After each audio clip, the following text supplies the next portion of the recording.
always, for making us part of your day. As we get rolling, we got a busy one on tap. We got the stories of the day. We got some personal updates, a lot happening. Don't forget, rickandbubba.com is your home for everything Rick and Bubba. And there you will see under contest that Fix Mama's Mouth's deadline is Friday, May the 3rd. That is when the Dr. Dudney and his staff will break it down to choose the 3 finalists, and then you, the audience, will vote to see who wins the 2024 Fix Mama's Mouth contest, which is a $17,000 dental makeover. You'll have your mom will have 10 upper veneers, lower bleaching, cleaning, and x-rays. As I said, a value of worth $17,000. Dr. Dudney and his staff has been doing this for years, and it's boy, the before and afters and all that is just really something else. And we'll get the deadline happening this Friday, and then hand over everything to Dr. Dudney and his staff. And then next week, the top 3 will hit our website, and you will have a chance to vote and select the winner. Whoever gets the most votes wins, and Dr. Dudney will be with us the Monday after Mother's Day to announce that. So there you go. This Friday, so don't procrastinate anymore. All the instructions on how to register and all that is at rickandbubba.com under contest. Well, over to my left is Mr. Greg Burgess. To my right, it's Michael Helms. What's up, boys? Hey, man. What up, boys? What's up, what up, boys? What? Had a raccoon encounter this morning. A raccoon encounter? Yep. Did you fight it? What happened? What you got? Yeah. Amanda does this thing, and I don't like it, and I've tried to tell her not to. Uh-oh. But like late at night, she'll put the bag of trash on the back porch, and she'll say, "Hey," and she'll say, "Grab it in the morning when you go." I'm like, no. Put it in the back of my truck, and I'll get it in the garbage can, or just leave it laying in the house. Yeah, and I'll take it out in the morning. Right, because the dogs don't ever mess with that stuff, and so I don't think anything of it. I'm getting ready, and she's half asleep and calls me over. She says, "Hey," and I said, "Why are you whispering? We're both up." She started laughing. She goes, "I don't know. I just feel like we need to be whispering. It's still dark out." And I said, "What's up?" And she said, "I put 2 bags of trash on the back porch. Can you take them to the road?" And I said. And here I thought that was a secret. I said, here I thought you were gonna, love on me a minute. And she said, "Will you hush?" And I said, "Yes." And so Love on me for a minute. That's what I said. I just maybe thought you'd just tell me you love me and rub my back a minute. I thought that's what I was getting. I didn't know you was telling me to take out the trash. So that's normal procedure. I walk outside and I grab the 2 bags and I look up and I see a napkin and a packet of Celsius, like a packet and it's like from the bag, but nothing else is like ripped up or whatever. And I'm like, I wonder if I just spoiled the party, because that was my first thought. Like, I wonder if something got those 2 things, and then now I turn the light on and ran Maybe off. the raccoon likes Celsius too. Well, I grabbed the bags some energy. Full of energy. and I take 3 steps down the steps, Not 1, not 2, but and I hear a growl. what? Like, Yes. give it to me. Well, I don't really. It was weird. It growl? scared me to death. Number one, like I dropped one of the bags. It scared me so much. Like that. It was like a.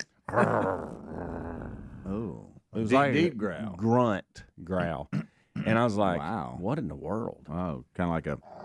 Yeah, it wasn't. Yeah, I mean, it wasn't a dog growl or coyote growl, but it was just a weird growl. What about like this?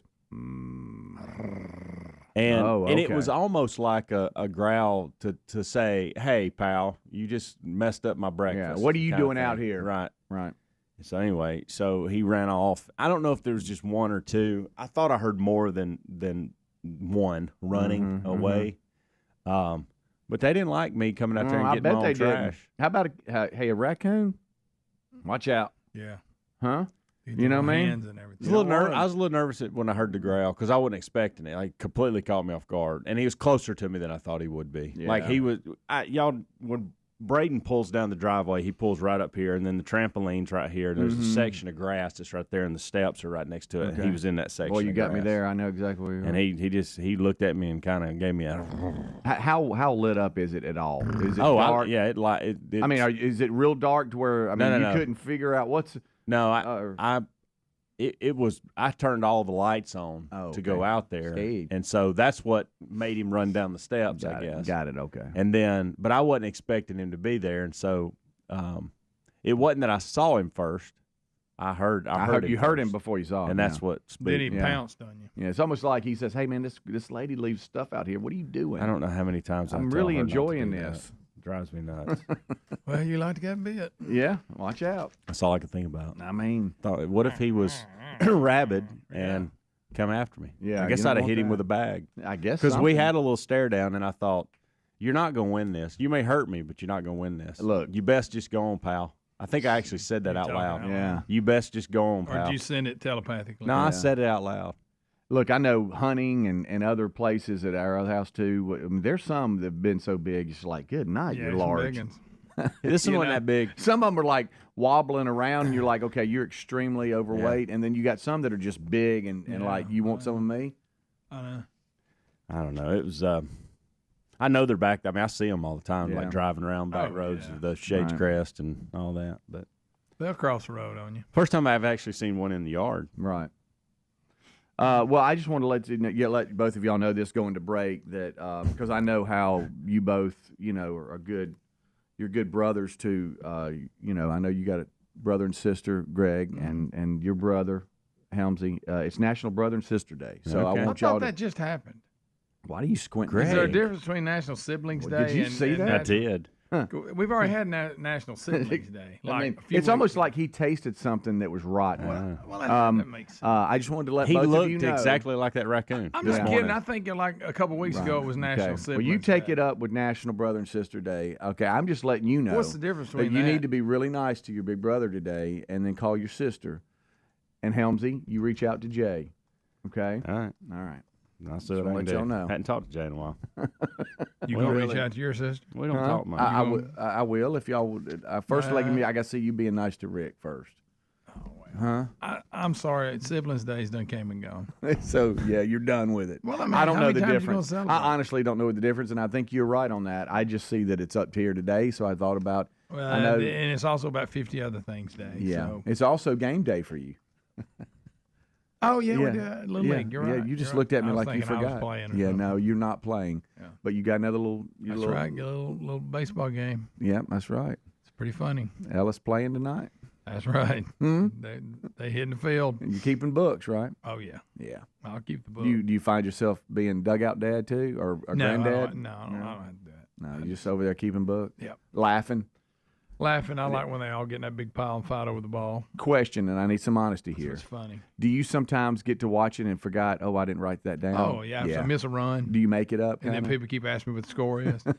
I like to tell that park, if you're going to have a scoreboard and it's even turned on, you might want to get somebody to run. Yeah, that's unbelievable. Really, how about this? Just leave it turned off. A parent should stand. Just turn it off. They probably have it to where a parent needs to, whoever's got the home team or whatever, a parent's probably supposed to go up there and run it. Well, I haven't time for that. Huh? I'm just telling you. Well, anyway. They're like, we'll turn it on. Well, y'all got to run it. But people keep asking me the score, and I'll be wrong. You get hung in a stare of watching Ellis and laughing at him. Yeah, and you're like, oh, crap, what just happened? And then it goes like three people on home plate, and I go, how many was that? You find yourself like asking one of the other dads, I do. hey, what was that? I love when they ask, hey, what's the score? I go, let's make up something. We're winning. Yeah. Rick and Bubba, Rick and Bubba.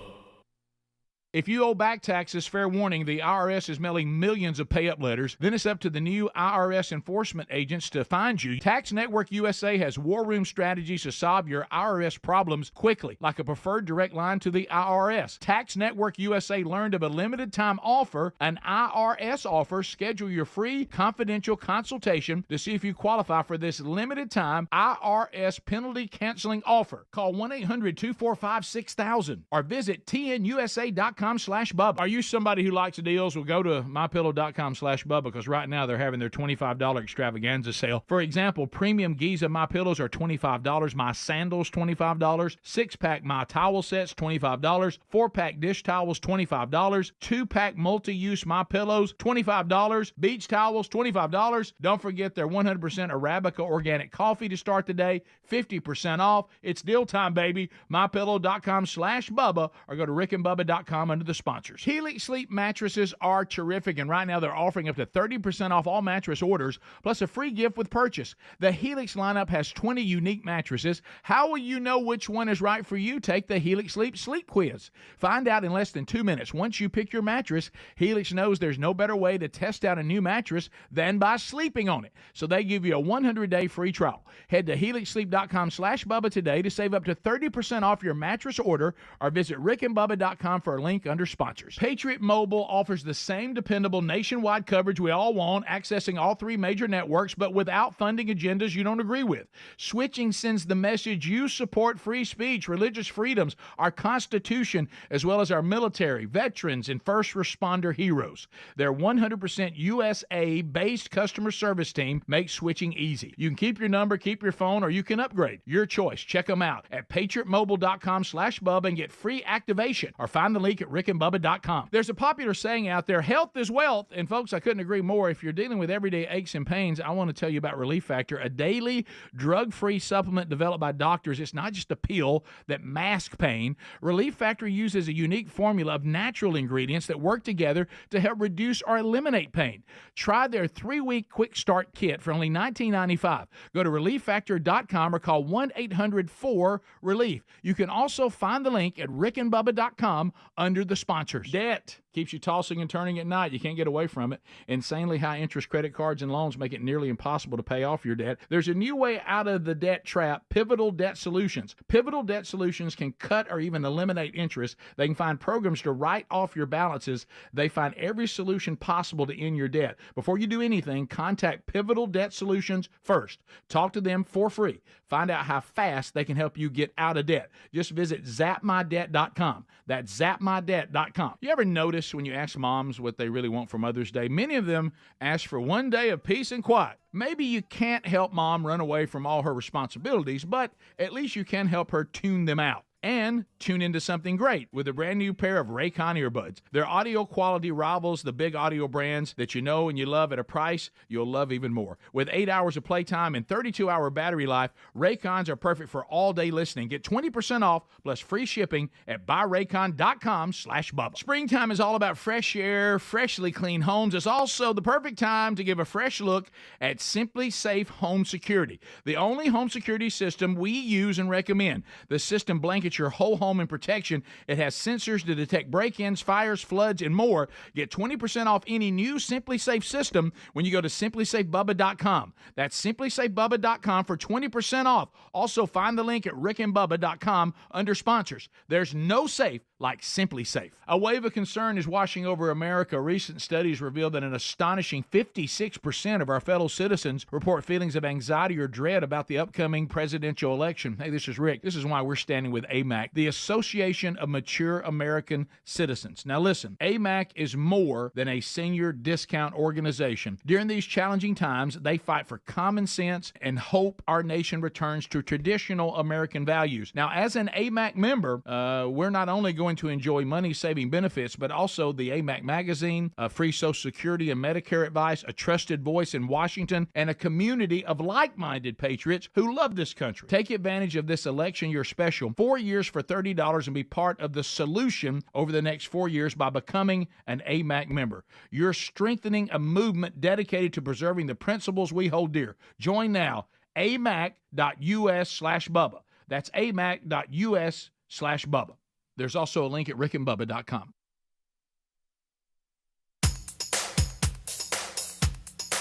Rick and Bubba's in Ohio. Rick and Bubba. Pass the gravy, please. Rick and Bubba. Ooh, it brings me to my knees. Rick and Bubba. I can't start another Rick and Bubba. day without 'em, brother. Rick and Bubba. Ooh, there is no other Rick and Bubba. waking on their blubber. Rick and Bubba. Gonna be a big star. Rick and Bubba. Fat will get you very far. All right, we're back 21 minutes past the hour. Thank you so much for tuning in to the Rick and Bubba Show's kickoff hour. We've got a lot happening. I see Don Day brought his peanuts Yeah, for thank you, Greg. Don. He's off in them. Don. So we could lose Greg a little bit. I appreciate that. Clean it up now. You just kind of wiped it off on the floor. I am. It's a mess. I mean, it is. I throw the holes in the trash. The what? The holes. I don't just throw the holes in the floor. Hey, I throw the holes in the floor. I mean, Come on. This ain't Logan's Steakhouse or whatever. That's all right. A little sniff after. Yeah, a little something there. All right. Peanut allergy. I want to play something for y'all and see if y'all can tell me what it is. Boy, here he goes. Y'all mind? No, I don't I mind. love this. I've never I just minded. kind of want to do a little bit. Hey, what about this? What y'all think about what this? y'all think is best? What do y'all think this is here? Clapping. What does it pertain to? Oh. Something's funny.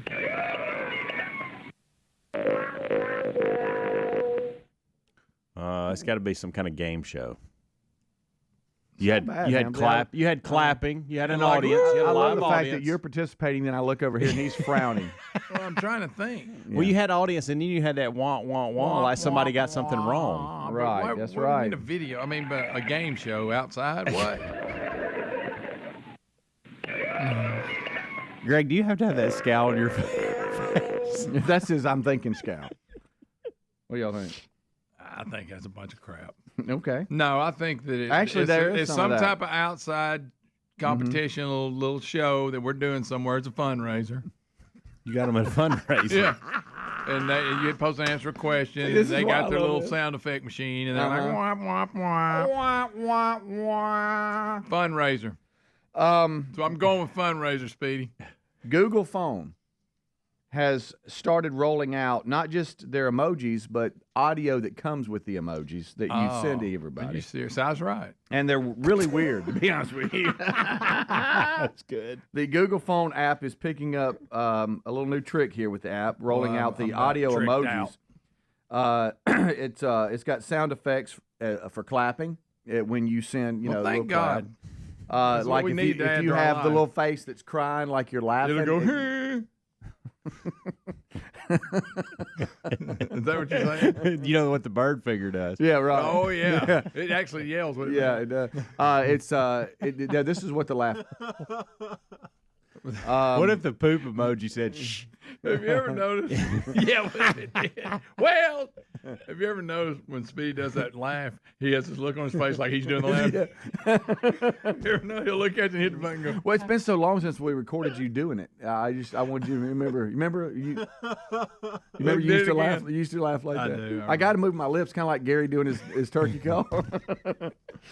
When you send a pile of poop. Oh, yeah. There's a little sound effect, kind of a whoopee cushion sound effect. that comes oh, I with thought that. it might be like splat, dropping. You got to Well, I like to say I'm glad we got that. for It's just one more crying. thing to There's a little. irritate me. There's for crying. There's like a little trombone sound effect. The only thing that I've liked in the weird like things is when they send you like a happy birthday and you open it and it explodes. Right. I kind of like it. Okay. Yeah, that is. All this There's other stuff I don't care this. about. There's this too. Oh, what's that for? I have such a good one right now, and I'm gonna tell you in the break. See, now that's a different look on his face. Some reason I'm sitting up. All right. No. Hey, everybody. Hey, Everybody can. So this is everybody what- calm who- down. It's gonna be sounds for emojis. Yeah, That's yeah. But the who's answer to the what question. company's Google. doing it? So we won't be able to do it. You're disappointed. No, I just. That But is it their phones or is it is iPhone going to be included with it this? just What's says the deal? Google phone right now. Okay. I think But they I'm have one with sure- the raccoon growling. And this is like that's that one for there. There you go. They got this. When you're trying to text somebody some important news, And if you tell somebody a joke, there's this one. Okay. Yeah. So, and then What if you there's send an apple with a bite in it? Huh? Oh, you want a bite? Yeah, I'll send give an you a apple with a bite in it. Okay. got it. We normally just play that. Have you heard them eat the apple? You want to listen to it? I haven't heard All right, of you it. just listen. It's gross. That is gross. Oh, no. Listen. That's terrible. It's awful. Sounds like you eating peanuts. No, I don't sound like that. That's terrible. Listen, Quit- listen, quit- listen. Stop. Did Yeah. you hear him swallow? That's I horrible. want you to hear him like that at swallow. all. Why did y'all keep that? Because it's an apple bite. Was that an animal doing that or a human being? It just, here's the deal. With this instant replay machine over here, there was already built-in sound effects that came with it, I got and that was one of them. So there's this if you're upset. What if I have an emoji of Tom Landry? What would it say? Okay, wow. Okay. So let's just say, oh gosh, hold on. Yeah, I'd say I sent Tom Landry. And I haven't seen a Tom Landry emoji yet. Right. Okay, but let's say you did. Yeah. This is Tom Landry. But you're listening to the Rick and Bubba show. What if I got an emoji of half head? Because I've got different guy about that. Drugs, and I was driving, and I hit a pole, and I flew out the front window and landed on my head. That's why it's no good. Drinking and driving, or drugness and driving. No Drugness. good, kids. No good. And every day, what I do daily, burn a steak. Obama's the president of y'all United States, and he smokes. Why can't I smoke me one blunt? There we go. Okay. So you're saying that if there was a half head emoji, sure. Half That's what head you starts do. out with a cautionary tale, and Yeah. then at the end, he's wanting to know why he can't smoke a blunt. He goes from one end of the spectrum to the Hey, other. what about the Bigfoot? I got a Bigfoot emoji. What? Are you serious? Good night. Okay. Let's see here. Oh man. See, what was that, Rose? Boy, y'all making me over here play the piano. I got What if I have? Was 10 foot tall. He had beautiful hair. What if I had one of Bubba eating a snack cake? Oh, really? Okay. Good night. I can't remember the last time I had a ding dong. There's that one. Well, do we still have the emoji with the guys talking about stinking? Like if we had if something. Oh, the was old man, stinking? yeah. The old man, the Henry. yeah. That's putrid smell. You know what I'm talking about? Yeah, that's Like pretty if good, something- Greg. Hank from Hendersonville. There you go. What I call So him if we Henry. had something like a bad smell emoji, Right. and then Yeah, you'd well, hear He's like this. just Right. like a log. Sure. You got this. Doo-doo. Yeah, You there like you go. that? Yeah. That's Okay. perfect. Well, that's for the crap emoji. There it is. Right, yeah. right, The right. famous crap emoji. Mm-hmm. Doo-doo. I'm done. No, that's it. That's it. Yeah. What if Rudy? They had one of.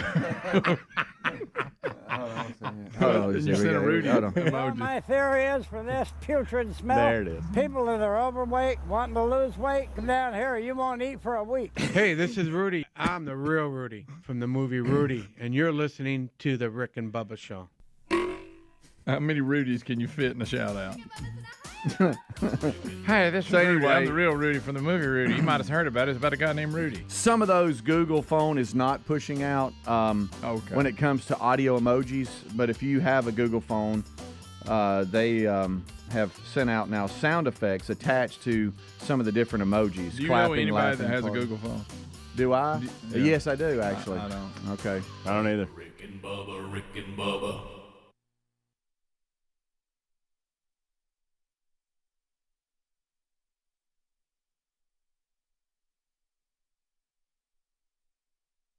Resolving to eat healthier this year? That was easy. Actually doing it? Not so easy. That's where Field of Greens comes in.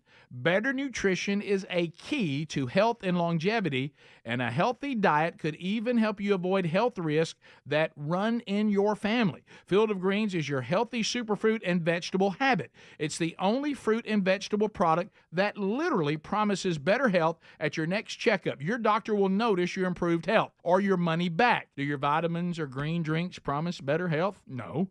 I love this stuff and definitely feel healthier taking it. Each superfruit and vegetable in Field of Greens was doctor selected for a specific health benefit. Some support your heart, lungs, and kidneys. Others support metabolism for healthy energy and weight loss. If you're resolved to get healthier in 2024, it starts with Field of Greens. And we got you a 15% off first order with free rush shipping. Visit fieldofgreens.com, use the promo code BUBBA for 15% off. Or go to rickandbubba.com, find the link under sponsors. So there's many options for phone service. But how about spending your money with a company who shares our values? For 10 years, Patriot Mobile has been the only Christian conservative phone company out there. They offer the same dependable nationwide coverage we all want, accessing all 3 major networks. You'll get the same coverage you've been accustomed to without funding agendas you don't agree with when you switch to patriotmobile.com/Bubba. Now, switching sends the message that you support free speech, religious freedoms, our Constitution, as well as our military, veterans, and first responder heroes. It's a win-win. It's money you'd be spending anyway. Now it will be working to help make a difference, and their 100% USA-based customer service team makes switching easy. Now, you want to keep your number? Fine. You want to keep your phone? That's fine. Or you can upgrade. It's your choice. They'll also help you find the best plan for your needs. So check them out at patriotmobile.com/Bubba. That's patriotmobile.com/Bubba and get free activation. Springtime is all about fresh air, fresh starts, freshly cleaned homes, and it's the perfect time to give a fresh look at Simply Safe Home Security. The only home security system we recommend. The system blankets your whole home in protection.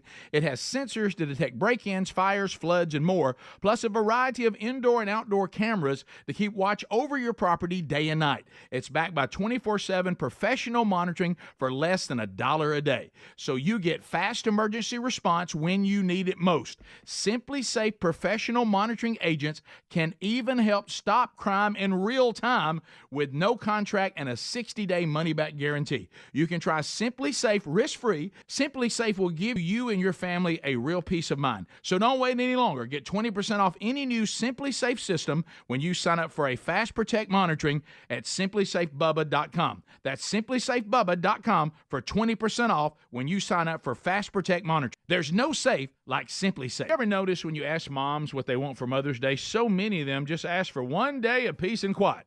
I mean, good luck. Maybe you can't help mom run away from all her responsibilities, but you could at least help her tune them out with a brand new pair of Raccoon earbuds. Raccoon's everyday earbuds are the perfect way to tune out all the noise around you and tune into something great.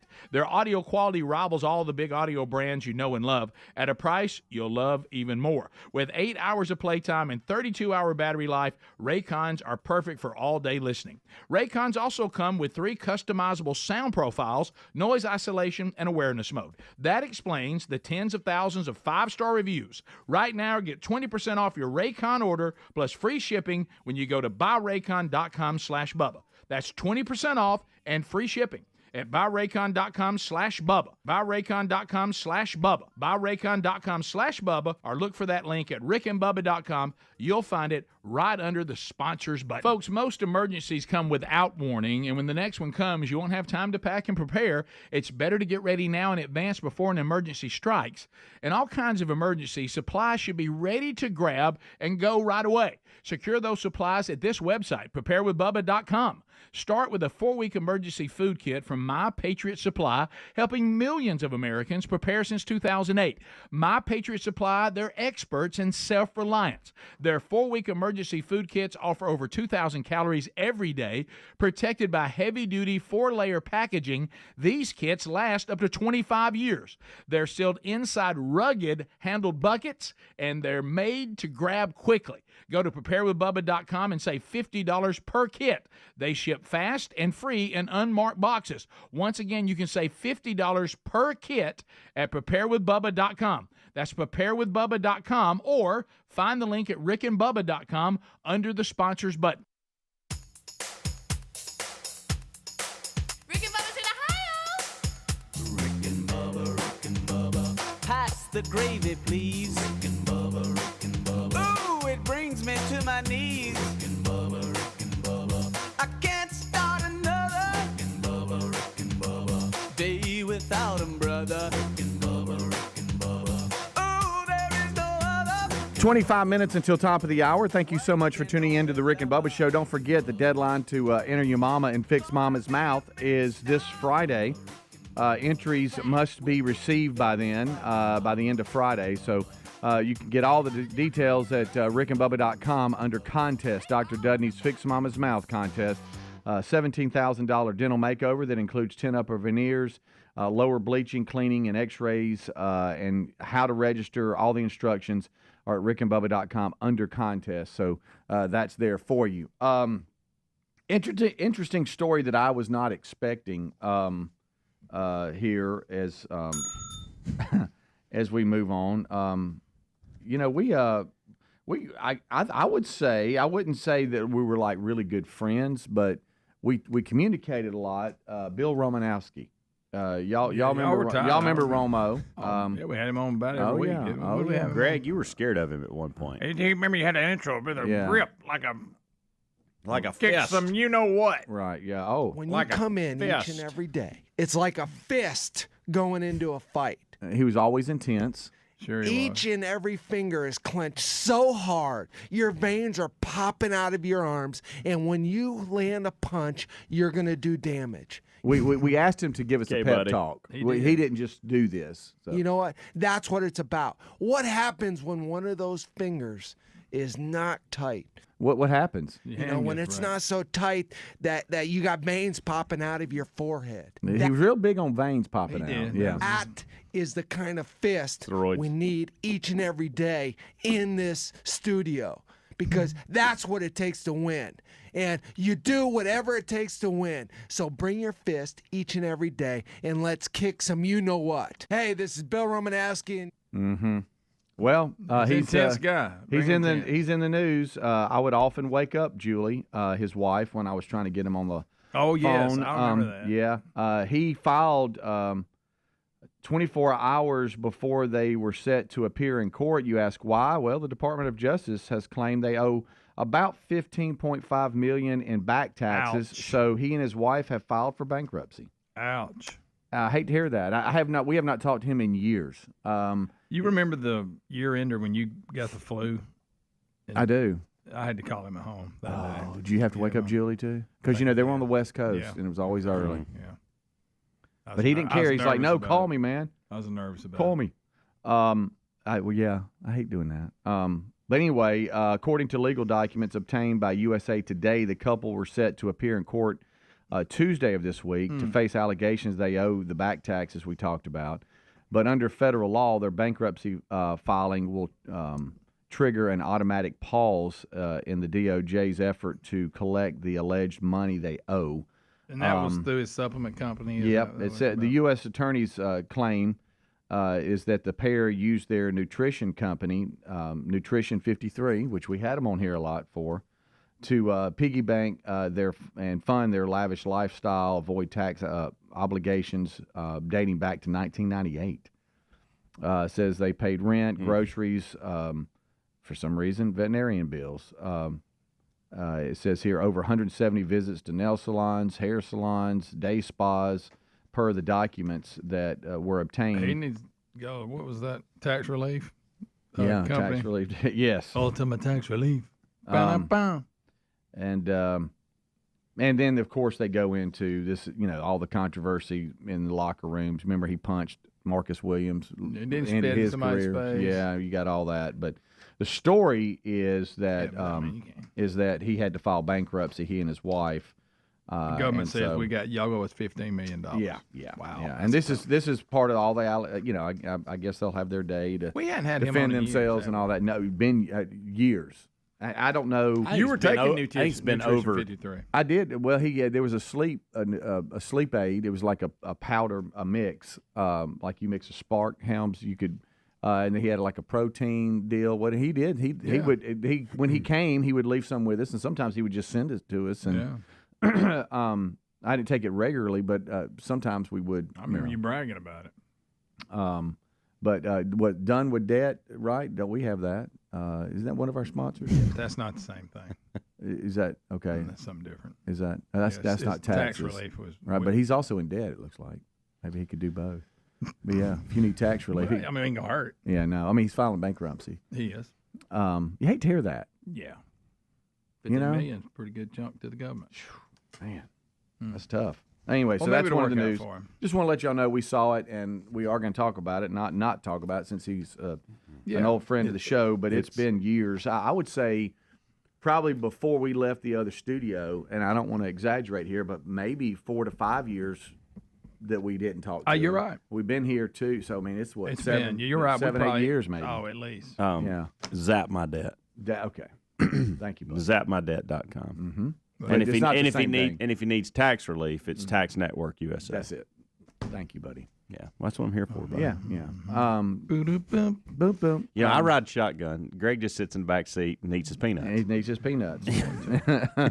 All right, question: Would y'all stay in this Airbnb? I know. No. They have what they call an up house, where and I know all this stuff is weird. What couldn't you stay in the Oscar Mayer Wienermobile at one point? I thought. And about they have that. these weird things. I'm not into staying at weird places. I'm not. I just let me sleep. What do and you mean stay. by weird? Let's Well, walk it it's out. called an up house. You can stay suspended in the sky from a huge crane. Dang. Oh, wait a minute. So And it's there's a little house. There's a house. No way. Let me see. All right. No way I'm doing that. Let Let me me see see it. it. Let me go. But calm down, Terry. I can't see it there. Hold on. There we go. Okay. Oh, that's like from the movie Up. That's why they called it an up house, Greg. Yeah, you didn't know that. Buddy, I said 3 words, and then you said, "Let me see it." That's from the movie Up. Mm-hmm. Check it out. I know. I'd So stay would there. you stay there? Yes. You would. Really? I would. That's interesting. That is interesting.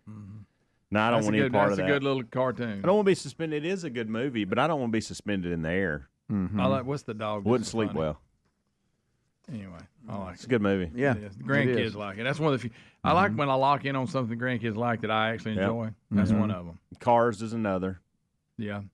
So they have what they call an icon collection, where Okay. they feature stunning like houses inspired by movies, and this is one of them. Now you don't want to get in the middle of the night to go pee and step out on. Forget you're up in the air. No, you don't want that. You don't want that. But it's a real life up house. Excuse I bet me. it's expensive. Yeah. The company says it's now available. I bet you this thing goes quick, though. They've got things like they also introduced. It's got all the balloons and everything. They created a Prince-inspired Purple Rain house, Okay. an X mansion inspired by Marvel X-Men series. Okay.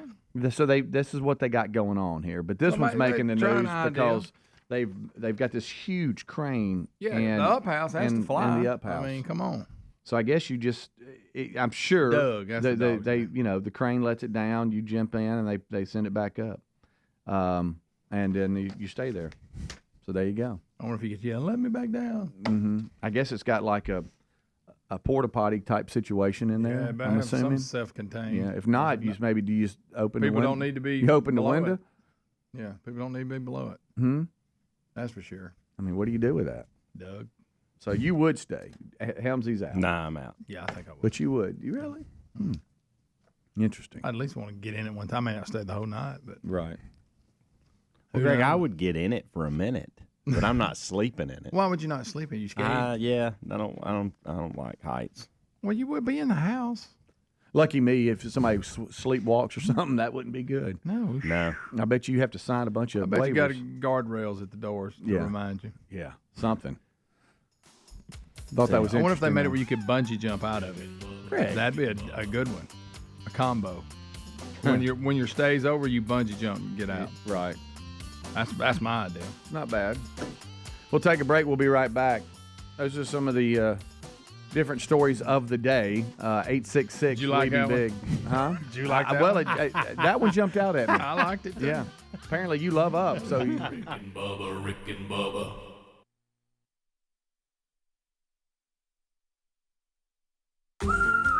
Oh, honey, it's our favorite leaf filter trusted pro, Matt. Matt, come in, come in. Hi, Mrs. Sparks. You wanted me to stop by? Is everything okay with your leaf filter gutter protection system? Okay, of course, silly. We wanted you to stop by for dinner as our way of thanking you. Yes, to thank you for that free gutter inspection, the free estimate, and what was the other thing? That lifetime guarantee. Well, Mr. and Mrs. Sparks, those are just Leaf Filter's policies. Everyone who calls Leaf Filter gets a trusted pro to come out for a free gutter inspection and estimate. And every Leaf Filter installation comes with a lifetime guarantee. So it's not just us? No, sir. We don't want anyone to worry about clogged gutters ever again. You mean everyone gets this level of service? Everyone. They just need to visit leaffilter.com/WWO to schedule their free inspection. Okay, but you must be starving. You work so hard. Ready to love your gutter protection as much as we do? Visit leaffilter.com/WWO and get up to 30% off today. See representative for warranty details. Promotion is 20% off plus a 10% senior or military discount. One discount per household. Moments like my daughter telling me a new joke mean a lot to me. But after being diagnosed with metastatic breast cancer, or MBC, which is breast cancer that is spread to other parts of the body, they mean even more. I take Ibrance, palbociclib. Ibrance 125 milligram tablets with an aromatase inhibitor is for adults with HR-positive, HER2-negative NBC as the first hormonal-based therapy.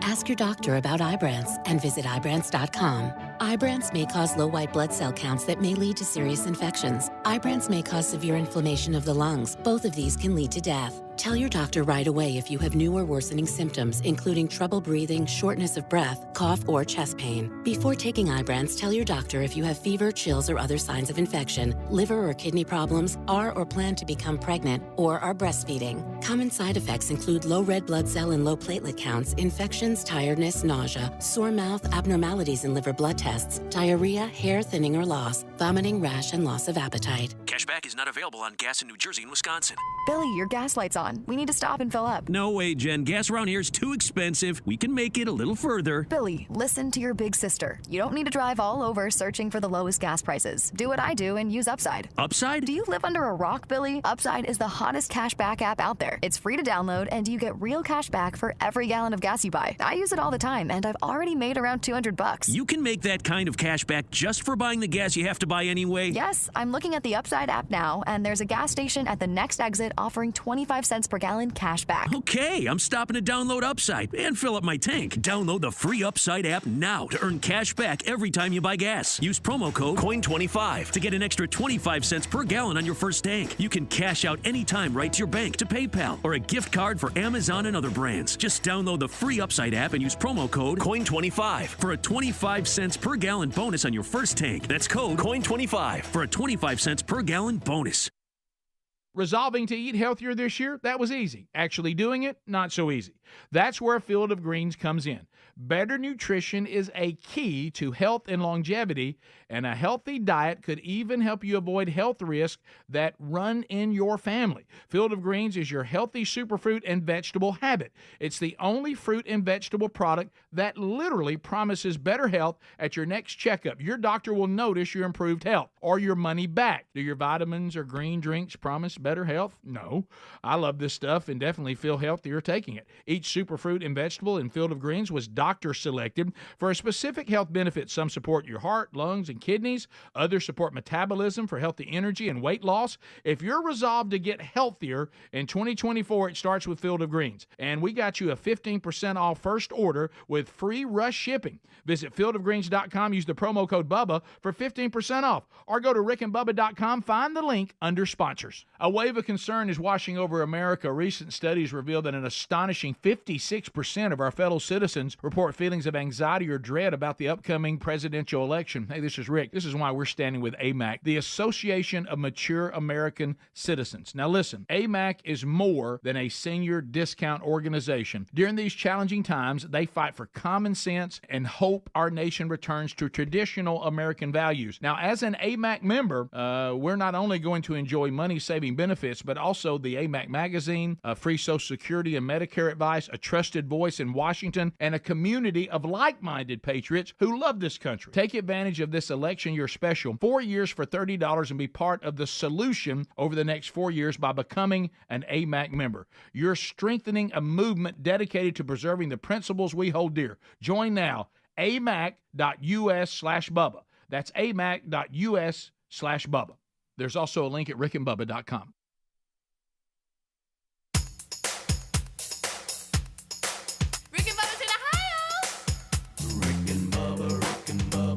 Pass the gravy, please. Rick and Bubba, Rick and Bubba. Ooh, it brings me to my knees. Rick and Bubba, Rick and Bubba. I can't start another. Rick and Bubba, Rick and Bubba. Day without 'em, brother. Rick and Bubba, Rick and Bubba. Ooh, there is no other. Rick and Bubba, Rick and Bubba. Waking on their blubber. Rick and Bubba, Rick and Bubba. It is 10 minutes until top of the hour. Thank you so much for hanging out with the Good Time Gang here on the Kickoff Hour. Rick, Bubba, Adler all join us right after top of the hour break.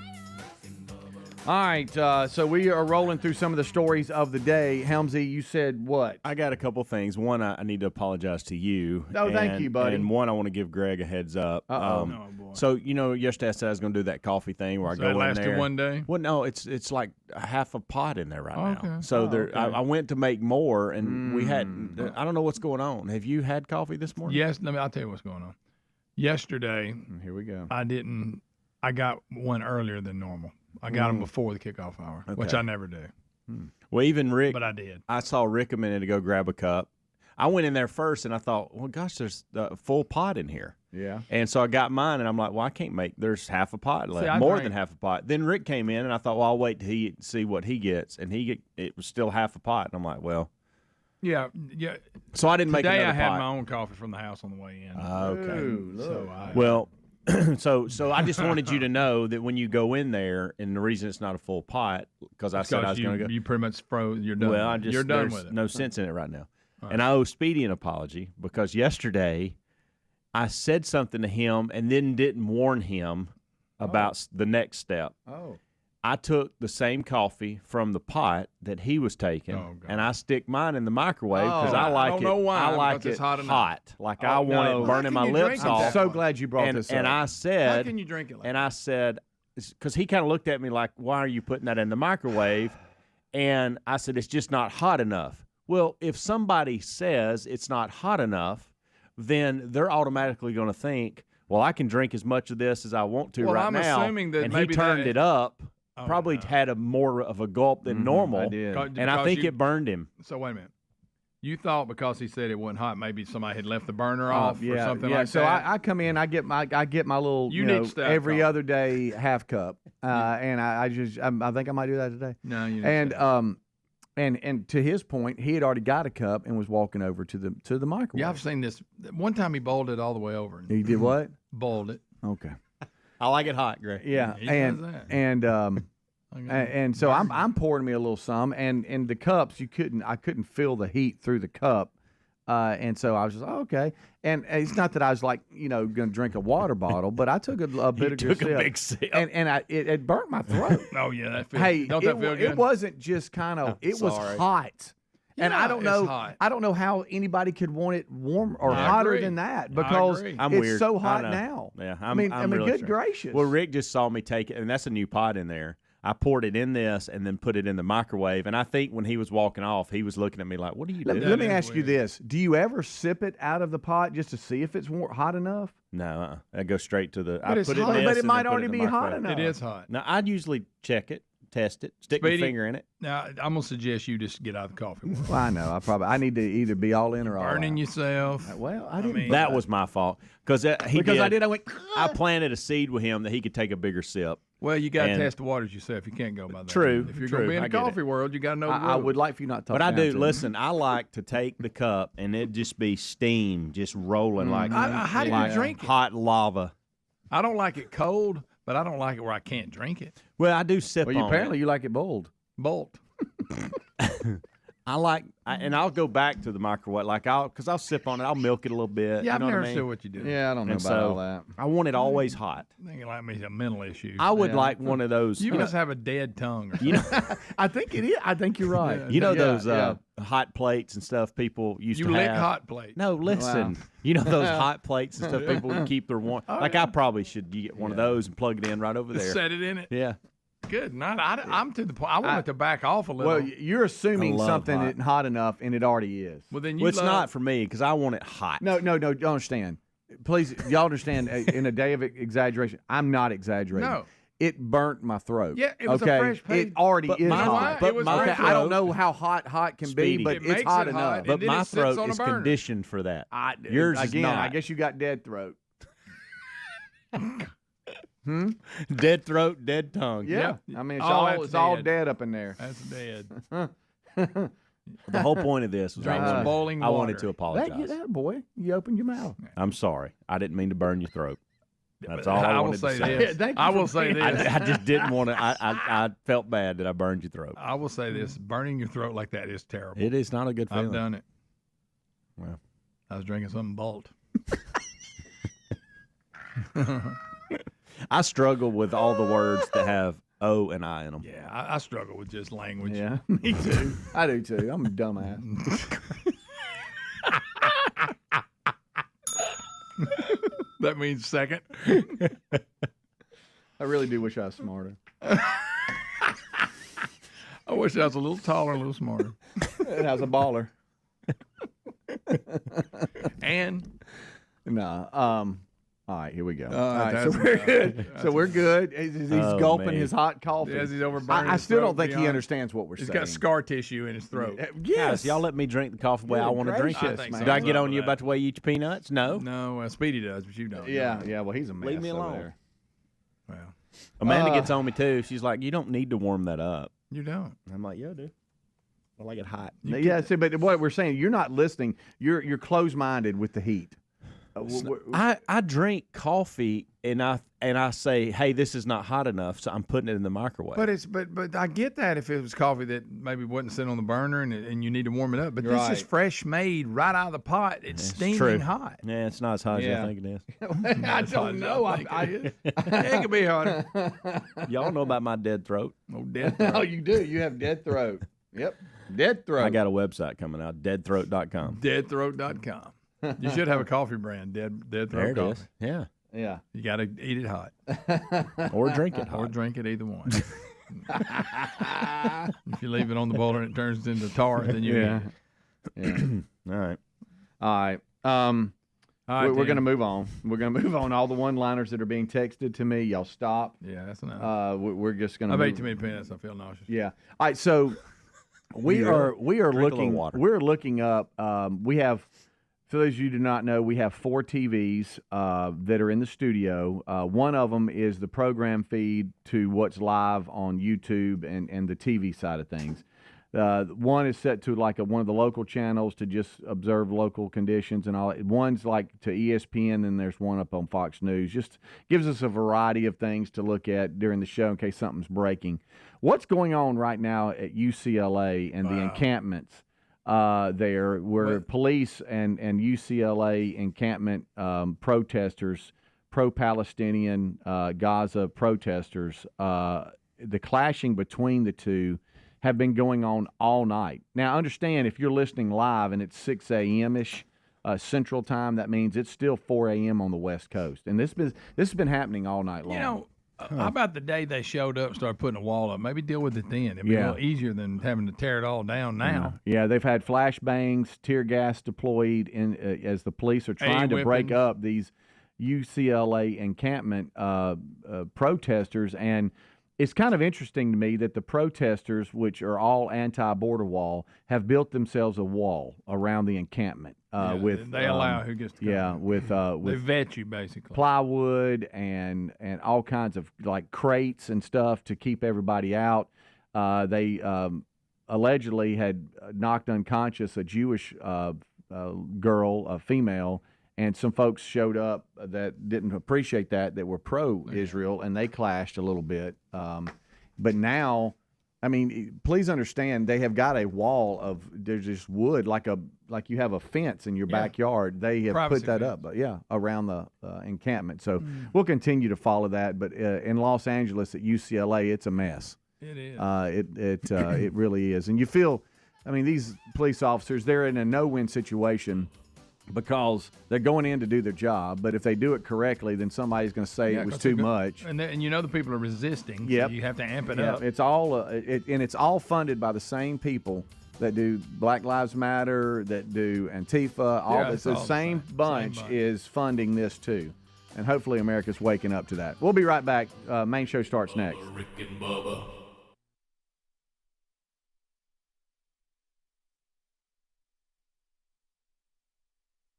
You know, we're going to have one or the other. We're going to have a Cinderella story, or we're going to have a dynasty story. Yeah, and I will say that there's going to be some picks by Tom Brady, and I'm sorry that is going to happen. Matter of fact, there's going to be 6 points on the pick for the Chiefs. Wow, so you're going that specific. Yeah, and I think that he will throw for 285.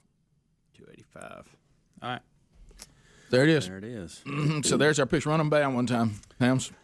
Rick, 38-24 Chiefs, 285 passing yards. Bubba, 37-31 Chiefs, 375 passing yards. Speedy, 34-27 Chiefs, 355 passing yards. Gregory, 34-17 Chiefs, 200 passing yards. Helms, 34-31 Bucks, 309 passing. And Adler, 28-25 Bucks, 250 yards passing. Is that right for everybody? Get everybody. You got it covered. I think I would have gone with the Chiefs if I hadn't seen Mahomes get injured. In that weird neck injury where he got sort of a concussion, but not. Yeah. He's like, all right. I know, but it made him seem human. It made him seem. It did. He had to leave. Talking about when he got and he's choked still out. limping on that toe. He's got a little toe. Give him toe turf. So that probably Turf. that's the thing that's probably playing into my decision. Oh, really? That's the one. He's a human. He's mortal. Turns out he's mortal, Greg. I'll tell you the one we need to find out if he's mortal is Tom Brady. Yeah. I'm 43 years old, and I'm going to the Super Bowl again with a new team. Reckon I'm going to my 10th. My 10th? Goatness. Super Bowl. Think of all the great players that have played the NFL and never got to Never the even Super Bowl. sniffed one. Never even got close. How about he is more used to being at the Super Bowl than not? I mean, he's like, That's how most seasons end for him. Yeah. I'd also like to investigate this when we label somebody dynasty. Because if you just win 2 in a row, It's got to be 3 at least. It could be the start of it. What if they? Yeah. Now, what if they won 2 in a row? Then we never heard from them again. Is that a dynasty? It used to be more common. It has got less common. I think the last one was free agent 2003, 2004. I think the standard has to be lowered because of free agency. Yeah. I think 2 get you in the conversation. Because in the old days, you had the same team for almost like a decade. Yeah. We'll be right back. Rick and Bubba. William in Phoenix, Arizona. William, go ahead. Welcome to the program. Rick and Bubba, how you doing this morning? We're good, sir. Go ahead. Hey, I wanted to talk about something about an emergency room visit I had last night, and how things are going with the COVID thing. Yeah. I refused the COVID test. The vaccine. Hey, sir, can I ask you something? Are you standing in the bathroom at Buc-ee's? Or are you still at the hospital? Careful about the Buc-ee stuff. Are you still at the hospital, sir? Roomy bathroom. No, I just left about an hour ago, but I refused the vaccine, and even though I have my insurance and everything, they just put me out the door. Oh, so you wait a minute. You went to the hospital for what? I was having chest pains. I thought I had a heart attack at work. And they wanted you to take the vaccine while you were there, and you refused to do it? Yes, sir. Why would they ask you to take the vaccine? I have no idea. Did they test you? No, they never tested me. I have the paperwork. They never tested me for it. But the nurse asked me if I've been vaccinated against COVID. I said no. And she said, well, I take it. I said no. Then about, I don't know, like an hour later, I was released from the hospital. I went in for chest pains.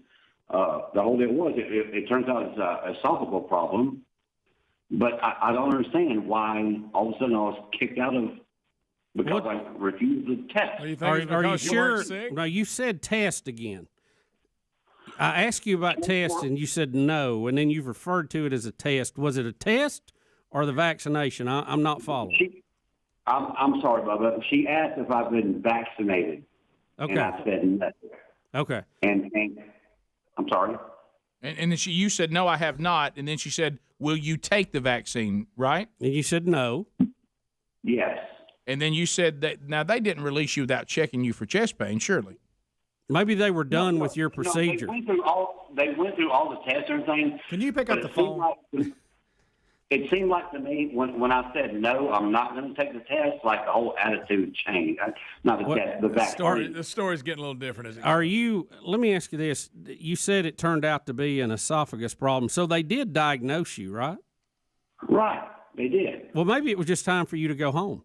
Yeah, they don't keep you in the emergency room forever. Well, yeah. But I just wonder with the whole. We're talking about the whole vaccine. It seemed like that they wanted to push the vaccine so much.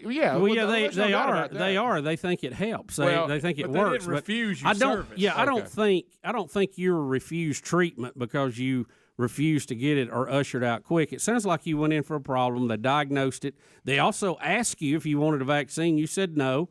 Your time in there was over, and they sent you home. Unless I'm missing something. Yeah, I don't know. They might have looked at you, and you could say, well, man, you didn't really like that I won't take it. They probably don't like that you won't take it, but they didn't deny you service. Yeah. Yeah, I mean, that's really, if they don't deny you service. Stretch, yeah. And you probably shouldn't have said, how about you? You heard him. He said an hour later. Hey, as a matter of fact, if you could get it now and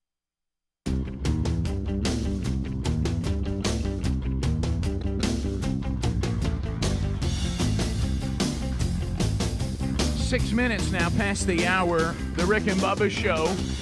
A brand new hour ready to go. Here we go. Let's unpack another one. A brand new hour on a brand new day. It's a brand new show. This hour starts with the national anthem.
It is 7.5 minutes past the hour. Thank you for being with us today. This is the Rick and Bubba Show. You can grab us so many ways now. Get the content. Don't grab us personally, but our content available live and archived on many platforms. America's boldest radio stations on the Rick and Bubba Radio Network. Thank you guys for being with us. If you have an affiliate, my goodness, tell them thanks. Also, if you don't have an affiliate, a couple of more live options, the TuneIn app. Just go to TuneIn, download that app. It is free. And then search Rick and Bubba Show. You got the 24/7 Rick and Bubba channel. YouTube is another live option. What up, tubers? Eddie Van Adler settles in. He's ready to go there. You can watch the show live on YouTube, but you also can watch it archived. And then there's an hour best of available for all BlazeTV subscribers. Audio archives available every day on our podcast channel, the entire show or a best of hour there as well. So whether you live or archived, we're glad that you're here. Speedy, the real Greg Burgess, Helmsy, they've knocked out the kickoff hour. Now we need the silver-tongued one, the man with a golden voice, professional lunch eaters man of the year, the inventor of pizza in a cup, Shakespeare's worst nightmare, and the master of the King's English. Ladies and gentlemen, put your hands together for Bill Bubba Bussey!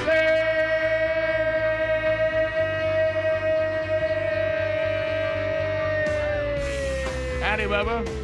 How about it, Rick Burgess? Friends, neighbors, associates everywhere.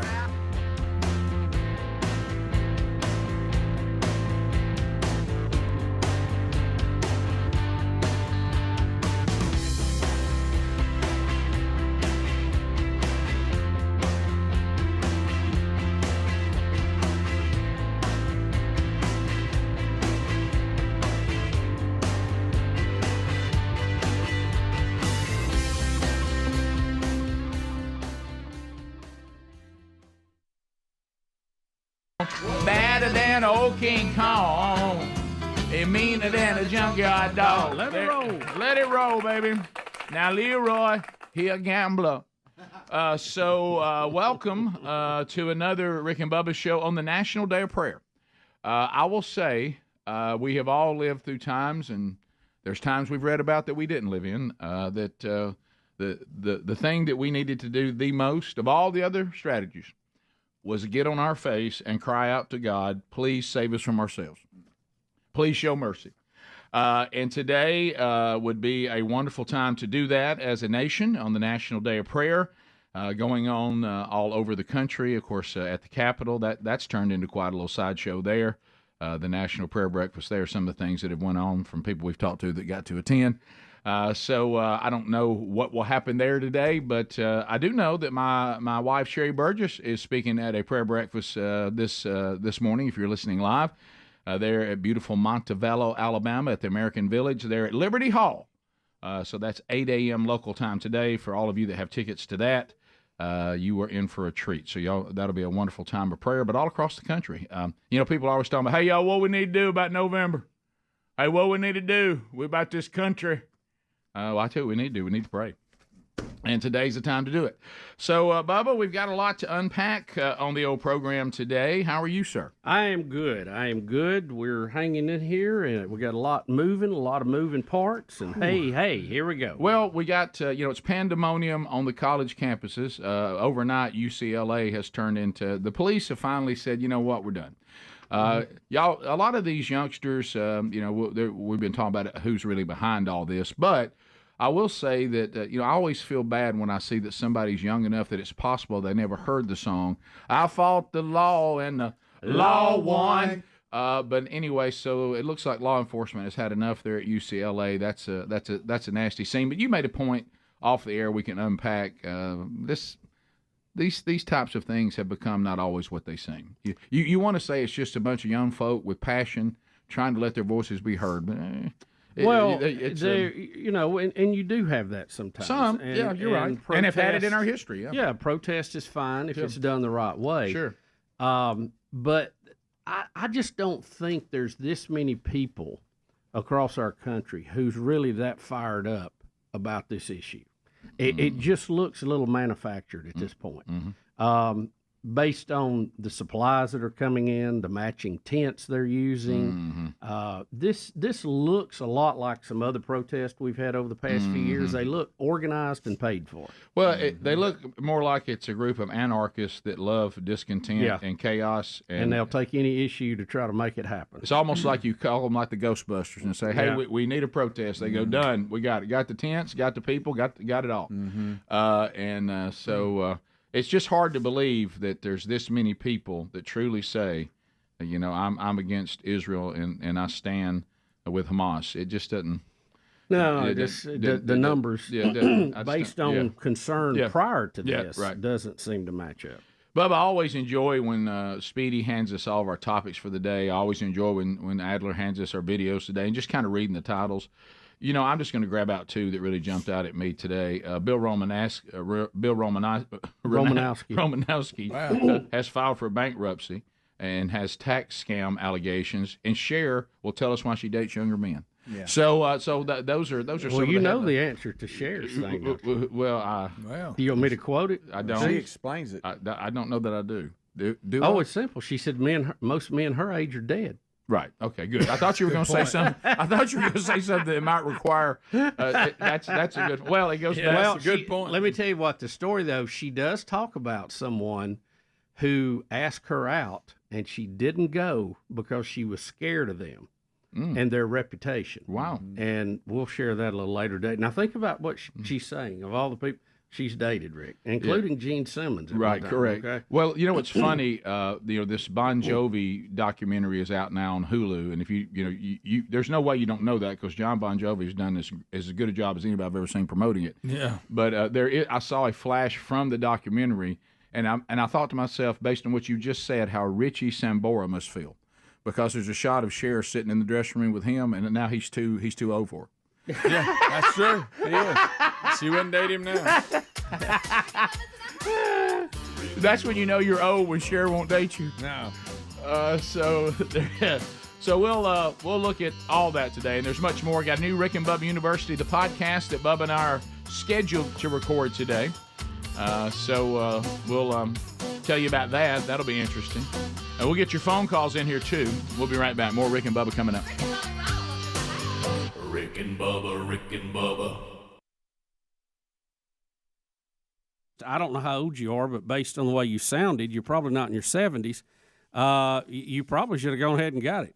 A lot of people would love to have got it. But the story started out like he said he wasn't taking it, they threw him out the door. Right. I don't. As you listen, we had to pick away. Sir, I'm not saying that didn't happen, but I don't know. I'm not following. No. How about this? They may have had an attitude about it, and I don't doubt that you probably saw some attitude about it, but they didn't deny you service, and you left because they were done with you. Right. Not because you wouldn't take the vaccine. Right. Because now if you let me try this. Now this might have been something that I don't really doubt. It's probably what he meant. It's just we tried to make it a little more dramatic. is that he should have called and said, hey, I went in, had to go to the emergency room. I thought I was having chest pains. Turned out it was just something to do with my esophagus, thankfully. But they asked me about the vaccine, and when I told them not only had I not taken it, I wasn't going to, they kind of had an attitude about it before I left. Yeah. Okay. Well, that probably because they probably do want everybody to have a good attitude about the vaccine. I don't know if y'all know this. There's a huge public relations campaign going on right now about don't fear the vaccine. Yeah. We need to take them. We need to vaccinate people. That is going on. Because we are trying to stop something that is real. It's called variants. Yeah, and if you're in the medical field and somebody's telling you they don't want to take it or they have some attitude about the vaccine, you might give a frowny face or whatever, but they didn't deny him service. No, at first I thought he didn't take it and they told him to leave. I did too. But they did after they checked him out. They told him to leave.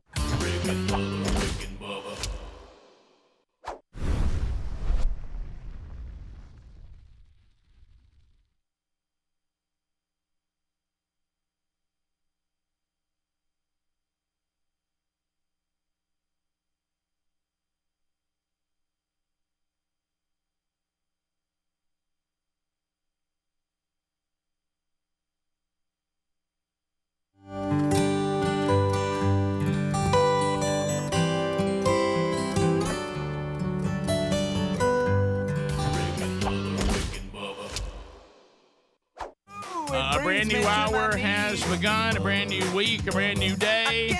And we're ready to go. We'll recap the weekend. We'll take your phone calls at 866-WE-BE-BIG. We start this hour with the national anthem.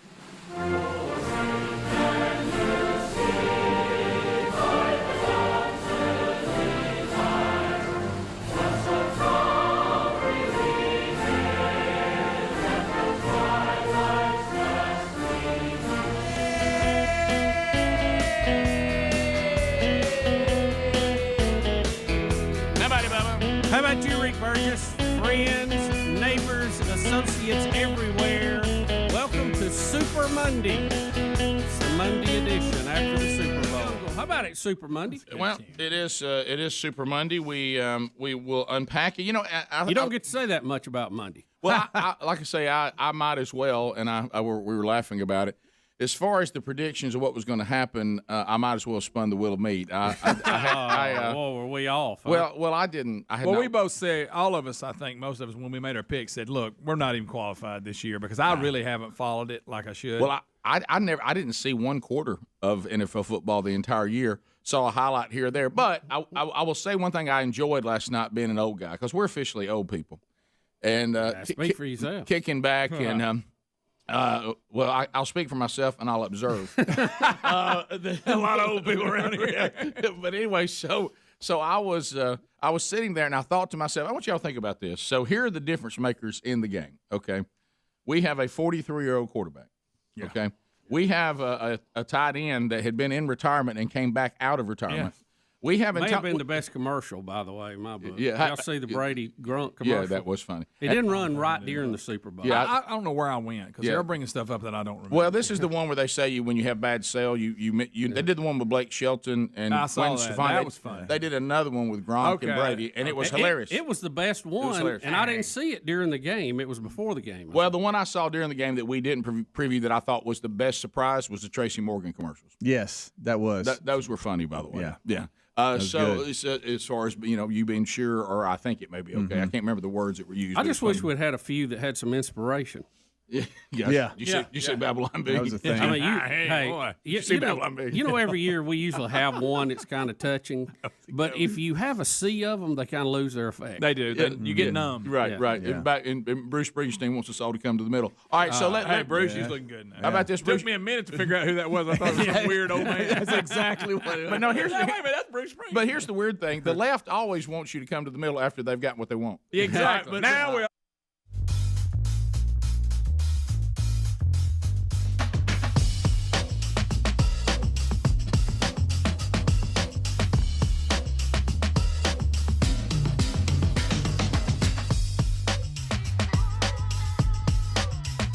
Preach a little gospel, sell a couple bottles of Dr. Good. Sing it.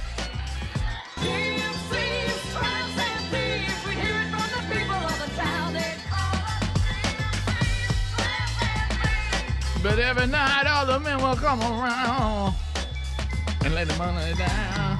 21 minutes past the hour. You know, she's a lot like Joe Biden. She's half Indian, half white. She's a gypsy. She's got any kind, whatever she needs to be for giving songs. She'll go ahead and adopt that. Yeah. She's a tramp. She's a thief. Yeah. Do you believe in All right, so we have Cher's quote, Bubba. Then you can tell us the person that she said that she was afraid of. But this is the quote that kind of has everybody talking today as Cher has been interviewed on why she continues to date much younger men. And it is going to give away in this clip who she turned down. Oh, it does? It does. Let her okay, it's in the clip, too. It's okay. both. It's both. It's both. And it's kind of funny why she said she turned him down, and then she goes into why she dates younger men, right. too. Now, I can't let this go by. You mentioned Elvis. You turned down Elvis? Because I would not turn down Elvis. It was because I was nervous and I knew of the people around him, and it wasn't that they were bad people. It was just that I was kind of nervous of his reputation. Okay. And I mean, I'm really shy when I'm not working, and kind of shy around men. Okay. And the reason I got with young men is because men my age or older, well, now they're all dead, but before, they were always terrified to approach me. And younger men were the only ones that... They're bold. Yeah, raised by women like me. There you have it. So I date men. Her face hardly moves when she talks. Yeah, I know. I date men that I could be their grandmother. Yes. I will say this, as much as I love the Sonny and Cher show, and I never missed it. It was funny. I always thought she was very good at comedy. And even then, she had great comedy delivery in that. I know she is weird as you can be out there. I got 77. That. But I've always thought she's funny. And possibly an alien. Possibly. Did y'all notice her mouth? The cheekbone, whatever fillers or whatever she's doing, she needs. Can somebody say stop? No, not at this point. I don't know what Tap we got the brakes. going on. How old is Cher now? 77. You're not going to tell a 77-year-old woman what to do now. It's over. The chance to talk, and you may have never had a chance, but I mean, if there was ever a chance, that window's closed. How young was she on the Sonny and Cher show? I know we talked about that a while I think it will make us uncomfortable if we look. She might have been younger than like 21, maybe? Yeah, maybe, when you see Sonny. Yeah. But I mean, let's face it, Sonny, we have to all applaud Sonny. Yeah. Because like us, he really did well with what he had. He made it work. He got all he could get Right, out of what he had. Right? There's no doubt. I mean, you got to give him props. Yeah. They met in 1962. She was a 16-year-old high school and dropout. That's the one I was afraid of. And he was a 28-year-old record producer. Oh, my goodness. And that's the one I was worried about. Who's he, Pete Rose?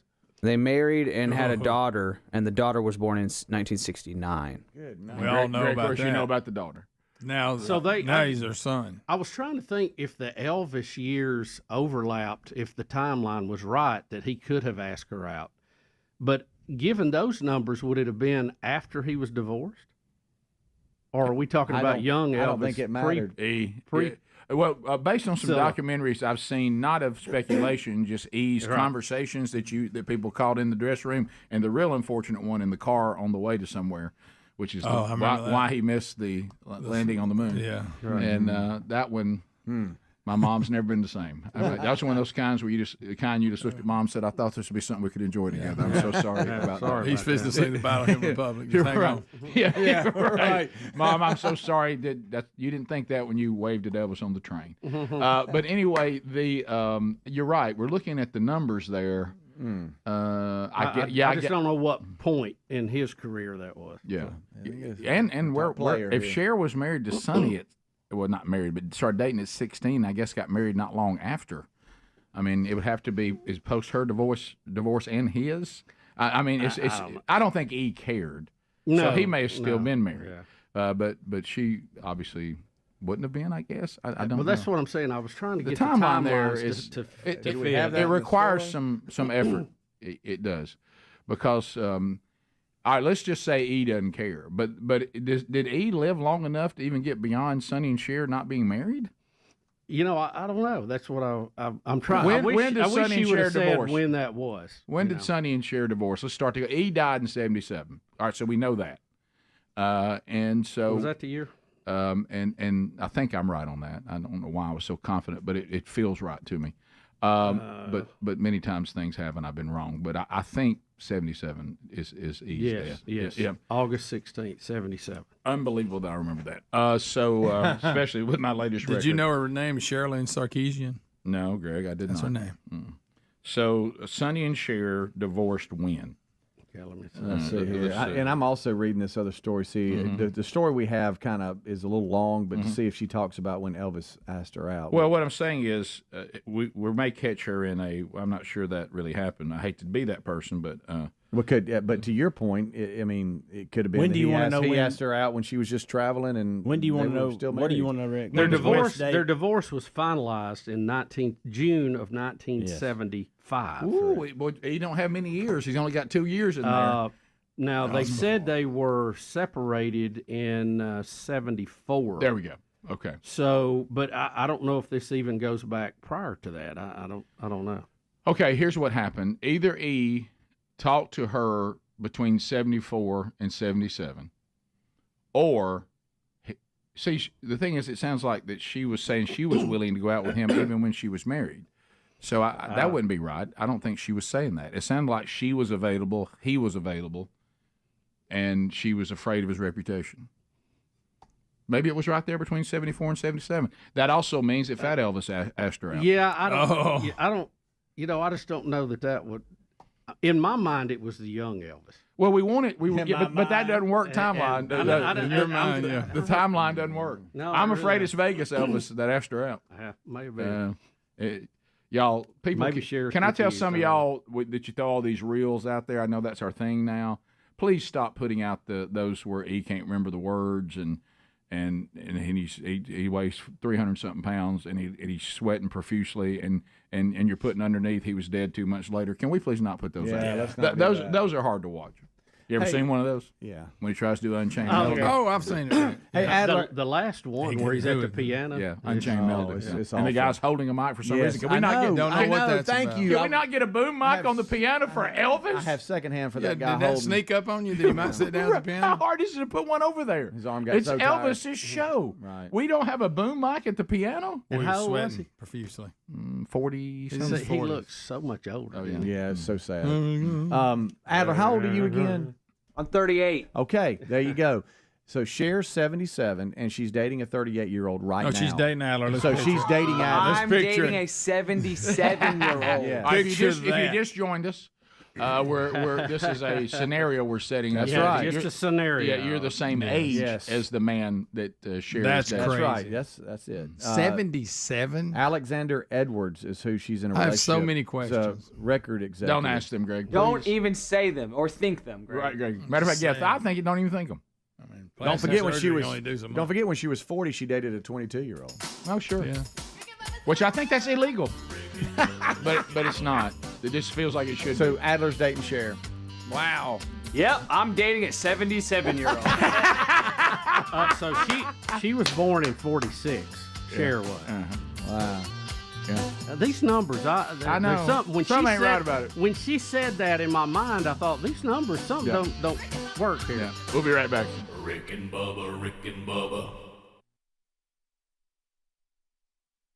Now everybody's got to get along. Now we don't get along. We pitch a tantrum. But once you give in to us, now we want everybody to come along. We're all Usually good. their idea of coming to the middle is just doing it their way. Yeah, you know, that's it. You know what I'm saying? Like you finally came around. I watch the way Bruce lives his life politically. Bruce, I won't ride with you to the middle. No, because I don't think that's where you're going. No. But anyway, so back to this. So as an old dude, so you have here's the major contributors to the game. A guy came out of retirement, a guy who's 43 years old, a guy who has been kicked off every team and has all kinds of problems. And also Antonio Brown comes back. He makes a play.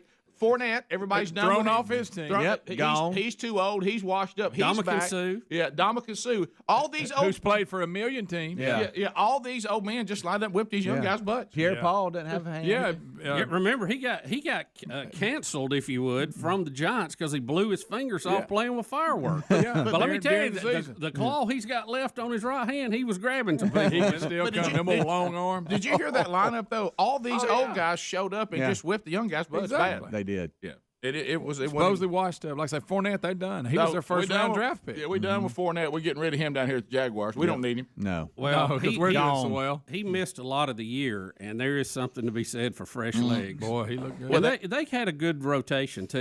You got to have 2 or 3 you do. now. And him and Jones, is it Jones? Jones. Who it was. I Anyway, guess. it was. They kept him fresh. Yeah, they So did. Gronk had been hurt. He got back 100%. He'd been blocking. Now he made big plays. He came. It's almost like he and Brady said, "We've done this so many times. Let's just do it again." Yeah. And on the phone call, he talked Brady into coming to Florida and playing, and said he'd join him. That was so good. That was the best. funny one. commercial. I missed it. But anyway, then you have Antonio Brown. He's been hurt even when he came back, and then also he shows up and been. They just they made it they made it work, and I do realize I'm not overlooking, even though I had not watched any.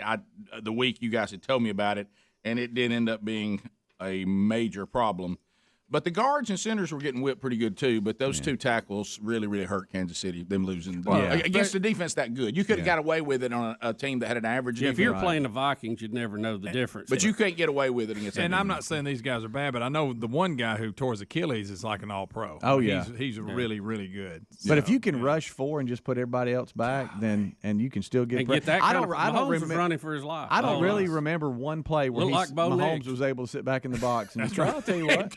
By the way. I thought it was Bo Nix for a minute. No, it was spin out, go to the run for your life. It's not a called rollout. He's running for his life. There was no pocket last night. Yeah, and they also made adjustments from the last time they played them. Yeah. About how they handled their 2 great receivers. They did, and they tried to make them beat them with somebody else.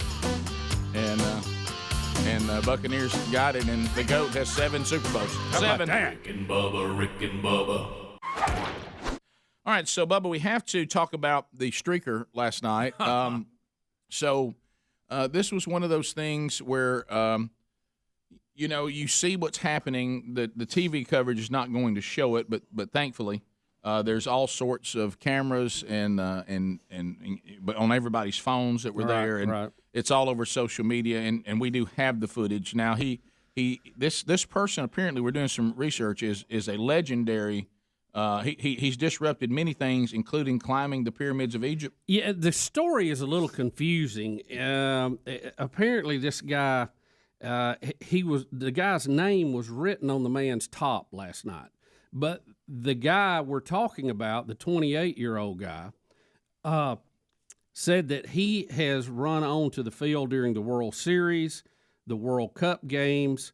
He's had several other run-ins with the law. He got arrested for climbing the D on the Hollywood sign, and he also spent 5 days in an Egyptian prison after he was caught climbing the country's iconic pyramids. But that's not this guy. No, but this guy that did it last night had his name written on something. It was like a tribute or something. Whatever that thong-looking thing he was wearing was. Okay, but the guy, he just... Okay. Yeah. Now, I will tell you, I don't know what the footage is like, but there are some still shots where you can see his hiney. So just FYI to everybody. Yeah. You don't see anything else, but you can see his hiney. So the footage if a no hiney worse bothers than you, naked and afraid. Yeah, the footage is pretty good because he splits between 2 guards and with a spin move and then spins out of it and then goes down and slides as he's going in the end zone. And a lot of people pointed out he actually gained more yards than the Chiefs did on this run. Yes, he did. And got in the end zone. He was the Chiefs' #1 rusher. So here it is. When we're going to do the Westwood one play-by-play in a minute, too. I believe this has it on there. Does it? Yeah. Okay, it does. All right, here we go. 5:03 to go. Someone has run on the field. Some guy with a bra. Then.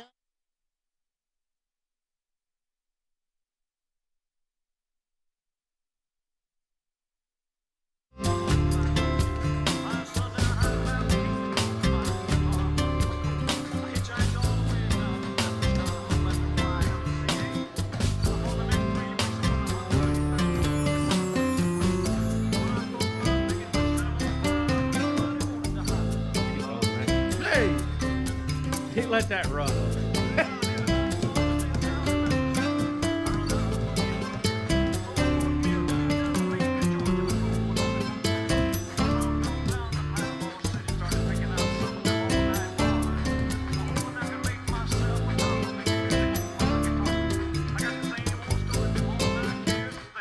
Room around here for a guitar man. We don't need a guitar man, son. We don't need a guitar man, son. All right, so you've done more research. Yeah, on, Pope Salad Daddy next. First of all, I didn't even know Jennifer Hudson had a daytime talk show. So the Jennifer Hudson show, who doesn't? You know, do you go from if you pull what I call the Steve Harvey, you host a game show, you get a talk show, and then eventually you land on your judge show. You know, you get to be a judge, you get to be a host, you get to do it all.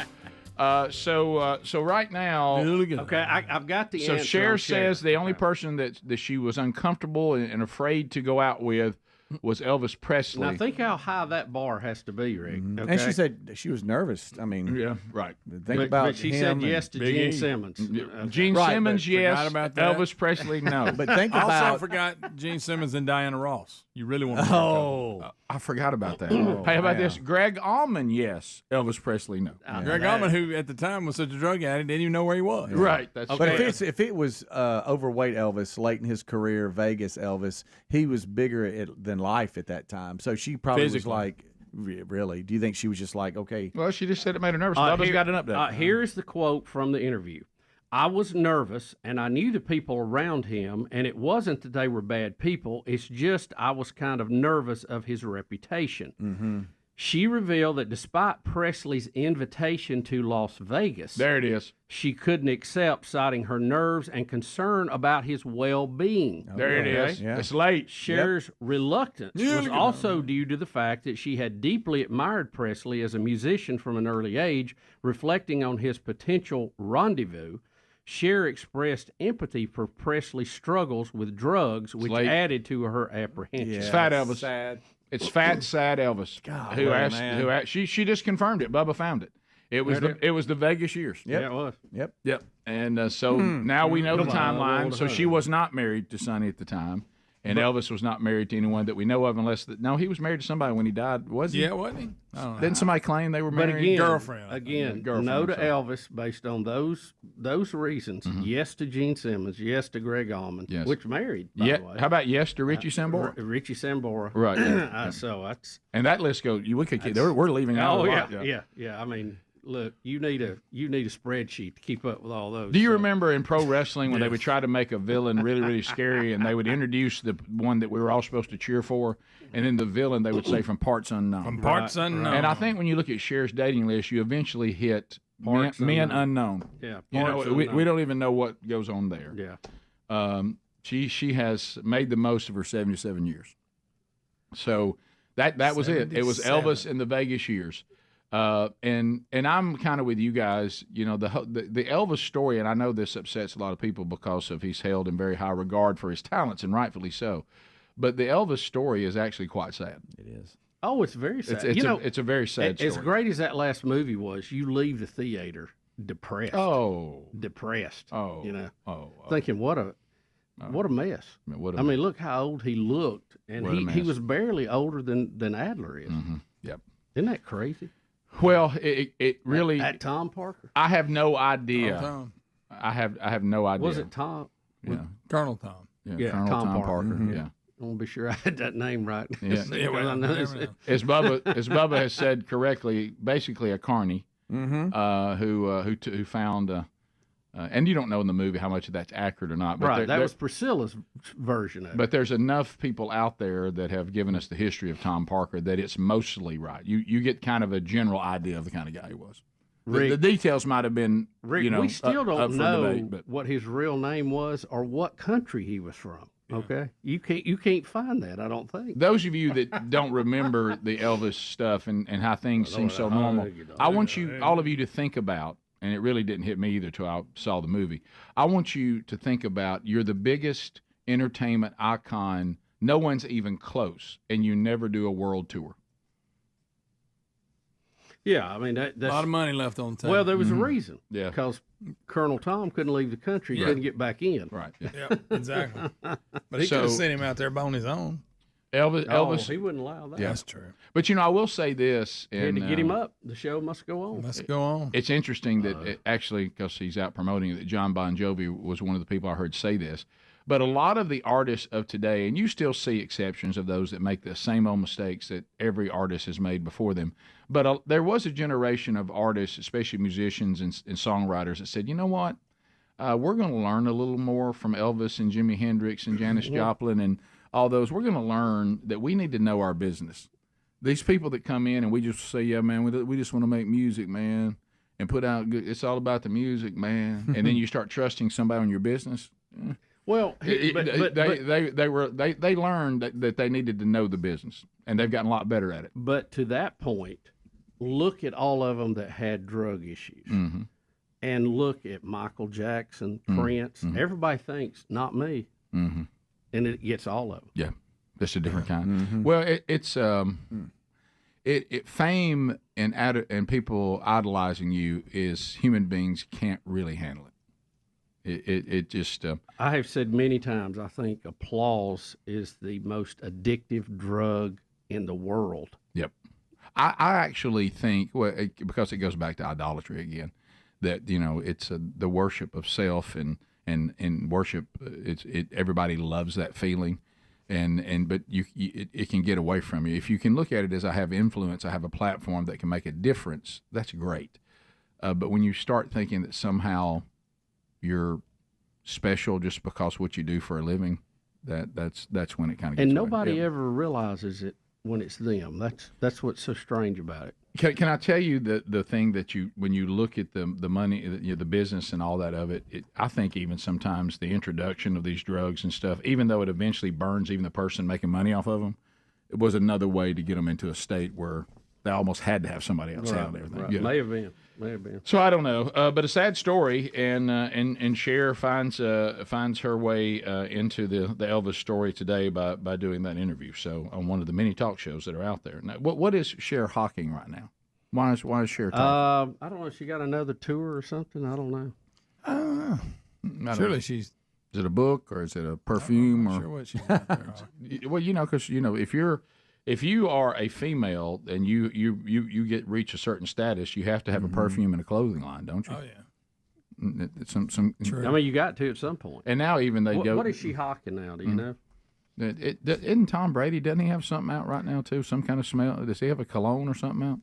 I mean, you never know. You know what I mean?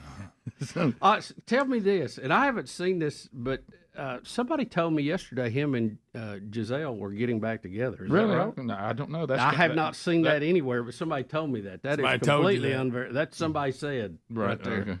Okay. Adler, have you seen the emails coming in?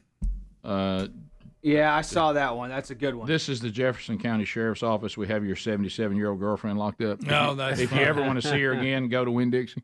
Bring a wad of cash to the Winn-Dixie. I'm on my way. I was telling y'all off air, but my dad called me yesterday, and he said the same thing was attempted on him, Adler. They called and said that they were with the courthouse or whatever, that he had missed jury duty, and he said, well, I know that's not true. They're like, well, sir, I'm sorry, it is true. What? He goes, no, I'm blind, so I wouldn't be on a jury. He couldn't even get the sentence out, and they hung up on him. Oh, yeah.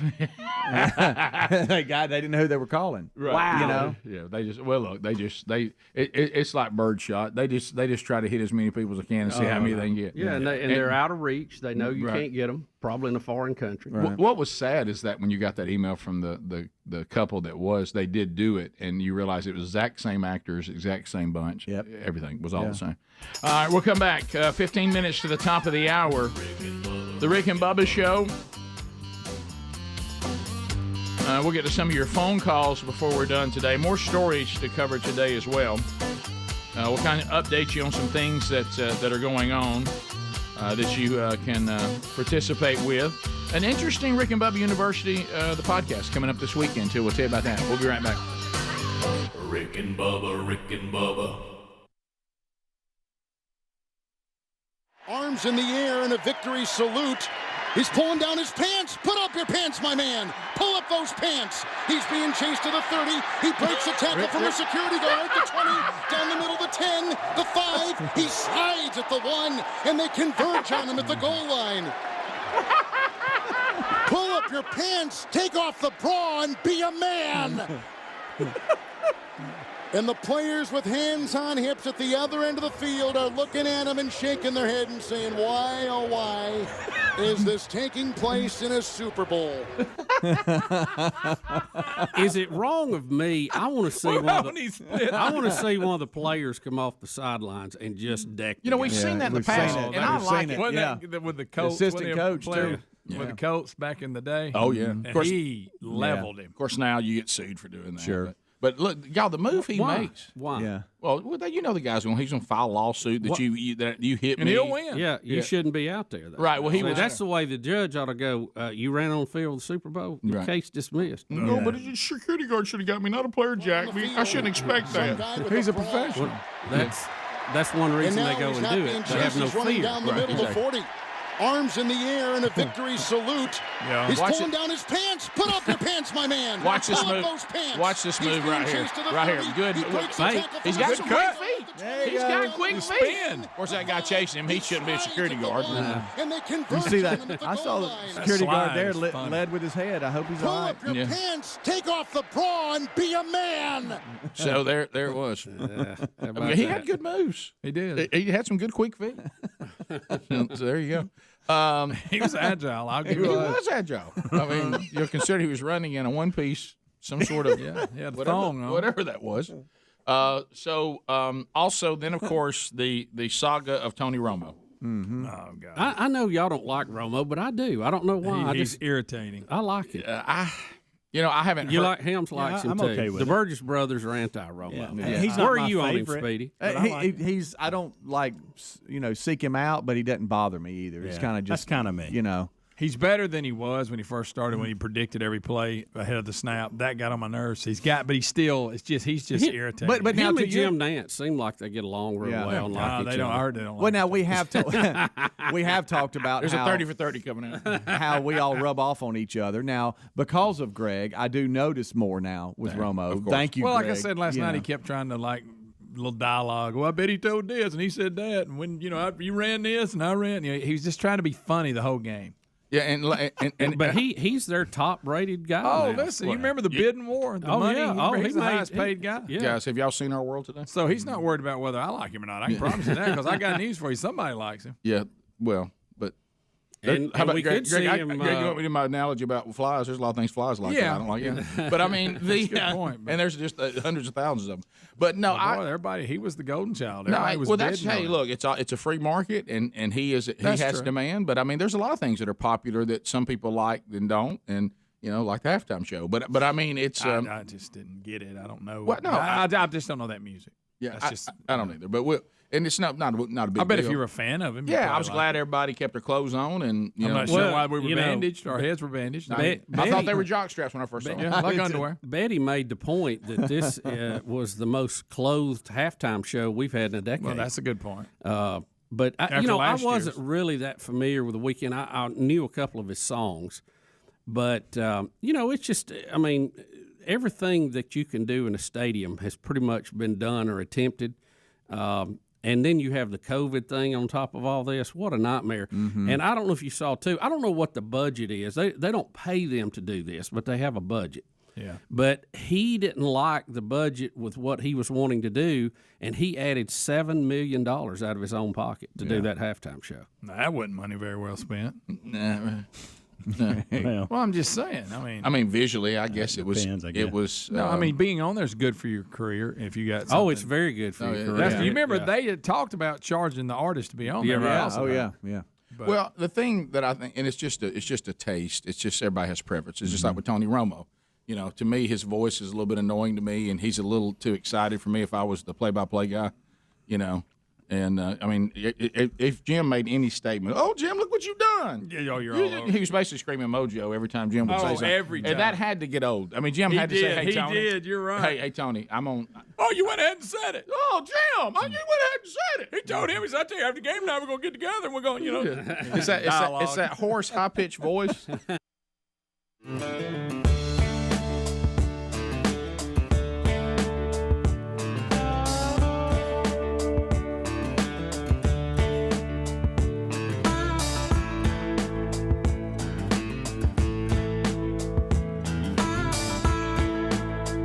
We're back. 10 minutes to the top of the hour. Thank you for being with us today.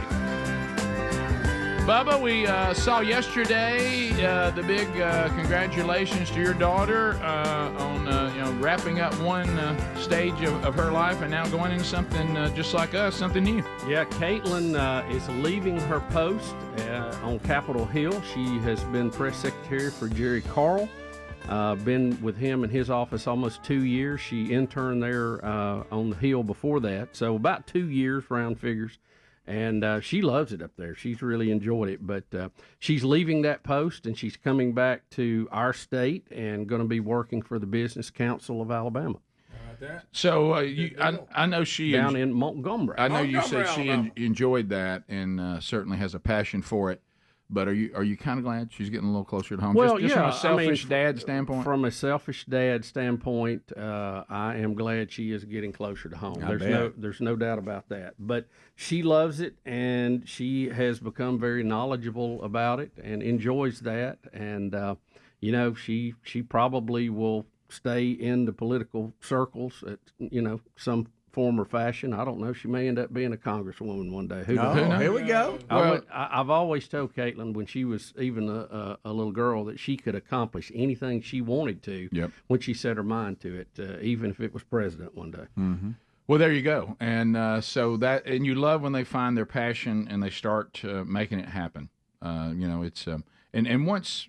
You don't want your kids if their passion is something that would be bad, but, right. But sometimes you and I laugh about going through it too. When you find your passion, sometimes as parents, if you think it's something that's like going to take them far away, or it's something that's going to put them in a place where you're like, or it's not, didn't feel all that secure, Right. But look, if it's their passion and it's not anything that is a bad thing for them.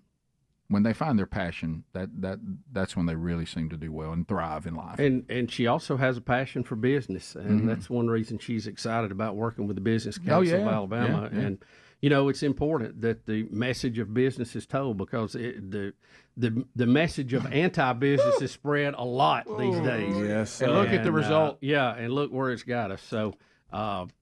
Business makes it run. That's I'm always amazed how a lot of the lawmakers think that we can just live off of government. Yeah. I mean, the math doesn't work on that one, folks. Time really flies, because it feels like it was yesterday. You were trying to figure out how you would get her car to her in D.C. Yeah. Oh yeah. And now here we are. Yeah. She's coming home. She has been the congressman's driver while she's there. That's hey, if you can drive there, you can drive anywhere. I'm sure when she gets back, she'll have several stories she can share with us. But Congressman Jerry Carl did ask one time, "Where did you learn to drive?" Well, there you go. And she said, "My dad taught me on Highway 280 during a driving thunderstorm." There you go. So take them to the worst after you case do scenario. that, DC is no big deal. No big deal. Well, she's awesome. She's a go-getter. Proud of her. She'll do well, as you said, no matter what she does. So I'm glad you'll get her closer to home, and look forward to what That's a good thing. What she'll do next. Yeah. No doubt about that.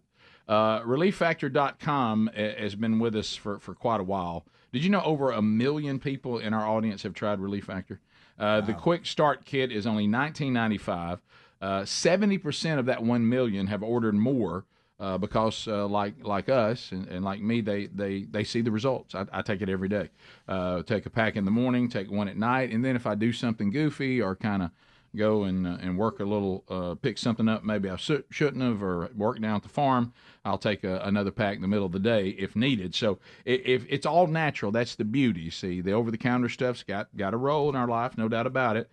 They can be helpful with headaches and things like that, but they're not really designed to be taken like a supplement. This you can, because these are 4 botanicals that have always shown that they can be beneficial to the body's in the inflammatory response. So if you'd like to see if this is the answer for you, a natural answer, why don't you join the rest of us and go to ReliefFactor.com or call 1-800-4-RELIEF and get the Quick Start Pack, and hopefully you'll be in the majority that it works for you as well.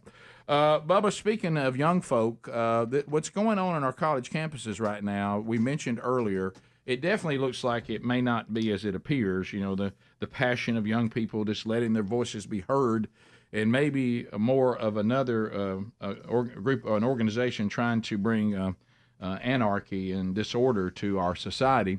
UCLA, they've got overnight, the police have dismantled the encampment from the protesters. Look at this on. If you're looking, Have they got it fully dismantled or of ABC? They're in the process of doing it, and as you have said, Speedy has said, all this looks like these protests start to look an awful lot alike, not just currently at other campuses, but as we hearken back to the summer of chaos. Yeah, it looks very similar.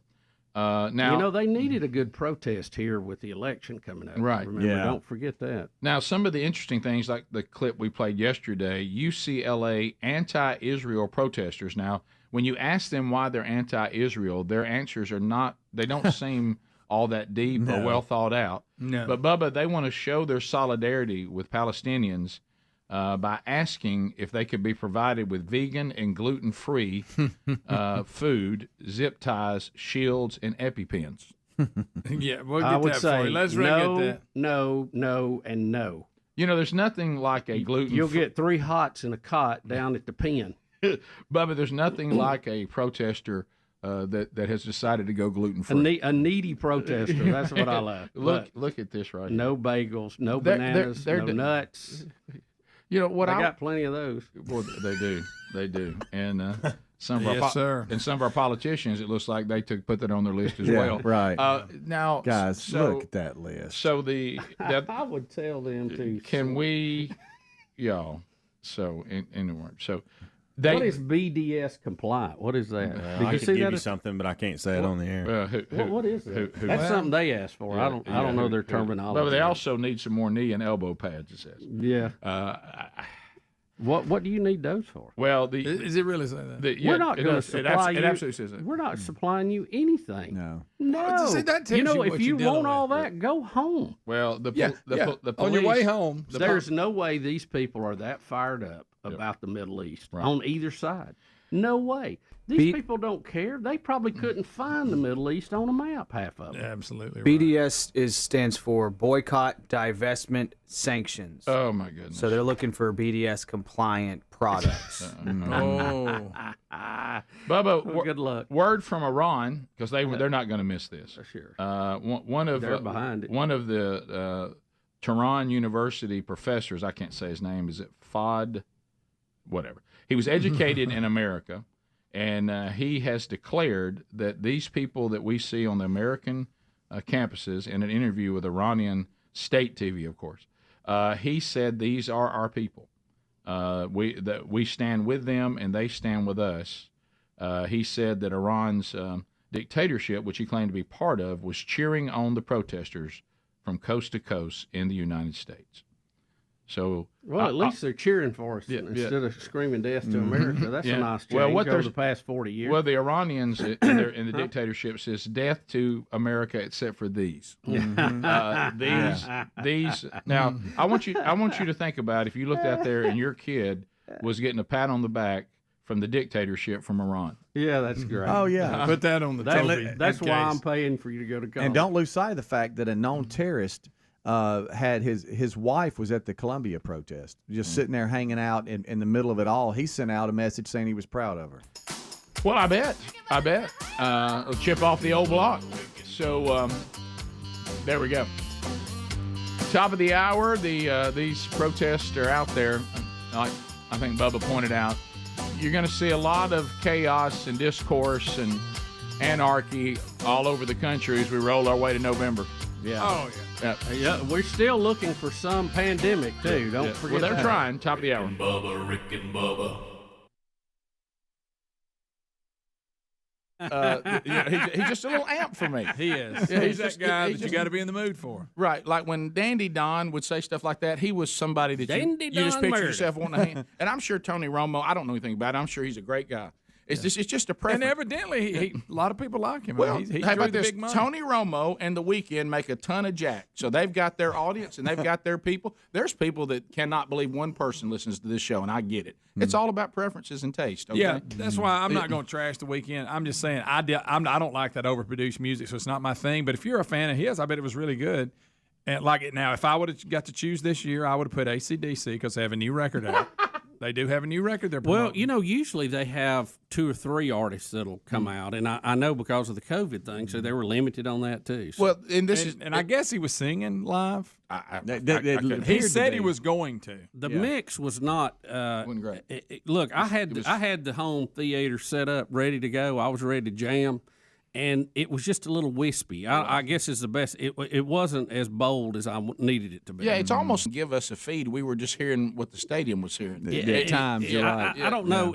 Now let me say this: at least listening to it on that, it sounded live. If you know what I mean. Yeah. Now this her character. Huh? That sang before America the Beautiful. She's talented. That was really good. Was that live though? I don't know. And I think the Eric Church thing, which was a weird take of the national anthem, I think it sounded live, like even the playing. And Can all. you not just sit and enjoy something? No, you can't. Like I say, it was the first NFL football game that I'd watched all year. At one point, I didn't even know if I was going to watch it. I started thinking, I got a few things I need to get done. You know, because first of all, you know, I had a lot of us went hunting this past weekend, and I went hunting on the road. So, you know, when you get back, you know, late Saturday night, because I came back, and you know, there's a certain amount on Sunday that you know you get up, you go to church, and then you're almost kind of, you know, you can't just run down and start watching highlights if your wife's not going to go with you, because you gotta say I got to be real careful every move I make now, because now I'm back home. I have been gone. Here we go. And so we hung out and talked, and then Sherry said she had stuff she needed to do and decided she wasn't going to watch the game. And then young Broderick, who's in the final days of still living at home, he's moving into his own place this week. As a matter of fact, we have to move him in Friday.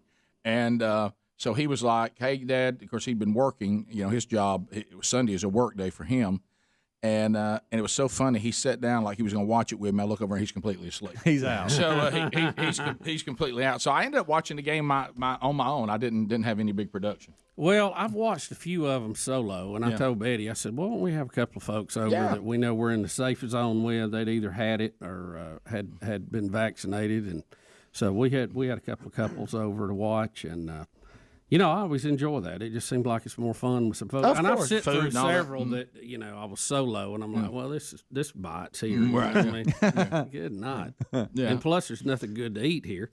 Right, yeah. Now, the one good thing is that, you know, when you are just chilling with just the family members, you can hear the commercials and and relax a little bit, and not, because a lot of times if you get at a get-together, you can't hear the commercials or what's going on, if that's important to you, but...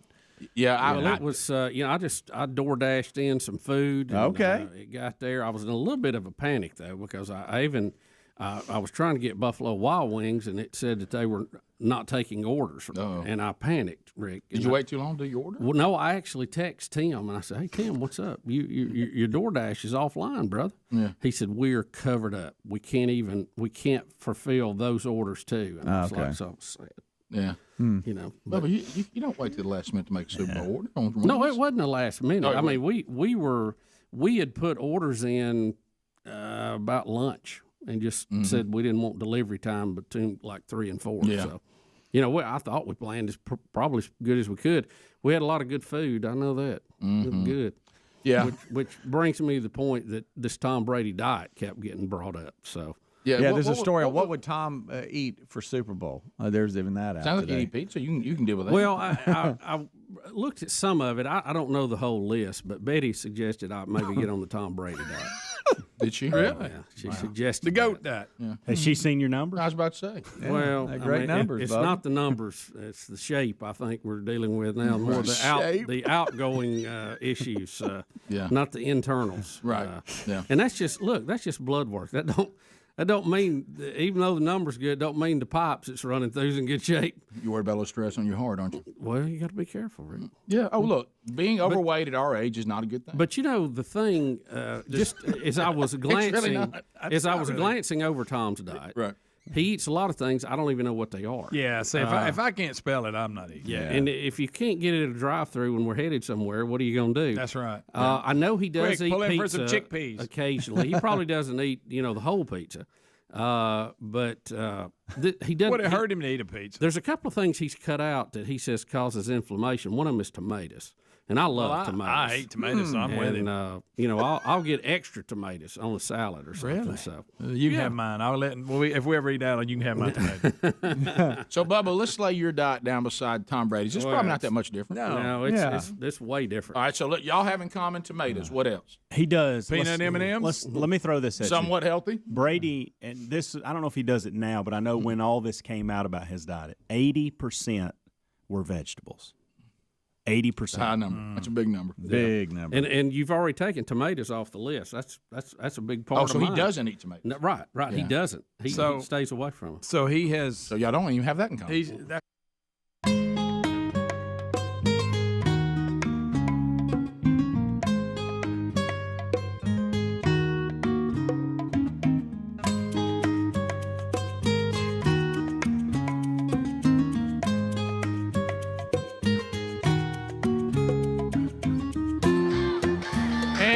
Off we go. Thank you for being with us today. A brand new hour from the Big Boy Studio. More Rick and Bubba as we move forward. Don't forget the Rick and Bubba store. A couple of new items. I'm wearing one of them today. Some of you requested some throwback stuff. There's a throwback shirt here. You got this logo. And don't you like this royal blue, Bubba? I love it. Yeah, I do. I like that. That's a good-looking shirt. I like have that. to admit that. A little That's throwback action there. Also, if you're collecting the collectible 30-year themed Rick and Bubba tea glasses, the third one in the series is out now and coming soon. There is an item that we thought was gone forever. We'll let you know when it's back at the Rick and Bubba store. For a limited time. So we think we've got that done. So Speedy here, the real Greg Burgess, Helmsy, Eddie Van Adler. Welcome back, folks. Bill Bubba Bussy, there he is. Rick, glad to be here. Thank all of you for joining us. Back like a flip. Here we go. Bubba, the campuses are descending into chaos. There's nothing that we like more than to hear from one of the student spokespeople. We talked about UCLA, so we'll finish that. And here is, she wants everyone to know what their end goal is. So here we go. I think it's more than divestment as well. I think given the fact that the University of California is founded on colonialism, it's inherently a violent institution. There needs to be an addressment of U.S. imperialism and its ties to the UC system and how it perpetuates war and violence abroad. Not only abroad, but also here, locally. We see this with the brutality, the police brutality that black and brown students face here at UCLA, Arab students, Muslim students, Palestinian students. And I myself have personally been, faced those violences that the UC has perpetuated and continues to perpetuate. It's not just a means of divestment, it's a divestment from Zionism. Yeah. Thank you, Bart Simpson. Why do all of them have They all that sound like voice? Bart I Simpson. don't know. And why do we have the mask on? You're outdoors in California. I think a lot of it's to hide their identity, but I mean, yeah. some of these people, you know who they are, but I think a lot of it's that. Bubba, I know you and I both have always had, it pulls at the heartstrings of the terrible violence of UCLA. Oh, I know. And how do you stand it? And the colonialism that UCLA was built on. Yeah, on. You're probably going to school on some grant, Right, sure. and studying some communist. You know, course people. Anyway, Bubba, people have always been terribly mistreated in California, Southern California. Yeah, let me just throw this out here. Don't miss what they're saying. Now, keep in mind, if you were to follow up, and we'll have some fun with this in Minute One group, if you were to follow up and say, so your answer to what you claim is, bottom line is, American people are inherently evil because it's built on imperialism. We're all inherently warmongers and we're evil, and we go after people that are black and brown, and y'all don't feel safe. So the lesson you teach us is to make sure that Jewish students don't feel safe, right? And to want all of them killed. Yeah. So I'm not sure that we're going to be lectured by you. I don't think so. No. But don't miss this, because this is really percolating now. If you are, and Obama started this whole deal, that America should not be proud of the things that we've done around the world, or celebrate the blessings that we have, because it's all ill-gotten gains. And honestly, this country has nothing to celebrate. This country should apologize and be ashamed, because we're all a bunch of imperialistic colonizers. Yeah. and especially white people who their skin makes them inherently evil. Right. Yeah. Which sounds an awful lot like what we were trying to not have people think. Yeah. Back during the civil rights movement, but I digress. Bubba, BlazeTV comedian Alex Stein is going to have a little fun. We continue to misunderstand the pro-Palestinian activists that are members of the LGBTQ community. They're the most confusing. Plus, Sacramento State University, whether they wanted to or not, they welcomed Alex Stein. I don't know that he got an invitation, but he went. And let's listen to him try to see if he can get them to walk this out for him. Here we go. And just to... This is hilarious, and he is a troll. He is straight up, this Alex Stein guy is a straight up troll, but he is so funny. He goes and trolls people all the time. He has many viral videos in which he goes up to AOC and says, "Hey, how you doing?" This is that guy. He's a BlazeTV guy. I'm a big fan, but he does go over the top sometimes. He calls himself a pimp on a blimp. And he talks about eating shrimp all the time. You're going to hear that in this, so I just wanted to explain that. Here. Okay, wow! October 7th was a terror attack! October 7th was a terror attack! He's chanting back at the chanters. October 7th was a terror attack! You guys support terrorism! What happened on October 7th? What happened to all the people that got raped? What about the treatment of gay people on the Gaza Strip? We're having fun now. We're dancing and we're praying. Free Alex Stein. Free Alex Stein. Free Alex Stein. Free Alex Stein. Pimp on a blimp. Always eating shrimp every single day. If you're gay, you're not allowed to go to Palestine. What?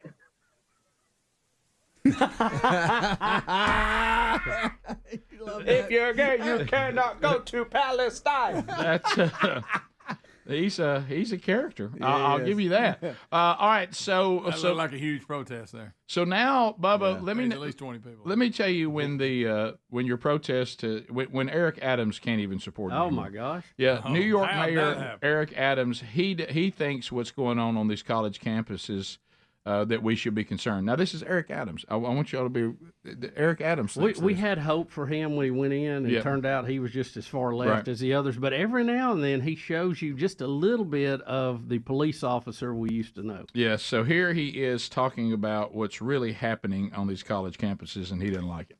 One of the individuals, husband, was arrested for and convicted for terrorism. On a federal level, once we were able to identify some of the other people, I knew that there was no way I was going to allow those children to be exploited the way they were being exploited. And many people thought that this was just a natural evolution of a protest. It was not. No. These were professionals that were here. And I just want to send a clear message out that there are people who are harmful and are trying to radicalize our children. And we cannot ignore this, that these outside influences, I don't know if they're international. I think we need to look into that as well. But there's an attempt to radicalize young people in this country. And he goes on. Next, he's going to say that he can't believe the schools are allowing another country's flag to fly in our country. This is Eric Adams. Yeah. Okay, so he's going to make that point now. Here we go. Give me one more second. Okay, Sorry. I'm sorry. And another significant part of the video was at the end. That's our flag, folks. Don't take over our buildings and put another flag up. That may be fine to other people, but it's not to me. My uncle died defending this country. And these men and women put their lives on the line. And it's despicable that schools will allow another country flag to fly in our country. So blame me for being proud to be an American. And I thank Commissioner Daughtry for putting that flag back up. We're not surrendering our way of life to anyone. When did he become a Republican? I know. Well, but this, I hope if you're someone sympathetic to these ridiculous protests, I hope when you hear Eric Adams, who none of us would accuse him of being, a staunch conservative, right wing, Alt Adler kind of person. But to him, he says these things are so basic, they're so basically wrong that it should be bipartisan that we reject the things they're doing. Right. And I would agree with him on that. We'll be back. 866-WE-BE-BIG is your number. We'll hit the first phone segment of the day. Find out what is on your mind. You do not have to comment on what we just talked about. You can bring up any topic you like, but you certainly can. We have more to cover on today's program, and we hope you'll be part of it. Phone calls next. 866-WE-BE-BIG. Rick and Bubba, Rick and Bubba. Probably why he's at 43 and he's still playing top of his game because of this diet. So, see, I would just as soon have a regular diet and maybe win 3 Super Bowls. You know what I'm saying? I agree. I'll make that trade. Yeah, I agree. 7 would be nice. Go to 10 would be nice. But how about I just win 3 and I just eat what I want? You realize how few people won 3? Yeah. I mean, it's so. I mean, he's still at 43. Let's see, 43. I mean, I've still got, he looks pale. I've got a decade and a half on him. So, and that's a big jump right there, 43 to late 50s. So he can, you never know. Maybe it's all about moderation. Maybe he's too far the other way. Yeah, that's what I'm saying. Could. Maybe he didn't have it balanced. Hey, you just won your 7th Super Bowl. Go eat a pizza. Yeah, the amount, have 2 slices. The amount of water he drinks every day. He doesn't drink coffee. He doesn't drink soft drinks. Well, none of that. I don't drink a lot of soft drinks. I don't drink coffee like it's going. Coffee and water. He's, But how did you see how much he drank? A lot of fruits on here too. I don't see how his bladder doesn't fall out. Really? No, Greg. I promise you, the fruits we like, he probably didn't eat. Yeah, he probably does. It's some weird. But I hate it when people tell me that how much fruit's is that? unhealthy. I said, how can any fruit be unhealthy? Adler, bring that back up. Look, anywhere between 12 to 25 glasses of water a day. That man spends a lot of time in the bathroom. I will tell y'all on the show. I do a lot. I probably do that type of water every day. I'm not that far off that water. I'm not either. I drink it with all my meals and everything. Yeah, because I drink probably 4 or 5 of these during the show. I drink water and coffee. And that's basically what I drink. I don't know how much this is. Coffee's a no, Greg. I don't know how much these. Black coffee. Tom's diet. So here's 20 ounces, and I drink about 4 or 5 of these a show. Yeah, and then I drink water with all my meals the rest of the day. So I'm probably not that far. I was doing better drinking water with meals and cutting back on the soft drinks, but I always just liked a good Diet Coke during a meal, But I can do that. That I can make Classic's that hard to beat. I have times, like you say, where I'm just like, all right, this particular moment, I'm not going to drink water because I'm tired of it, and I'll get a glass of tea. Let's break. Can we find that Tom Brady diet and let's break it down? You going on? Let's just look and see what is attainable and what's no way, Jose. Okay. Bubba, there's nothing on his diet for you that's attainable. I'm going to do better with the water. Are you? You don't even have one over there, Bubba? I did. I'd already drunk it. I drank one already. Rick and Bubba. We can always get to your phone calls on some of it a little bit later on, but welcome back for a brand new hour. Bill Bubba Bussy. Hey, Bubsy. Rick, glad to be here, and thank all of you for joining us here on the Rick and Bubba Experience. We're going to talk now. For some reason, we've landed on Tom Brady's diet. Yep. Well, because Bubba's going to get on it. Yeah, because Bubba's. Eddie told Bubba to get on it. New year. I do want to say happy birthday yesterday to Brooks Big Love Burgess, 22. 22. You know what? Let me tell you something. What was kind of cool about this? I also want to, and really, I'm breathing a sigh of relief, and I know that Thurlow is as well. As I found out that Brooks's radio show on the campus station has been moved to a later time because of his class schedule, so we're not competing with him. Well, that's good. Good thing, Rick. That was good thing. That was bringing a little anxiety to the family. We had Burgess on Burgess radio crime. So he's got a different shift now. So happy birthday yesterday, buddy, and 22. 22. So make all of you feel old out there. Yes. Let's talk about this diet because Bubba's going on it. Tomorrow? No, it was. Or are you going to wait till Monday to get a new start? It was suggested, and so it opened a discussion. That's all. Okay. He's comparing it to the dog bowl diet that he was on at one time. Well, no, Speedy had brought up when I lost weight before and what I was doing, and portion control is that's huge. How about that concept? I struggle with it. Hey, I struggle with portion control. And there is no portion control when you have a giant plate and you go back for supper. You got a real big spoon that you're scooping it with. Maybe if you scoop with smaller spoons, maybe you would give up. It goes back to what we've said forever. We even discussed it this weekend, and we got to laughing and crying about it because it's so true. I said, the concept of weight loss is not something I don't understand. It's Oh, not. no. It's not a. It's like, man, I never thought about that. Wow, there's a revelation. Wait, are you telling me to eat less and eat things with less calories and move around a little bit? Wait a minute. And so you mean if I burn off more calories I take in, I'll lose weight? Yeah. And but your dog bowl diet, Yeah. I mean, that would have worked. Well, but not if you keep filling the bowl up. You he found a way around You got to be portion control, and what it does allow you to do is still eat some things you like taste wise. Right. You just cut down on the Right. pure volume. So let's take of a it. look at it. Let's see if you can. Well, let's see what Brady does, because I'm really not completely familiar with it. All right, Bubba, right out of the gate, a smoothie. Now you're not going to be eating. I'm big on smoothies. I just don't know how to do them. I could live with a smoothie. I would like Sherry to makes a lot of smoothies. I do one about every day. This says smoothie with berries, bananas, nuts, and seeds.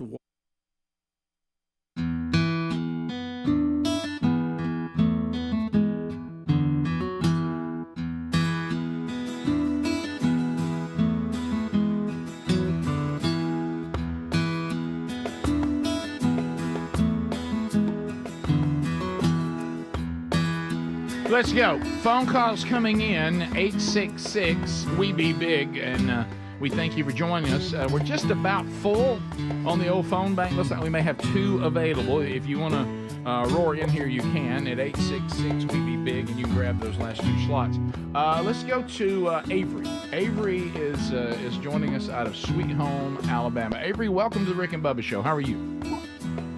Hi, I'm good today. How are y'all? Fantastic, Avery. So one thing I find especially interesting about what's going on in the University of Alabama with the protests is at one point them finding common ground in chanting the Let's Go Brandon thing, the infamous bashing Joe Biden. And I feel like what a lot of, this is coming from someone who's a radical leftist, I feel like what a lot of Republicans don't understand is how much we actually have in common, and we hate Joe Biden more than you guys do. Well, you know what? I think this is a good beginning to open dialogue on common ground. And if people are not familiar with what you're talking about, we had protesters yesterday, pro and con, at the University of Alabama. And the groups joined together to start chanting, F Joe Biden. Correct. We can't even play it because they all become united and say it so clearly. So to Avery's point, Bubba's point, and the story is out there. These 2 groups are at odds. There's the pro-America Trump people, and then there's the pro-Palestinian people, and they're chanting back and forth. There's a little room in between the 2 groups, and suddenly they both start chanting this together. I think this could be a catalyst, Rick, for unity in our country. Yes. These are baby steps, but Avery said it. Let's unite. There should be a bipartisan agreement that Joe Biden has got to go. I mean, where he Avery's not still on the line. No, is she? Oh, that's funny. Yeah, so Thank you, Avery. Yeah. And that's from a leftist. She Yep, said, yep. Garrett in Alabama. Garrett, go ahead. Hey, I've been catching up on the Bachelor since the Rick and Bubba topic or whatever the other YouTube channel is. Yeah, this channel. This guy's had all these. With y'all. Yeah, he has all. It's not affiliated with us, but a listener has saved all these recordings of our days on Turner South, and he's now released them. Ours. Yeah, on his YouTube channel. Yeah, we're familiar with it. Yeah. So, a couple questions. How long did Cassio Kid and Megan last after that ended?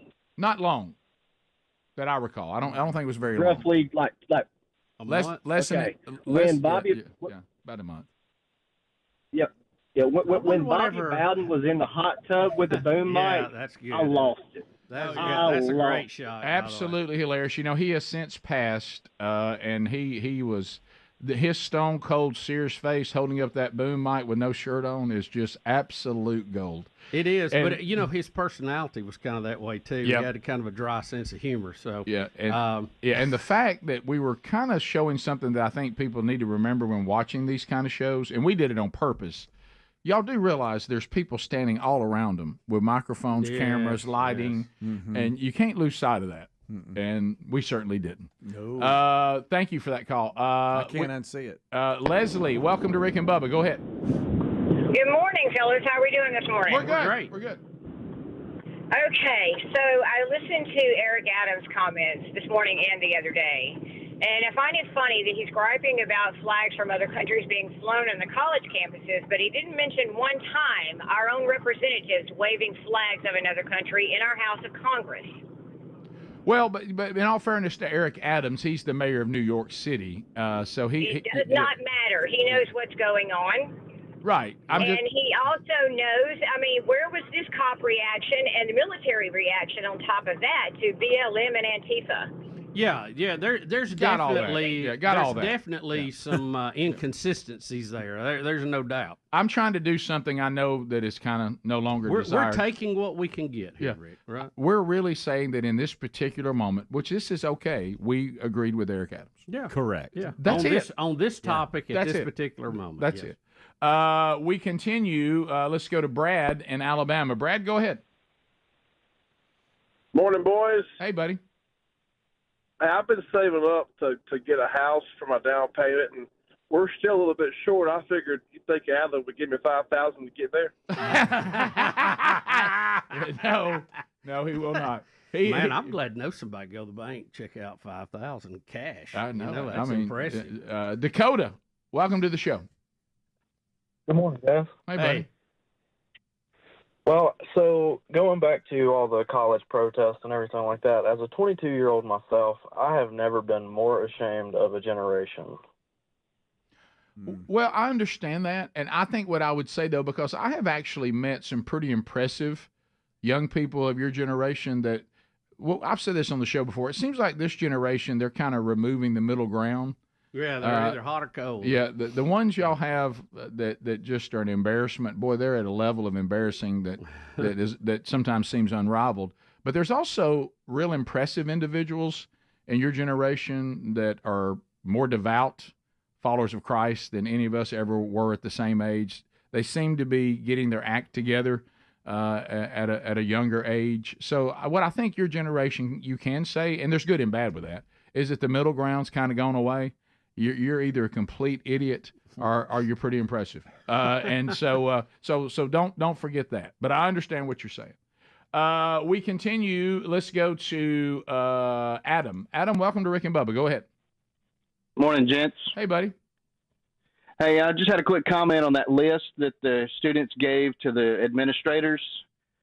Does anybody remember that famous scene from Major League when Roger Dorn gives his contract to Lou Brown? I can't remember that. Yeah. What was it? I remember I can't basically the scene, but what did he do with it? He gave it to him, and Lou just took it, threw it on the ground, and urinated on it. That's right. Yeah, I do remember that now. Thank you. Let's go to Bubba. It's one of our many Jordans. I mean, we got more Jordans than you can shake a stick at. All right, Jordan, fire it in there. Jordan, you're on. Go ahead. Good morning, fellas. How are y'all? We're good. Great. We're good. Hey, I couldn't tell Greg exactly what I want to talk about because I was afraid he wouldn't put me on, but I need him and Ryan Greenwood to start that podcast they have back up because that's some good Rick and Bubba content right there. And with y'all going off the air, I need some more off the air experiences. You know, you're never going to get those two to put that effort in again. Ryan's took a pandemic. Right, he took a pandemic. Ryan's got a job that he's pretty active in. He also, looks like he's about to get married. So, and Greg just basically is annoyed by the whole idea of it. Right. So yeah. And we've talked about this in the radio world, TV world, podcast world. Yeah, they keep coming. They keep coming. And Greg was talking about that. He said, and it really is those that are successful in the podcast world, you got to keep them coming. And I think at first there was a misunderstanding that you could do about 8 of them and let them live forever and nobody asked you to do another one. You got to do another one and do another one and do another one. Just like the shows. We've been at it a long time. Another show, another show, another show. And if you can't handle that, you're not going to last very long. Bottom of the hour. We'll be right back. Rick and Bubba, Rick and Bubba.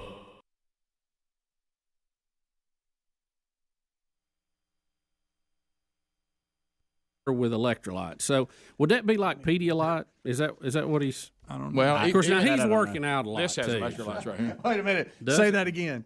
What? He's working out a lot. Yeah, he's out there probably doing something. Bubba, I will say this about him because I'm looking at details here, okay? Because you got to look at the details. He doesn't like fruit unless it's in the smoothie. So he's not one of these guys that just grabs fruit throughout the day that you would think he does. I've never liked. I like some fruit, but I've never liked it churned up in a smoothie. Ooh, I do. No, my wife we got one of those real show enough good blenders.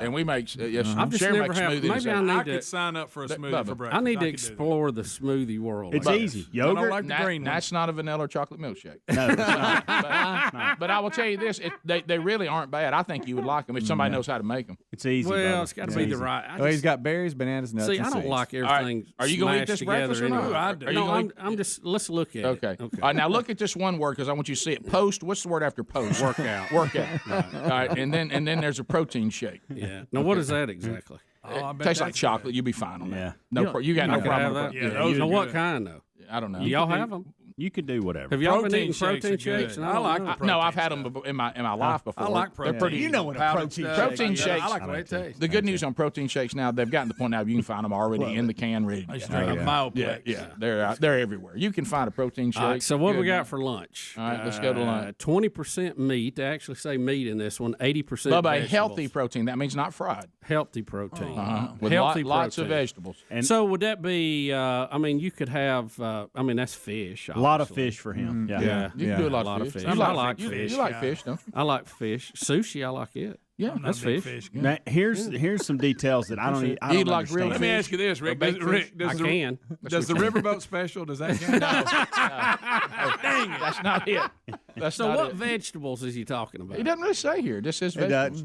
Anybody know what veggies he's doing? Because I'm sure there's some bad. I like good green beans, and I bet he throws a little cabbage in there. So a lot of greens. Cabbage has no calories. He's probably a lot of It greens. might look like that green smoothie you make. I like cabbage. I can't drink something that's got an odd color to it like that. That's his looks like he scooped up a cow pie. Yeah. That's so not good. It does. Bubba, will you let's go back. Will you be doing soup with bone broth? Well, I was. What is that? Okay, we got nuts and seeds again. A lot of nuts and seeds. Rick, a steaming cup of bone broth. Yeah. What is that? What is that? 2 to 3 protein shakes for snacks. But what's a steaming cup? Can I just have protein Just a cup shakes of and leave soup. the steaming cup of soup. bone broth? It's just soup. Yeah, That's all but it it's is. bone broth. I mean, Yeah, but it's What's bone broth? They got meat. You've never seen them. They've got it in the store. I've seen just broth. How dare you say it? A lot of people use it to cook with, but he's just drinking it straight. Yeah. But he spends a lot of time eating. I've He's seen got a lot of broth, snacks but I've never in there. seen. Between this and Romo in one day, but What about a bouillon cube? Same type thing. So what was the dinner, Addie? It's really the same thing as lunch. Almost. Healthy protein with lots of 20% meat, 80% vegetables. Bubba, are you up for avocado ice cream for dessert? No, that'd be a big nay. I'm How about no? I'm currently at 80% meat, 20% glowing vegetables. green anything. I'm doing Tom Brady's diet. I've just reversed it backwards. Yeah. How about no? All right, so let's see that dinner again. Dessert, avocado ice cream. Bubba doesn't seem excited about this. Well, No, and let me read this because I this think is I tough. could do this. I Think think about I'm gonna this, gag just guys. thinking about that one. No white sugar, no no white sugar. flour, No. MSG, No coffee. and he uses. Listen to this. He uses Himalayan pink salt versus just we got that in the iodized. kitchen. Well, What that's from about Adler. sea salt? I thought sea salt was good for you. Yeah, that's because it's on all the chips now. Yeah. What about new? How about nip? What about new? Rick, ask Bubba if he likes it. Bubba Dirt. Bubba Dirt. Bubba Dirt. What about? All right, here's another key, guys. He eats until he's 75% full, and he stops. Now, how do you know that? Craig, I don't. I'm Is just there some telling meter you. attached to your gut? No dairy. He does you no check dairy. all? Or nightshades? What's that? I have no idea. He says no dairy or nightshades. Does that mean like Who eating knows? at night? Who knows? I like dairy. So Yeah, they added a couple of no other dairy, things here, Bubba, no that might flour, help. no- So his favorite, You can't put a fried piece of chicken near him. he likes berry and banana smoothies pre-workout, avocado and eggs for breakfast, Gross. salads with nuts and fish for lunch.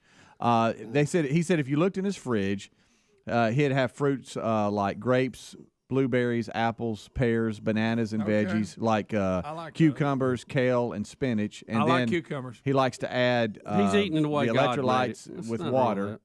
And he says on game days, his meals are simple: a smoothie, an almond butter and jelly sandwich.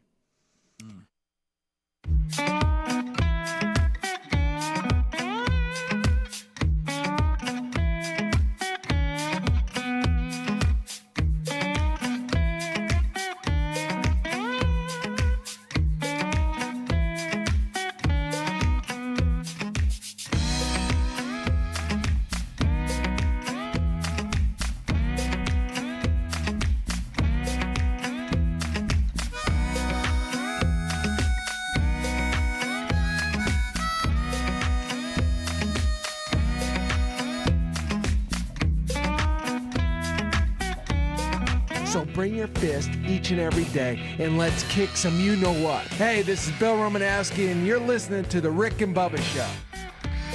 Bubba Romanowski in the news today. The Rick and Bubba Show, we're back. Thank you for being with us. We'll get more of your phone calls before the day is done. Bubba, the headline reads, 4-time Super Bowl winner and his wife file for bankruptcy. They owe in taxes $15.5 million. Yeah, they were headed to a court case, and I think it was actually supposed to start today, and they have filed bankruptcy protection. But the government says they owe them $15.5. Hey, Bubba, they're using the word scam. Scam. It plays into something that he was promoting when he was actually here on the show. Oh yeah, their nutrition company, Nutrition 53. The U.S. attorneys claim the pair used their nutrition company as a personal piggy bank to fund their lavish lifestyle and avoid tax obligations dating back to 1998. It's like a fist! It said Bill and Julie allegedly founded Nutrition 53 to pay for rent, groceries, veterinarian bills, and over 170 visits to nail salons, hair salons, day spas, according to court documents. You know, really, if you, I know when they always put that in there to make it sound worse, but if his wife only went to those 170 times, he came out ahead, I think. Bill, he was always a controversial character. He was controversial when he was here on the show. Right. And it finds his way into controversy once again. Yeah, of course, as you said, they're giving a list now of all the controversies of the past. I forgot some of that. I forgot he punched one of his own teammates, and he couldn't play football after that. Crushed his eye socket. You know, we talked to him about that. He got a settlement of $415,000. He said of all the things, he said, there's things that people hate me for that I don't regret. He said, I do regret doing that one. And I guess after $415,000 he had to pay, I bet he did. Yeah, that'll cause a little regret. Yeah, it will. So, Romanowski, you hate to see this. I do. You just hate it. We were trying to remember how long it's been since he's been on with us. I know That'd be 10 years. At least 8, at least 10, something like that. Because it'd been a few years back in the old studio since we had him on. Yeah, and he was always fun on the show, and he was a sight. He was, and we got to see him play live a couple of times in Nashville. With the Raiders. Yeah, oh yeah. Is that not a great football name, Bill Romanowski? Oh, if your name like you're made a character. If your name is Bill Romanowski and you're not good at football, you failed everybody. Yeah. So, him talking about getting his bell rung, but not wanting to come off the field because he didn't know if he'd ever get back on. Oh yeah. How about somebody take his position? How about with all of this he's been through? He won 4 Super Bowls. That's incredible. Yep. So some good teams. So really, what's crushed him is the government has finally discovered you owed us these taxes you didn't pay. That's what's crushed him, right? Oh, if this doesn't happen, he's probably still okay, right? Yeah, I would think so. Yeah. You know, if they come looking for $15.5 million, that's tough right there. Yeah, well, they're going to take him in. This is I don't know if Optima Tax Relief can help you with that. No. Optima Tax Relief. Scuddy. This is where accountants sure are important. Yes. You better have a good one. I hope Bill and his wife didn't try to do their own taxes. Because, Rick, look, let's be honest. There is no way you can convince me that any of us have any concept of the U.S. tax code. No. So we all rely on a professional to take care of that unless you have a very straightforward and simple situation. And most people don't once you get a little older. Well, because the tax laws are so complicated. Yeah, I mean, it's all this and, right off here and Jimmy Jam there. Drop this. All that. Kick that. Yeah. I was interning when he recorded that promo, by the way. So that was 2007. Wow. I was an intern. Actually didn't know who Bill Romanowski was. Sure you didn't. You guys had a good time with him. When you come in each and every day, it's like a fist. I was standing right next to him when he goes, "It's like a fist." Did it fire you up? A lot. Well, I actually thought he was joking. I was like, what is this? What's happening right now? He's got a fist curled up on him right now. Who's this maniac? The man. The man. And when the IRS comes after you, it's like a fist. Oh, it is, right? You talking about one of them fingers ain't tight? Oh. Do you still have his number? You Yeah. remember when text? You remember? Hey, buddy, what you doing? They may not have a phone anymore. I just got a text. I just got a text from him. He says he's willing to come back on the show, but he needs a fee of $15.5 million. Yeah, you'll do it for that. Unlimited. He's got a fist. When the IRS came after him, it was like a fist. We're gonna kick some. You know what, Bubba? You remember when country star Colt Ford, who's also been on the show, Greg loves him. had a heart attack. Chicken and biscuits. He said he died 2 times. Yeah. Really? Yeah. Said he has no recollection of the night in April when he had the heart attack after his performance in Phoenix. He said he asked if he could remember the traumatic, crazy experience in an interview. And he says, I don't remember even coming out here to do a show in Phoenix. Apparently, we played a sold-out show. It was incredible from what I understand. But I walked back to the bus, text my fiance, hey, baby, and fell over dead. Wow. And he said, I died 2 times. Luckily, the band came out to check on me. All of a sudden, that's when everything broke loose. Well, they hadn't. The coach piled up out there in the parking lot. He said he said after he texts his fiance, he doesn't remember anything. Wow. He said he was told that he was transferred to another hospital. He died on the way to that hospital. They brought him back and saved his life. So he said, I had so much trauma to my body and my heart that they had to put 3 stents in. There's a lot more going on. Now my gallbladder has crapped out on me as well. He said, tough run. Yeah. He said, I get emotional talking about it. Thanks for all the support. He said, well, this is good news right here. As you know, sometimes the Lord loves us enough. It's been life-changing. It's been spiritually completely changing. Well, good. Yeah, good deal. He said it's also going to be physically changing. I need to do a little better. Yeah. Then he said they put like 3 stents in him. Yeah, that's what he said. So he said, I'm going to try to get stronger, get in better health, and learn my lesson. So we'll see, physically and spiritually. Yeah. So that's good. I mean, you know, I hate he had to go through that. I think Bill Romanowski was on when they came on the show. Remember we had Colt Ford on there? I do remember. It was. You might be right. By the way, were y'all wanting? I'm not saying that I have to have these kind of things, but I kind of want to tell Colt, glad you're okay. Glad you're making these changes. Praise God for that. You died twice.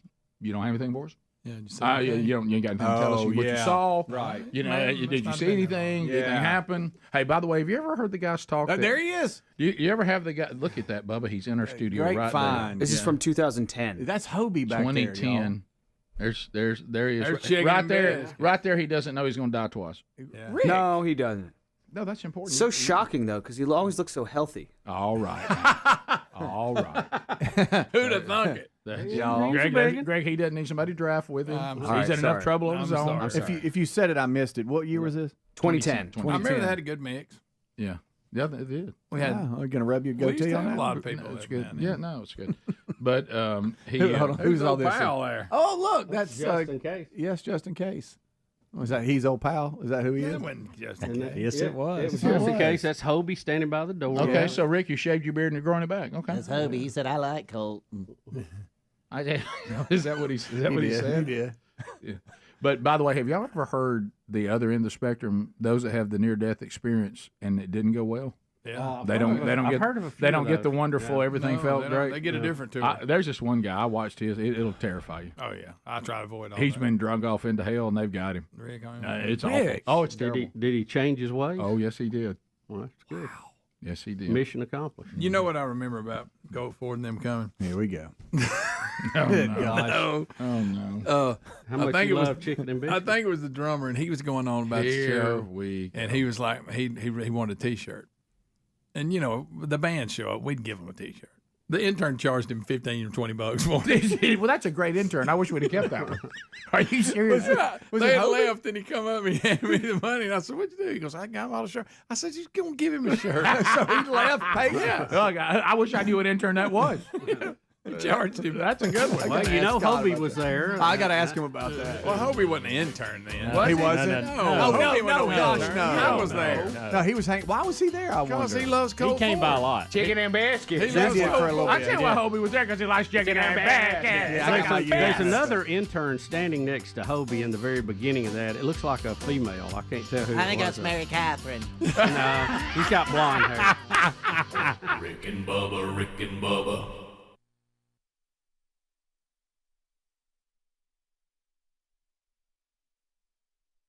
And here it does say that he has But a that's max. bread if it's sandwich, right? Yeah, But so- you do whole wheat. But you know what he would do? Yeah, bread is a essential. He would take your Jif peanut butter and he would throw it down a hill. And look, and he would and throw it probably right on target. Right on target. Right to Gronk. Yeah. And if he overthrew the Would guy, Gronk catch it at the bottom of the hill? How about this? And if he overthrew the guy, they'd call a penalty and give it back to him. They would immediately give him another shot. How about What's Gronk's diet? I may like it better. yeah? Let's try Gronk. I think you're on Gronk. Yeah. He's You're just taking the workout part out. But he would replace it with almond butter. Call what you want to. Walk into the Jeep. Yep, you would have the almond butter, peanut butter versus the peanut butter. This says he does do coffee, Greg. It says max 2 cups of coffee, no caffeine afternoon. So he shuts it off at 12, and then no food within 3 hours of going to bed, which is pretty standard for The one I saw most yesterday said he didn't do any caffeine. so I like that one better. Yeah. Send me that one. Maybe Print that This one was out. 8 hours ago. Maybe he does decaf. CBS. Yeah. Which I don't get. Well, I don't get that. he says no caffeine after 12, which leads me to believe he's probably caffeine caffeine. before 12. Bubba, do you want to Caffeine do is this a stunt? vitamin. Bubba, I do you really want- think caffeine's a vitamin. Bubba, do you want to do this stunt? I think no.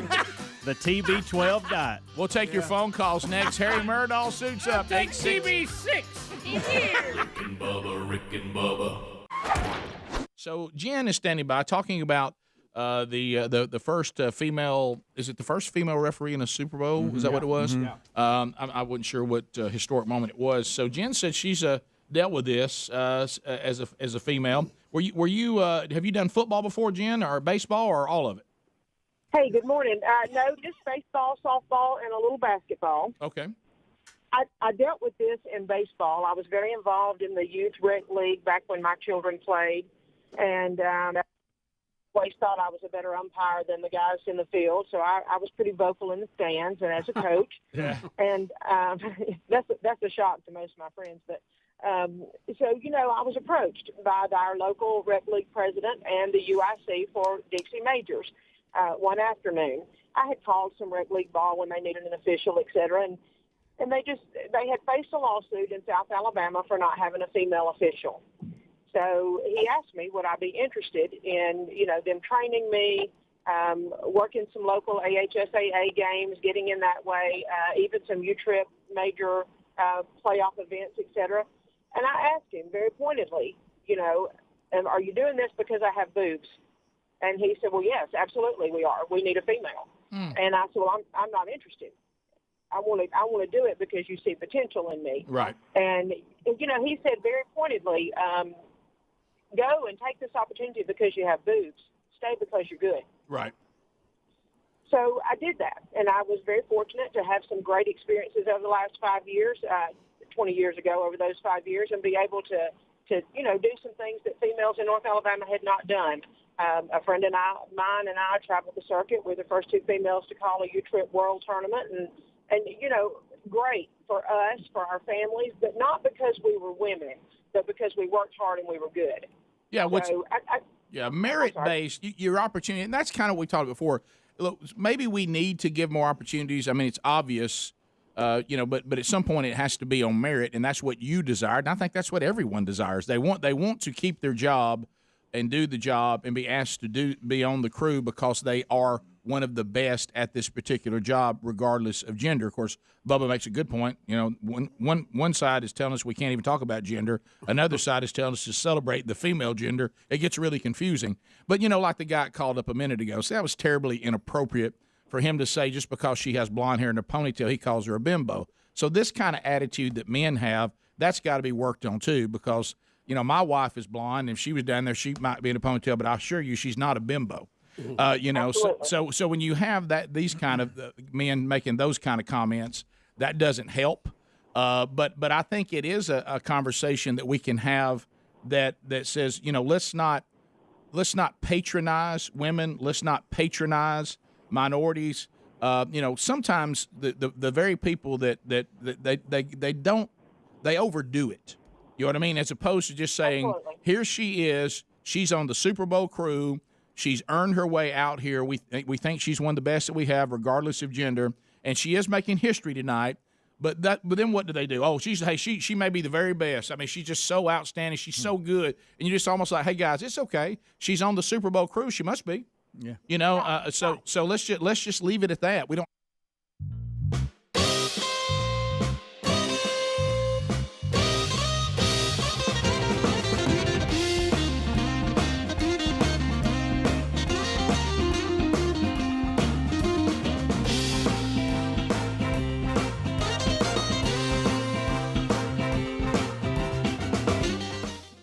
Did I mention she's pretty as a field of daisy?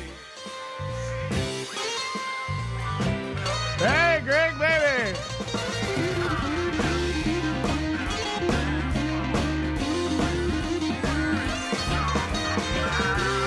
We're back.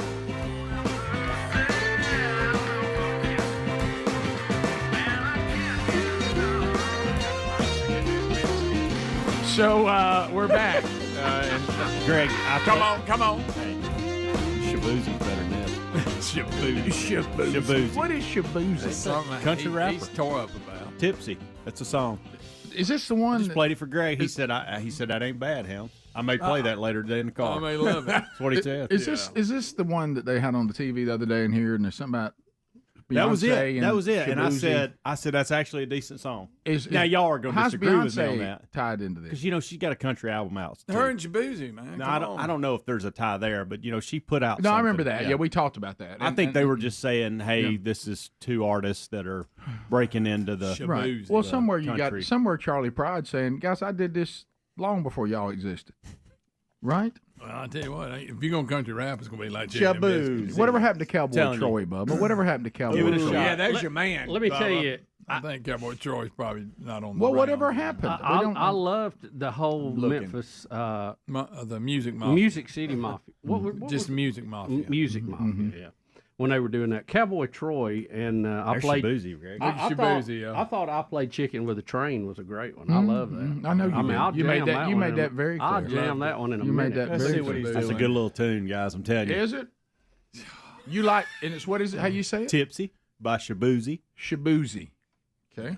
How do you spell that? I wouldn't even know how to start. Shaboozy. I think it's like SHABOOZEY. Yeah. Okay. I'm close. I may not have got. You would that look at that right. and say Shaboozy.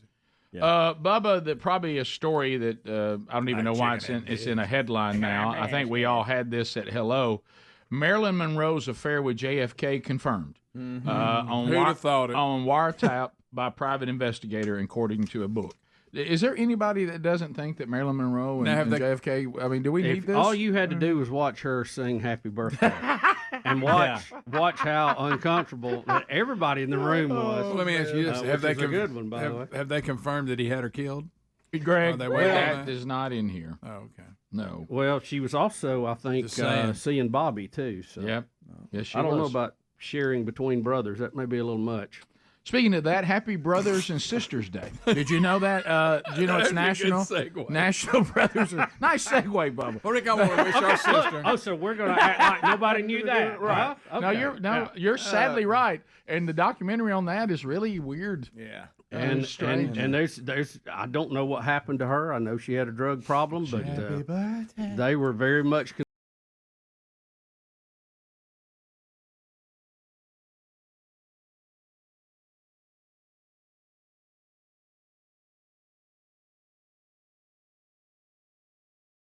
His response was Wow, look even at that better. cake. Wow. They couldn't find him a big cake?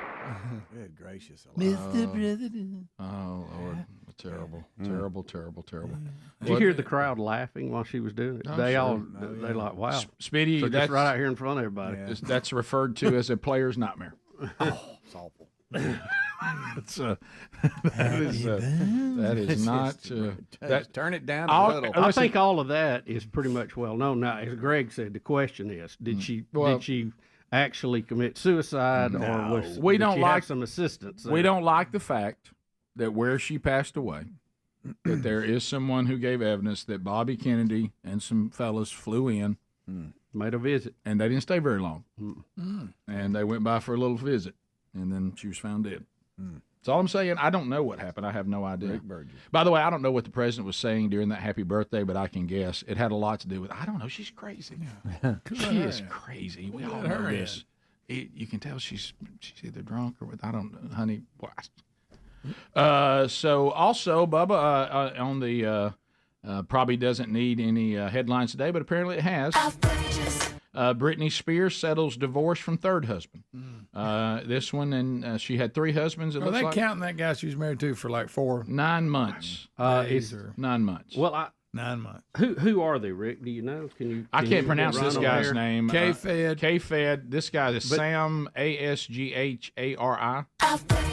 But now, what was it, the 4-hour guy in Las Vegas? Yeah, some guy she went to high school with. Was that before K-Fed or after? I can't remember. After, I think that's after K-Fed. Remember, he got arrested for trying to crash her wedding to this guy. Remember, he's flipped his lid. He's still in love. The third husband lasted 9 months. That's or 9 months after the split. I'm sorry, they've settled it. I'm sorry, I've got that wrong. Now here's what this person is saying. Don't know how long they were married. He says that she is completely dysfunctional and is blowing through the $60 million fortune.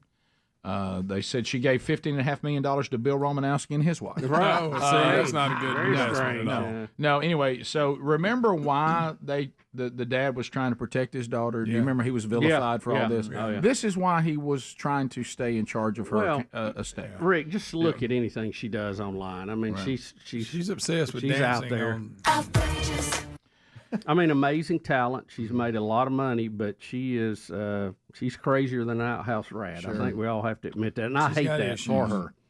Bubba, I would say very successful. I'm not sure about outstanding talent, but very Well, I mean, very she- successful. To be able to do what she does Right, and produce sure. the You're right. the dancing and all that stuff, and she can grab a husband when she needs one. Apparently, but she'll do some dances. But I know Oh, yes. I know the dad takes no solace in this because No. it's his daughter.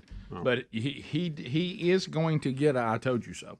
And she just settled a couple of million with him, right? Didn't I say that the other day? Well, somebody for Brittany needs to stick one meal back somewhere when the other's gone that she'll still be able to eat. Well, it's I one think of we're going to have to bring out Las Vegas residency You're back. right. Yeah. Well, it's one of the most uncomfortable, but sometimes often unrecognized points of the parable of the prodigal son. The dad did not go after him. He said, "Okay." They had to realize the problem and come home. Eventually, I'm just going to turn you over to yourself, and hopefully, you'll end up in the hog pen, realizing that you would be better to be working here for me than where you are now. Right. And that realization, thank goodness, did come for that one, and hopefully, it does for all the prodigals. But that's not a lot. That's a tough thing to do. And he tried not to do it, but he was forced to do it. And eventually, we all have to suffer the consequences of our bad decisions. And hopefully, it'll be a wake-up call, and it won't end tragically. Yeah, hopefully. But this latest husband says she's completely dysfunctional and blowing through the money. Yeah. So, which was the concern of the dad. But yeah, he tried so hard to tell us that. So hard. No one listened. He got all mean.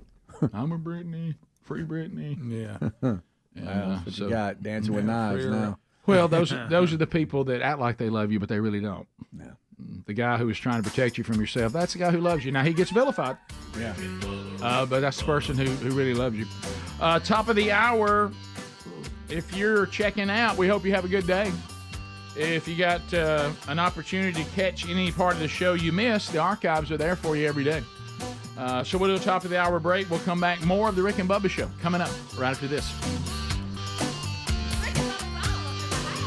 Rick and Bubba, Rick and Bubba.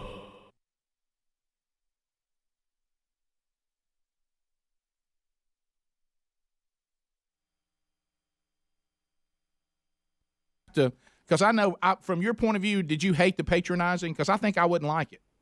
You know, I absolutely did. It infuriated me when they said, "Oh, we got a woman. No, you have a trained official. Right. You know, you have a trained official who takes this seriously, who takes the game seriously, who loves the game, who wants to see you play well, and play safe. Has nothing to do with me being a woman." So I did resent that, and I still resent that even in the workforce. You know, I work in a manufacturing environment, and I'm where I am because I worked hard, not because I'm a woman. And, you know, I also, as I mentioned to the screener, I'm not one of those women who feels like women are created equal. You know, I very much believe that God put me here on this earth to be a helpmate. But there are certain situations that if I put myself in, like going to the classes and going to the schools and then in a man's sporting environment, I do have to put up with a certain amount of blonde, I too am blonde bimbo jokes, right? Right. They are inappropriate, but again, I allowed myself to be in that environment. So I think women have to take some responsibility. Got to toughen up a little bit. There's no doubt. I don't know that I would want my wife in a football environment because I've spent a lot of my life in a football environment, and it's not exactly the time when men are acting like gentlemen. And I have a lot of respect for the female gender. And you said equal. I think what you meant was same, because men and women are equal, but they're not the same. And exactly that. Yes. Yeah. So I understand what you're saying. And Jen, I want to hear how you ring somebody up when they strike out. Yeah. Can you give us Are you vocal? I'm very vocal because, you know, it's taught. You got to sell it, right? Oh yeah. Growl! What about here it is? I just painted the corner. Are you like, yeah? Or do you go? Yeah, no, I'm like, got it, man, got it. You know, I'm very vocal because I enjoy the game. I love the game, and I want to tell you a quick anecdote about a senior in high school. And thank you for taking my call, by the way. He had his pitcher was struggling, right? He was doing well framing, and I gave him everything I could, but there was one that was just so outlandish, and so I didn't give it to him. Well, on the next pitch, he dropped the mitt on me. And, boy, I mean, it hit me in the chest and rang up my jaw, and I saw stars for a minute. And I called time and dusted the plate. And he stood up, and I said, young man, stay right here with me for just a moment. And he squatted down, and I said, if you do that again, I will throw your ASS out of here. Don't be confused. And he said, you can't do that. I said, try it one more time, and you'll see. And, you know, we didn't have a problem the rest of the game. That's it. Yeah, well, see, we say this all the time, and you sounds like you did a good job. And I've said it before as a coach, when the officials don't take charge of the game from an authoritative process, it'll turn chaotic, and I'll look and I go, this is on you. You've allowed this to go on. And so because you have to cull it, you know, because if you don't, you know, it gets out of hand. So that's and they'll eat you no matter what your gender, right? Yeah. That's the way it is. That's true. Hey, gentlemen, I love your show. It's uplifting. Enjoyed it for years. First time calling in, being brave enough to do it. I appreciate you taking my call, and God bless your family. Well, thank you, Jen. Jen, we'll see. You're out of here. No, outside. Do you like the umpires that let you know? No, that's high. Just a bit. Yeah, I'd rather they do that. Give me some idea what was wrong with that. Right. No, that's down. Because I'm dying over here to know what's going on. I will tell you this. It's amazing to me how the height of the umpire does move their strike zone around. The tall ones call a higher strike zone. Yeah. They just can't get down there. Yeah. And I didn't need to. I couldn't play up high. That was a dangerous area for me, man. The few times that I umpired like youth sports, I had to really stop because I would get excited about a great pitch too early, and then the batter would think, "I guess I need to swing," and he'd hit it. You know what I mean? The pitcher's like, "Don't start hollering, yeah, right there." When he released the ball, you go, "Yeah!" I don't know if you remember this, but we had a female ref in basketball in youth league. Teed me up for cussing. I remember this, remember and that? Mom was furious. Yeah, and then my female mother got me when the game was over. Well, how old were you, Greg? About 12. And, do you remember what you said? Yeah, I know exactly. It starts with S. Yeah. It's under the basket, and something didn't turn out right. And you know when everything gets quiet at the wrong time, and it just echoes. And that female ref's in my face went, and then I was like, uh-oh. And then I looked up the stands, and my mother was staring a hole through me. Snapping turtle look. Oh. Yeah. But, yeah, that's my experience with female. But it's a good call on her part. It was. You know what? She was taking control of the game? I may not have been 12. I may have been 10. I was about to say, I don't think you were 12. I think you stretched. Greg, if you're playing for the Trotters at Oxford City Center, you ain't 12. That's who it was, right? Oh, I wanted to crawl up under the chair. 10 at the oldest. Give me that. Yeah. I told her to go iron somebody's shirt. Greg, don't be like that. not at 10. So looking back over the weekend, I know that we talked about this. We were trying to, where we live, deer hunting is fading away. Only 3 days left, and I've looked. The odds of me going are practically none. Just too much going on. So this past weekend was the last hurrah for the most part, unless something happens that's unforeseen right now. But and my anniversary approaches.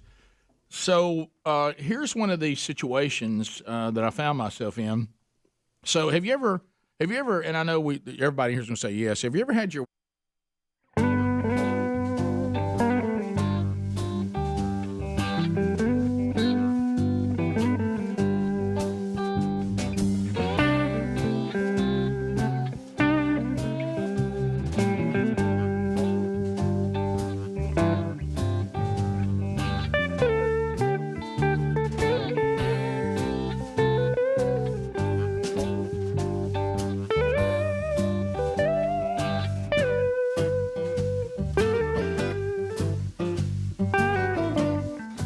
6 minutes past the hour. Thank you for being with us today.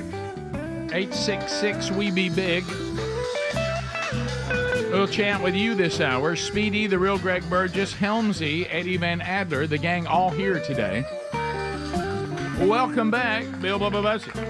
Rick, glad to be here, and thank all of you for joining us. It's a little party we call Rick and Bubba. National Day of Prayer today. Also, I heard the guys in the kickoff hour, apparently it is National Brothers and Sisters Day. See, I thought we had Siblings Day the other week. When Greg, I didn't get a card from you on Siblings Day. Well, I forgot. Didn't get it. Now, you can't have Siblings Day and then have Brothers and Sisters Day. I agree with you on that. It's the same thing. I mean, we're making the days not count anymore because there's so many of them. And they're overlapping and all that stuff. Well, maybe this is the LBGQP Brothers Sisters Day. Greg, it may be. And on that note, I hope you have a great day today. Little baby brother, and I love him so much. Has he been kind to you so far today? Or is Not it just really. I asked him to be. Not at all. And hasn't texted our sister. You haven't? I asked you to do that too. Have you called Jay? I don't know if it's official. That was such a good one. Sometimes, Bubba, we can, we all have our little ways, and people will give us a hard time about it until they need us. So way back, the year was 1983. Oh. And the year was. I developed a little bit. I developed a little bit of a reputation that I might cut a workout here or there. Not work on my pass rush drills during the time that I was just trying to breathe and live when I was taken out of the particular drill. I was never called the type of player that did everything it took to prepare. And I pretty much leaned on natural ability. And sometimes it can be seen as maybe a little bit lazy. Okay. And but I remember it vividly, and I got to relive it again just on Tuesday. This was back in '83. It was the first time. I guess it had flipped to '84 because it's the first time that I'd ever gone through a winter workout with a football team in Troy. And they were warning me about the winter workout, and I didn't know. I'd never been through one of these. I thought, well, we're not practicing and the season's over, so this can't be that bad.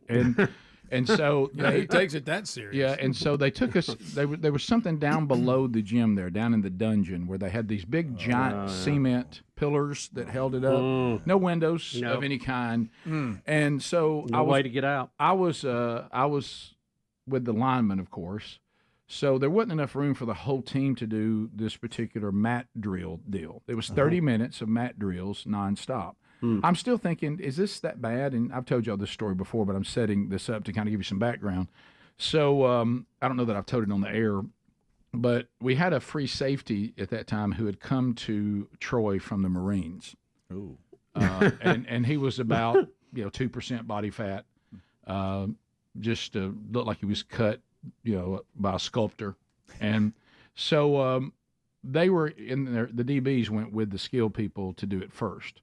So I'm standing out there with basically all the fat guys on the team, and some of them not as fat as me. But so I see the skilled people coming up out from, they'd already done it before us. Their 30 minutes was over. Oh. I was watching them because I want to see like a roller coaster ride or something. How bad was it? Is anybody crying? Yeah. And I look, and my eyes focused on the Marine. And I thought, I'm going to check him out. And he was just kind of, and I could see him getting some breath. And I thought, he looks okay. And then he stopped and threw up. Oh. And I thought, oh no. Not good. Not good. Oh, no. And then I look around, and all the other offensive linemen and defensive linemen going, we tried to tell you, freshman. And I was like, this is, I won't be able to make this. So we go in, and they got all these stations set up. And there's maybe just a brief second when you turn around to get back in line that you can gather yourself. But you run through the drill, then you're good again, run, then they blow the whistle and you go to the next station. Mm-hmm. You see, and this goes for 30 minutes nonstop. So I realized there was no way. So my mind, which I called genius, some people called it lazy and not working hard, but it's not how I saw it. So I start trying to look around going, how can I survive this workout and not die? Okay, it made the Marine, have to, do his thing. So I noticed these giant cement columns that if I were to just step to my left, it would the view of me would be covered by this pillar. It would be obstructed, and the coach couldn't see me. So, and it'll lead up to Tuesday. So all of a sudden, I'm standing in line for the drill, and I just step one step to my left and get behind the pillar, and it's completely obstructing the view of the coaches. They can't see me, and the guys who are gung ho and think this is bad form, they look at me for just a minute, and I can see, oh no, they're going to tell on me. They're going to rat you out. They're going to be mad at me, and suddenly they're dying, and so I see their faces go. As much as we want to hate him, that is genius. And we will do it too. And so I'm not saying how many people would fit behind that. Right. Well, they just said when they got to where I was, they were going to do the same thing to grab a little extra. And then what I would do is this is exactly how I would step. Okay. And I did this, and then people would be going, and I'd be doing this, and I would go, and then I go, look for. And then you'd slide back. Yeah, and then I would get right back in and be part of it. So everybody wanted to be mad at me until they realized we must be like him. He's helping us today. Yeah. So as y'all know, I've started trying to do a little better, that I do a couple of workouts every week, and then Sherry and I will walk another day. Well, Sherry, as I've told y'all, has become a bit of a tattletale during the workouts. Yeah. He's not doing it right. He didn't do that. Isn't he supposed to go all the way down? On those, and I just said, sure, you can't do that to me during the workout. I'm trying to survive this. It's helped me enough. I just don't want to. If I need to take a shortcut, I'm taking one. Vilified. Oh, you shouldn't do that. You shouldn't do that. You shouldn't do that until Tuesday. Oh. So all of a sudden, Tuesday, we are doing this workout. Then we get down to the end, and it descends where you do these different exercises. And because it then is going to ascend, the same exercise you just did to start the ascension back up, you have to do it twice. Oh, after a little brief deal. So, and they're called froggers. Froggers. These where we're on these weights, and you do a push up. You come up, then your legs come all the way up like a frog, go back out again, then you do the push-up again. I thought they had y'all trying to run through traffic. No. And so he used to play that. So we go through the workout, and we get through it one time straight up, but now we got to go through it again. I'm supposed to do 20 reps. Okay. I did 12. Okay, 12. That's barely half. Right. All right, that's a little more than half. Cut. Listen, I'll drop a rep myself, but you can't drop that. No, I thought there was confusion in the room, just like you got to get 12. You got to get 12 out of 20. Now, keep in mind that Sherry Burgess is behind me doing them as well. Yeah. Okay. I don't hear anybody rat me out. Right.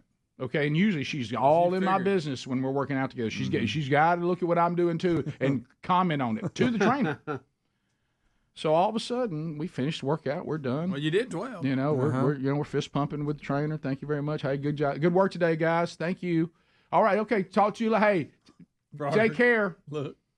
So all of a sudden, yeah, that's it. So all of a sudden, wow. I don't think I can do that. But we're going all the way down on a push-up, then coming up and doing that. So anyway, I don't like that. So anyway, all of a sudden there's silence in the house. There's just a brief moment when the trainer's gone, and I said, well. And I looked around. She goes, "You didn't do all the reps, did you?" I said, "No, I didn't." "Did you?" No, you didn't. Well.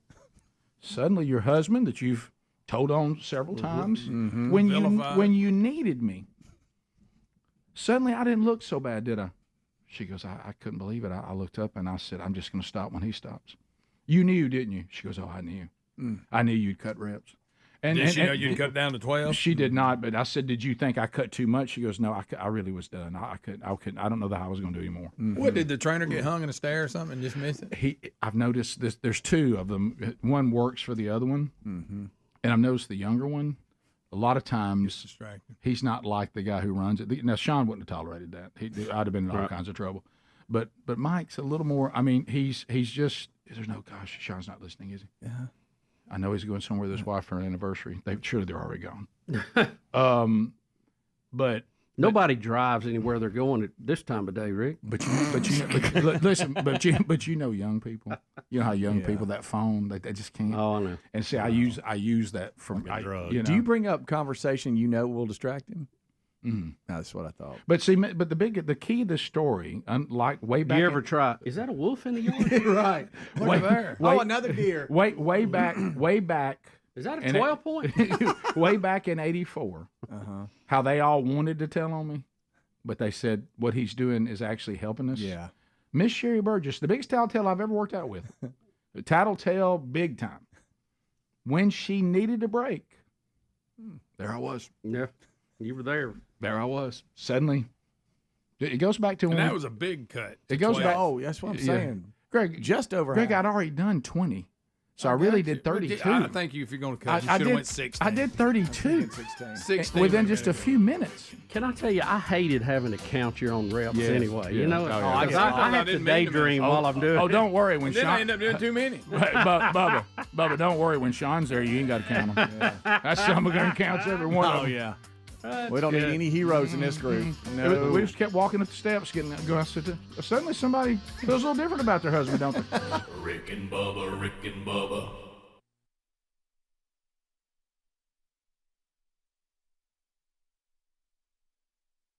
I give a warning. Hey, you need to address that. It's going to be problematic. It could be anything. So, talking about weight loss, it actually ties in. When I went from 305 pounds down to 260, my wedding ring was starting to fit loose because, if you lose 40, 50 pounds, and if you had your ring size when you use a big one. And so Sherry said, you're going to lose your wedding ring. And I was like, it's not that loose, baby. I mean, it's loose, but it's not that loose. My knuckle, and it's still grabbing. I think it's fine. Hey, you need to get that ring sized. Again, you're gonna lose it. And you know what this and this is terrible, but if you struggle with your weight like we do, you know what you're thinking in your mind. If I go resize it, I'll get fat again. Yeah, you know what I mean. And then it's kind what am I going to do when I blow back up? It's then like, I can't get it off. Yeah, it's like they tell you to get rid of your fat clothes, but I can't. I still have them there, and they're saying as long as they're there, you think there's a chance you're going back to it. True. And I still have work to do, but I've had some success. But anyway, so I go hunting this past weekend with a friend that we usually try to hunt together one time a year. And so I go and we go out there and his pastor came this time and we had a great time together. It really this trip for me every year is really more of a retreat than it is an actual hunting trip. We don't hunt as much as we just sit around and spend time together and just enjoy it. So, and we really gotten ridiculous. I'm talking about like we'll look up, it'll be 3:45, and we hadn't even gone out to hunt yet, and we'll try to go sit down like at 4:00, and only have about an hour and a half for sunset right now. But we enjoy it a lot. So anyway, I don't know what happened, but we go out hunting in the afternoon, and the pastor decided he wanted to shoot a doe, and so he did. And I'm trying to think of all this, where I was and everything. And, of course, I'm walking out, and I was starting to get updates on your hunt, Bubba, but I'd only had one bar. So it's like anytime I'd walk into cell service, stuff would come in. Yeah, and you start getting and so at one point I was looking down trying to see the pictures, which we can talk about if you want to, about y'all had a very successful hunt. And I looked down, and I had a glove on, so I took a glove off then, but it wasn't my ring finger glove. So I don't think that was it, because I was just trying to look at I couldn't get these pictures of the deer that you guys took that Speedy got because won't load, and then one picture loaded, so I wanted to look at it. So I mean that could have been it. But anyway, we get back to the house, and I'm cooking some steaks on the grill that he had, and all of a sudden I start feeling. I realize I don't have my ring on. I've lost my wedding ring. Oh boy! And I was like, that old coldness makes it. And I'd really pitched this hunt to try to not do the anniversary thing and all that. I was you remember all that I went through last week? Yep. And I'm thinking to myself, oh my gosh, I've lost the ring that my wife put on my finger 25 years ago. Because the first thing you think, like I have it on, you've got a backup. And I've got one of these. And I'll tell you how I sold all this. You know how you're dreading saying what they told you was going to happen? Oh yeah. Have you ever tried to go find a wedding ring in the middle of Southwest Alabama on around 2,000 acres? Pretty hard. Hey, baby, she's gone. She's gone. So I thought to myself, did it come off as I was slinging the deer in the back of a truck? Because I took my gloves off for that. Is that where it came off? So we looked there. And of course, now, which made it perfect, the only day that there was no rain at all was the afternoon hunt and most of the morning hunt. So we didn't get around to looking for the ring until after the morning hunt. Well, now it's raining. So now, I mean, it's muddy anyway this time of year when you're hunting usually. Yep. But now we've had rain too, and now I'm looking for a ring, and I'm climbing back up in the shooting house I was in before. I'm looking around in the field I was walking in when I was starting to look at the text from you guys, and I never found it. A lot of ground to cover. I never found it. So then you get into that mode. Can I just go put the backup ring on, and if it doesn't come up, you know what I mean? And so I put on this one, which is silver, okay? And I said, well, our 25th anniversary is coming up. I think I'm wearing my silver one.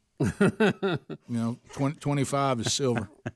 And she goes, well, where's your other one? I said, well, I'm just going to wear this silver one. 25 years, silver. So I'm going to wear it.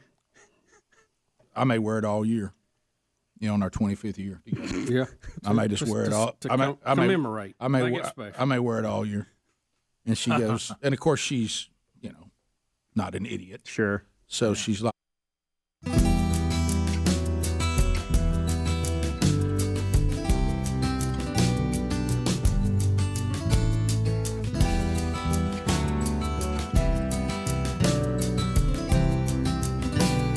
So here we go, working our way back. 866-WE-BE-BIG is our number. So update you on a few things. Tonight, Man Church. If you want to plug into one, a lot of you will ask, hey, is there anybody near me that's doing them? How about Opelika? Are you in that area? First Baptist Church, Opelika. Lance Ingram, you know him as Dr. Lou on the show. Former intern Firestone, the author of Warrior. And you can see him tonight as he does the Man Church in Opelika at First Baptist Church. So make a note of that. You also can plug into the curriculum. Coming up the rest of the month, coming up on the 16th of May, First Baptist Church, Crestview, Florida, Brian Dawson will be speaking there. So if you're in Crestview, Florida, they've been going through the curriculum and our strategy for a couple of years now. So it's the next Man Church there at First Baptist Church. Go by and plug in there on the 16th of May. On the 18th, Gil McKee will be a pastor of First Baptist Church over in Tuscaloosa. He'll be at Hope Mountain Church in Calera, Alabama. So go see Pastor Gil there as he'll be bringing the message. And they'll be kicking off our discipleship strategy in Calera, Alabama. On the 19th, I'll be at West Mobile Baptist Church in Mobile, Alabama, the 19th of May, and we'll be doing their next Man Church. And I'm looking forward to being back and speaking to the men down there as they continue to go through the strategy. Also on the 19th of May, Brian Dawson again at First Baptist Church, White Plains, Alabama, there in Anniston, Alabama. So a lot of Man Churches in May that you can participate and plug in and attend, and you can find those at themanchurch.com under upcoming events. All right, so Bubba, Chris Skates is going to be our guest today on Rick and Bubba University, the podcast, and he has got quite the little resume. We'll be chatting with him. He was a chemist for 30 years. He's been a speechwriter and policy advisor for 2 presidential administrations, and he has written a novel called Moonshine Over Georgia, and Chris has been actually on the show before, way back and remembers that. And everybody I've talked to about our visit with him today said we are in for a treat. So that's coming up. That's coming up this weekend. Looking forward to that. Yeah, Bubba, Tyreek Hill. I know he's one of your favorites. Boy, he's fast. Wow, Yeah. he's fast. We don't know how old this reel is. We don't know how current it is, but it's still worth a watch. Was this when he was a chief, or is this Dolphin? Do we know? This is from 2022. All right, so 2022. This is him going out, and you know how the women have started the flag football leagues, Right. So Tyreek Hill is going to walk out there with 20 different females to see if they can get the flag. And he heard that one lady doing tackling drills. Yeah, so here he is out there. There they all are down there warming up. Can we hear? Has it got audio with it? I think it's got music. Oh, okay. So here they all, and they're going to get ready. Look, and here he goes, and they are trying to do. Look, he is. And they didn't know what they were getting into. No chance. They couldn't even touch that flag. I mean, they wasn't anyway. That wasn't even close. No. So Nice he's little walking move here. Boom. See that one more time. Yeah. Did Did you see the height when he turned the corner? He's leading him to the left. He's about to plant that foot. There we go. Yep. Back the other way. Yeah, and away he goes. They shouldn't feel bad. He's done that to some of the NFL's best. Sure has. Yeah. There's no doubt about that. And so I know a lot of the people in the female circles of flag football. All of them are thinking the same thing. We hope and pray he never identifies as a woman. Oh, I know. So he could only that could only be trouble for everybody. So anyway, I don't know why Adler, unless Greg helped you pick out the videos today, why you would have video 12. What kind of person puts video 12 on the list today? Yeah, did y'all hear about that? Yeah, did y'all hear about that? But would you? Why would you do that? This is a thing. Yeah, sad. I'm going to read the title for the ducks. Oh yeah, I saw that. Brown bear eats ducklings in front of horrified children. Now, why would we have that video? Oh, this zoo encounter is that's nature. They're right in the. That's nature for you, right it's there. Close. They got a heck of a view of it. Oh, Bubba, don't look at this, Bubba. No. There's the little duckling family. Oh no. Bubba, Bill, Bubba, Bussy. Yeah. I'm not going to show it. Look, the bear. All the bear's thinking is dinner has arrived. All right, just follow Mama. Don't venture off. Why has Mama got them in such danger? Mama's in a handle. She didn't know what to do. She ended up she thought it was just a pond, but it's a pond in a bear exhibit. Yeah, and the bear is thinking this is DoorDash. This is DoorDash for here a we bear. go. And it's on. And now we're swimming after. Bubba. Listen to the crowd. So the kids have a front row view of it. Like, okay, where'd they go? This is nature. There's a duck right there. Oh man. Oh, they're so trying to get away. He's eating. He's eating that duck, Bubba, like we would eat a biscuit. Yeah. The mama or one of the little ones? He got the little duckling. Yeah, it's a little tiny one. He's just chewing it right there in front of the kids so they can watch him chew. So Mother Nature. Hey, man. Oh, no. Okay, we can't watch this. Hey, buddy, can you leave him alone? Oh, he's about to get another one. buddy, No, right up on He's on the glass. He's on the glass. Oh no! Not. Did you hear what she said? Hey, buddy, can you leave? He just took them alone. He just took the head off. He just ate that duckling's head off, and the kid's face was pressed up against the glass where the duck was. Yeah. That was not nice. No, that's what bears do. That's right. Bears was And hungry. they do the same to you if he could get to That's nature. Oh. That's nature at its best. That's right pretty there. bad. I don't know if y'all's wives do this, but we have a park near our house where the ducks all are. So you have little ducks every year. Boy, he's And taking to every one of them, Rick. watch my wife when we go down there, and I go. Of course, I have to do this. Well, looks like there's only 6 now. No, those other 4 are okay. I said, so you think were they on their own now? I said, baby, predators pick off ducklings like their survival rate. So why there's so many of them. Yeah. I said we were here 2 days ago and there was 10, and there they are. There's only 6. No, those are 2 different ducks. No. And I'm like, Well, that's why they have so many. right. And look, the numbers just keep reducing every time you go down there, and we're down to 2. As experienced parents, I got to know: would you guys take your kids away from the glass, or you leave them at the glass then let them see? I don't know. Mine would go, Dad, look, this is awesome. Check this out. I think it's a good time for them to make the call. If they're willing to stay, I stay with them. If they're upset, I say we'll go. Then you live and learn. I would be like, I hope he's not really hungry and tries to take this glass out. Yeah, it's going to be a good conversation on the way home. you've lost your ring, didn't you? And I said, well, since you've asked me directly and I've got nowhere to go, yes, my ring came off. I don't know where it is. I said it's somewhere in the mud of Southwest Alabama. And, you've been to Wingo's place before. It's thick mud. This is not you going down there like me going down hunting at the farm. This is like I think there's creatures out there that none of us have ever identified. Right. I mean, this is out. This is a place you go where you think you've left all law and order, you've left all cell coverage. I mean, this is truly the wilderness. And I got a metal detector if you want to borrow it. Well, hey, baby, she's gone. It's one of those things we have to. When you find it, that's it. Because what happens is now you become the undesirable person on the hunt. Nobody wants to have to take you around looking for your wedding ring. No. Everybody wants to say, what about Camp House breakfast? Yeah. What about You've let's lay around here? Hey, what about dozing off in the chair between the hunts? Nobody wants to hear back out to help Burgess find his ring. No. So I probably didn't put the effort in needed because I didn't want to be a bitch. I know. You could have looked harder. I'm at the point now, but and you don't want to be out there and spooking the deer off. I mean, who wants to be that guy? No. I can't find my wedding ring guy on a hunt. Yep. You can't be that guy. So I finally said, "Hey, baby, it's gone, and I'm gonna put this one on." And she goes, "Well, are you gonna go get this in size before you lose that one too?" And I'm thinking, why don't you just put a little black tape on it? That'll stop it. Something like that. In the short. Did I have that? No, there it is. That's the ring I lost right there. Thanks, Adler. He's picked up a picture of Big Love and me. There's the ring I lost. You talking about the one that has our wedding date engraved in it? Oh, wow. Have you checked your gloves? I did. Yeah. First thing I did. I'm not bringing this up because it's a very touchy subject. But don't do this, Lisa Greg. lost hers in our home. Still don't understand this. In our home, Greg, and I keep going. They're going to turn up. Well, I think I'm to the point now they're not. I dug through the trash. It's the biggest mystery in the world. Greg, this thing about that ring is one of the weird. Mine is pretty. Three of them. There were three rings together. Mine's pretty straightforward. Hey, this was in our house, and you've never found them. Never. Gosh, that's weird. And you think somebody stole them? No, there's no way. They're somewhere. I don't know. I dug through the trash. Lisa's convinced I missed it in the trash, but I really dug through the trash hard outside.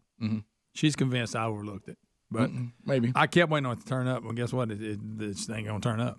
Don't know that. Sad. I can't believe. Does anybody think I'll ever find this ring? I mean, you know the place I'm talking about. It's never coming back. Rick, I lost mine in my house. Rick, I found it. It ain't looking good for you. Your only hope is in the next few weeks as they're out walking around, they find it. Is it one of those like maybe next year when they start getting references? Unless it's late. You need to find it now before you have the green grow up and it settle down into something. Yeah.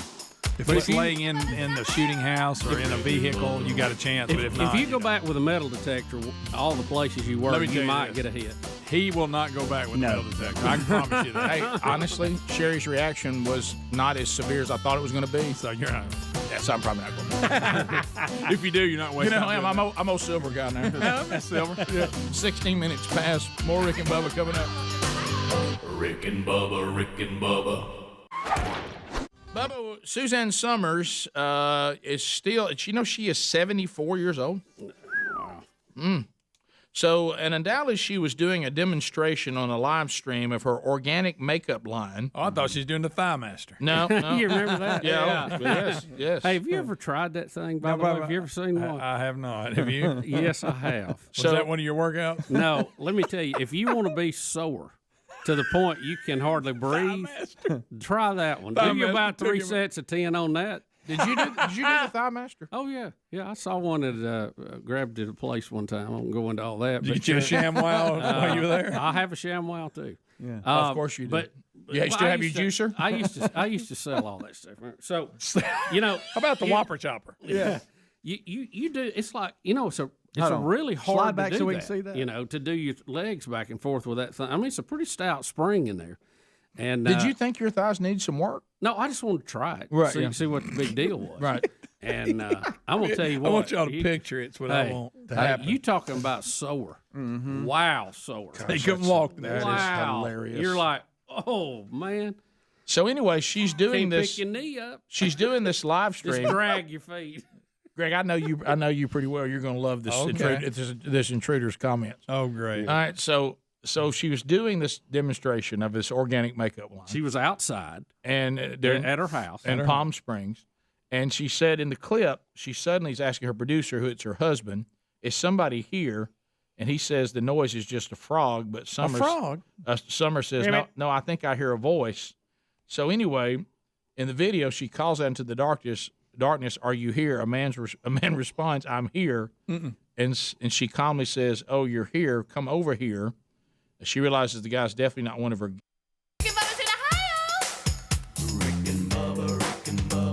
Pass the gravy, please. Rick and Bubba, Rick and Bubba. Ooh, it brings me to my knees. Rick and Bubba, Rick and Bubba. I can't start another. 35 minutes past the hour, Rick and Bubba Show. Thank you for being with us today. So, mypillow.com/Bubba. It's continuing. Don't blow this. The $25 sale is continuing to roll on. It's an extravaganza is what it is.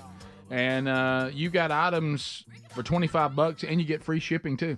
And I know for a fact behind the scenes that when Mike went in there and said, I want free shipping with this too, he got a little pushback. He was like, Mike, we can't do $25 and free shipping. Come on, Mike. You know how Mike is. He's out on the edge. So he said, I just a way to say thank you as they join us in celebrating our 30th anniversary, and a $25 extravaganza sale going on now. My sandals, $25. Giza My Pillows, $25. 6-pack My Towels, $25.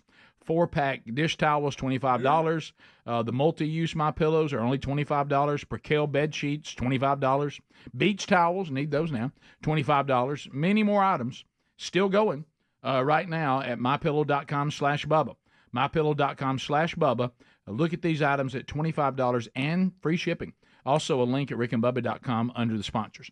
So a couple of Seinfeld stories. One of them you said is a little more serious, that he's getting heckled or hollered at or attacked about during the anti. He's Jewish, and so is he facing a little backlash? And I guess so. I know tomorrow night the Unfrosted movie comes out, right, on Netflix. I think it's tomorrow night. So it is on Netflix. I ain't gonna go to the theater to see it. That is correct. Right. Yeah. So I don't feel like there's anything in it that I'm gonna like. It looked kind of silly. Well, and that was my concern, Greg. I thought that us doing a movie about Pop-Tarts, they had me at Pop-Tarts, but as I've watched it, maybe it'd be good. It feels like it's, as you said, a little zanier than I wanted. Well, I mean, he's a comedian. That's what he does. Yeah, but his show was very clever.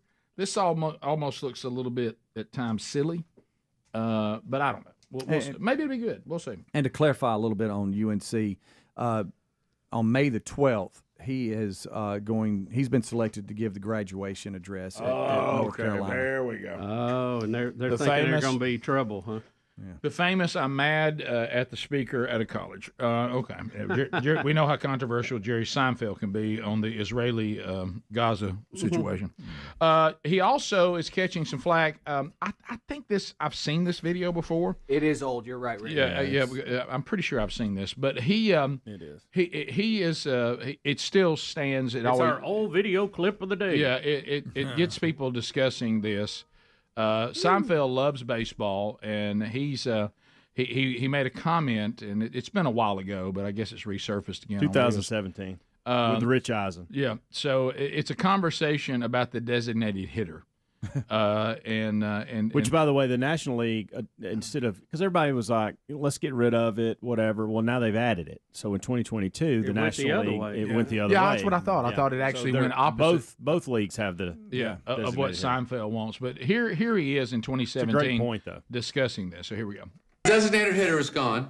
Why? Well, I mean, because that's not baseball. One of the great principles of baseball is democracy of talent and physique.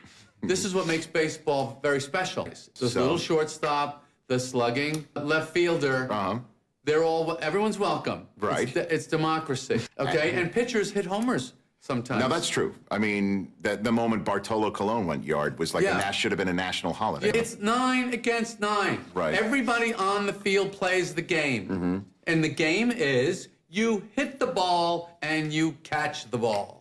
What do you think of just the intentional walk, like just you go to first now? No, don't like that either. It's fine. How much time are you saving? About 10 seconds. I mean, it's 10 seconds we can all save. It's like when someone texts you the letter K instead of OK. How many letters are you saving? He says he's a baseball purist. He says baseball you play and you bat. That's good. Everybody. That's funny. Did he ever address the pitch clock? I bet he didn't like that. Yeah, I guess it's before that came out. Yeah, and, it was. And now I think about how does he feel since he was so passionate that not only did it not go his way, now both Yeah, it went the other way. Right. You know, baseball, I know they're trying to speed it up and all that, but, you know, there is a thought baseball should take all day.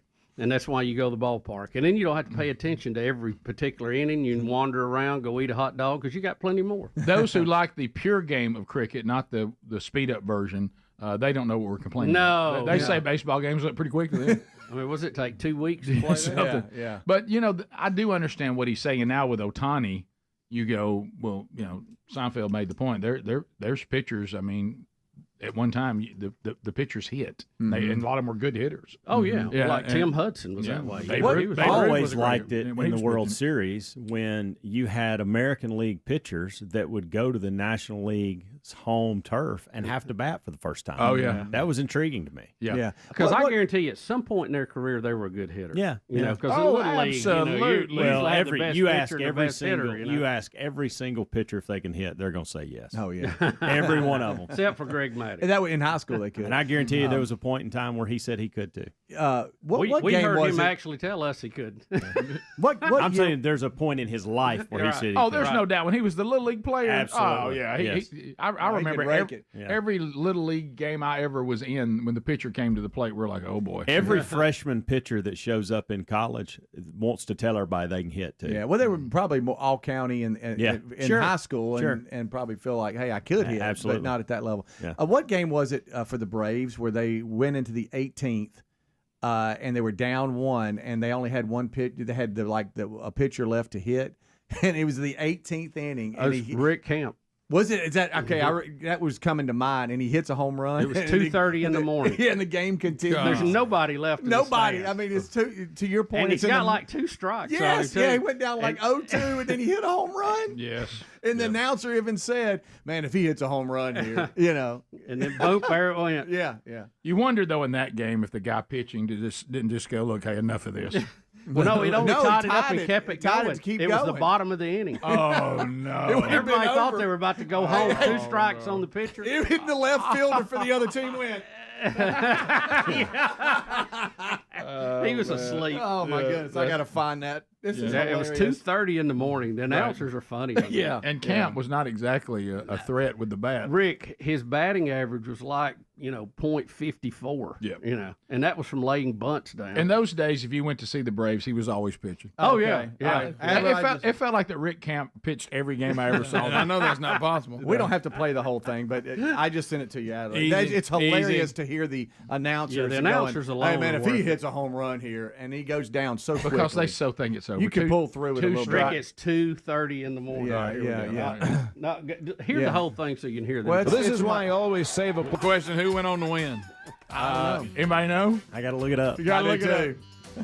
I was good to see Oklahoma. You see the home plate umpire, he's like, man, I thought I was going about that left fielder. Phone calls are next. Mets won 16-13. Wow. Oh, had a big inning in the 19th. All 10 lines available. We'll chat with you. Rick fired them up. Yeah, we sure do. We'll talk to you, America, right after this. Rick and Bubba, Rick and Bubba. Yes. And says that he sounded like he's slurring words. Said I was terrified for a second. Yeah. And she asked him how he got there, remaining calm, and said a friend led me up the hill. Then I came here, and so she said you shouldn't be, Greg. You shouldn't be here. This is our house. All right, here it is. Okay, I think we have it. Yeah, a friend. I just heard it first. Really? Huh? Over here. Oh, you're here? I'm here. Oh, come here. Hi. Uh-oh. I'm sorry. I was slightly terrified Slurring. there for a second. Why were you terrified? I'm not even sure. There were ghosts following me, and A ghost following Who him. are you? I'm Aaron Carpenter. He's a carpenter. I don't know. Have you heard of me? No. How did you get here? How? A friend led me up this hill, and then I came down. Oh. And Okay, you shouldn't be here. Yeah. Yeah. This is our house. But anyway, you don't scare me. I've seen pictures of this Yeah. house before. Yeah, you shouldn't be here. Oh, I'm not a scary person whatsoever. I know, but I'm not used to people being on our property. I'm sorry, I didn't realize it was a property. Yeah, and we're doing a show right now. I apologize. Okay, all right. So can you go home? I do a show every All day, right. all day long. Do you know what to do? Go down the hill. Just keep walking down the hill. Okay. Alan, could you show him the door? All right, What's so the guy? Greg, don't miss the line. She says, "I'm doing a show here," and he says, "I do a show everywhere all day long." A friend showed him how to get up Well, there. he said a ghost at one time. was Yeah, following him. ghost followed me. It's a ghost follow. Gave his name Right. and everything. Yeah. Wow. Wow. So she Sounds says, like I thought that she. guy- I sounds thought like she, that guy Helms came across. she stayed pretty calm, didn't she? Yeah, she did. She really did. she said she was Did you expecting see when dinner. she look at the camera and look back her eyes? She said she was expecting dinner guests, and at first she thought it was one of them. Got there early. Yeah, but he was wearing flip flops or a bathing suit or some sort of bikini. She said A bikini? He didn't have a lot of clothing on. Now, wait, this isn't the guy that ran the Super Bowl, is it? Yeah. Says he was almost naked, so I could see he didn't have a weapon. She says. Okay. Wow. Well.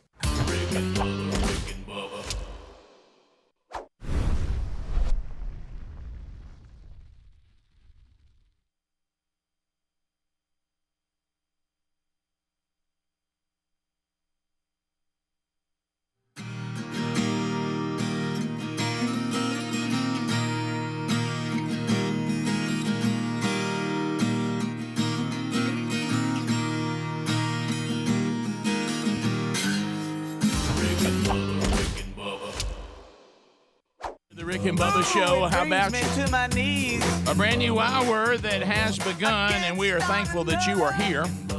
This hour starts with the national anthem.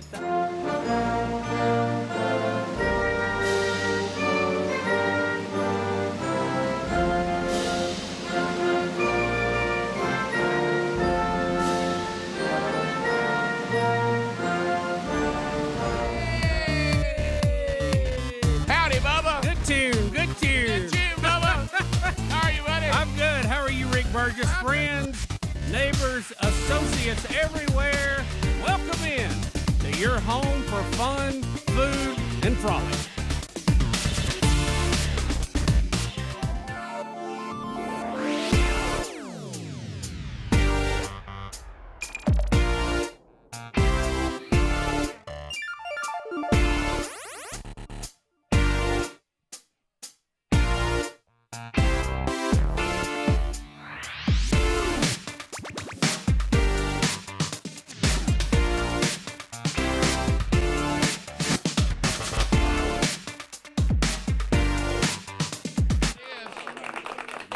Yeah. No way Bubba comes up with the artist. Oh, Rick, gosh. I played that song 100 times. I know, but it's one of those people we never heard from again. Then it has all that history. We've talked his about name's this. Beanie something. We've done. No, that's Benny Mardonis. You're thinking about a song that we always sang, and then I figured the lyrics out. And I'm like, Benny, you should have been arrested. Wow, Benny.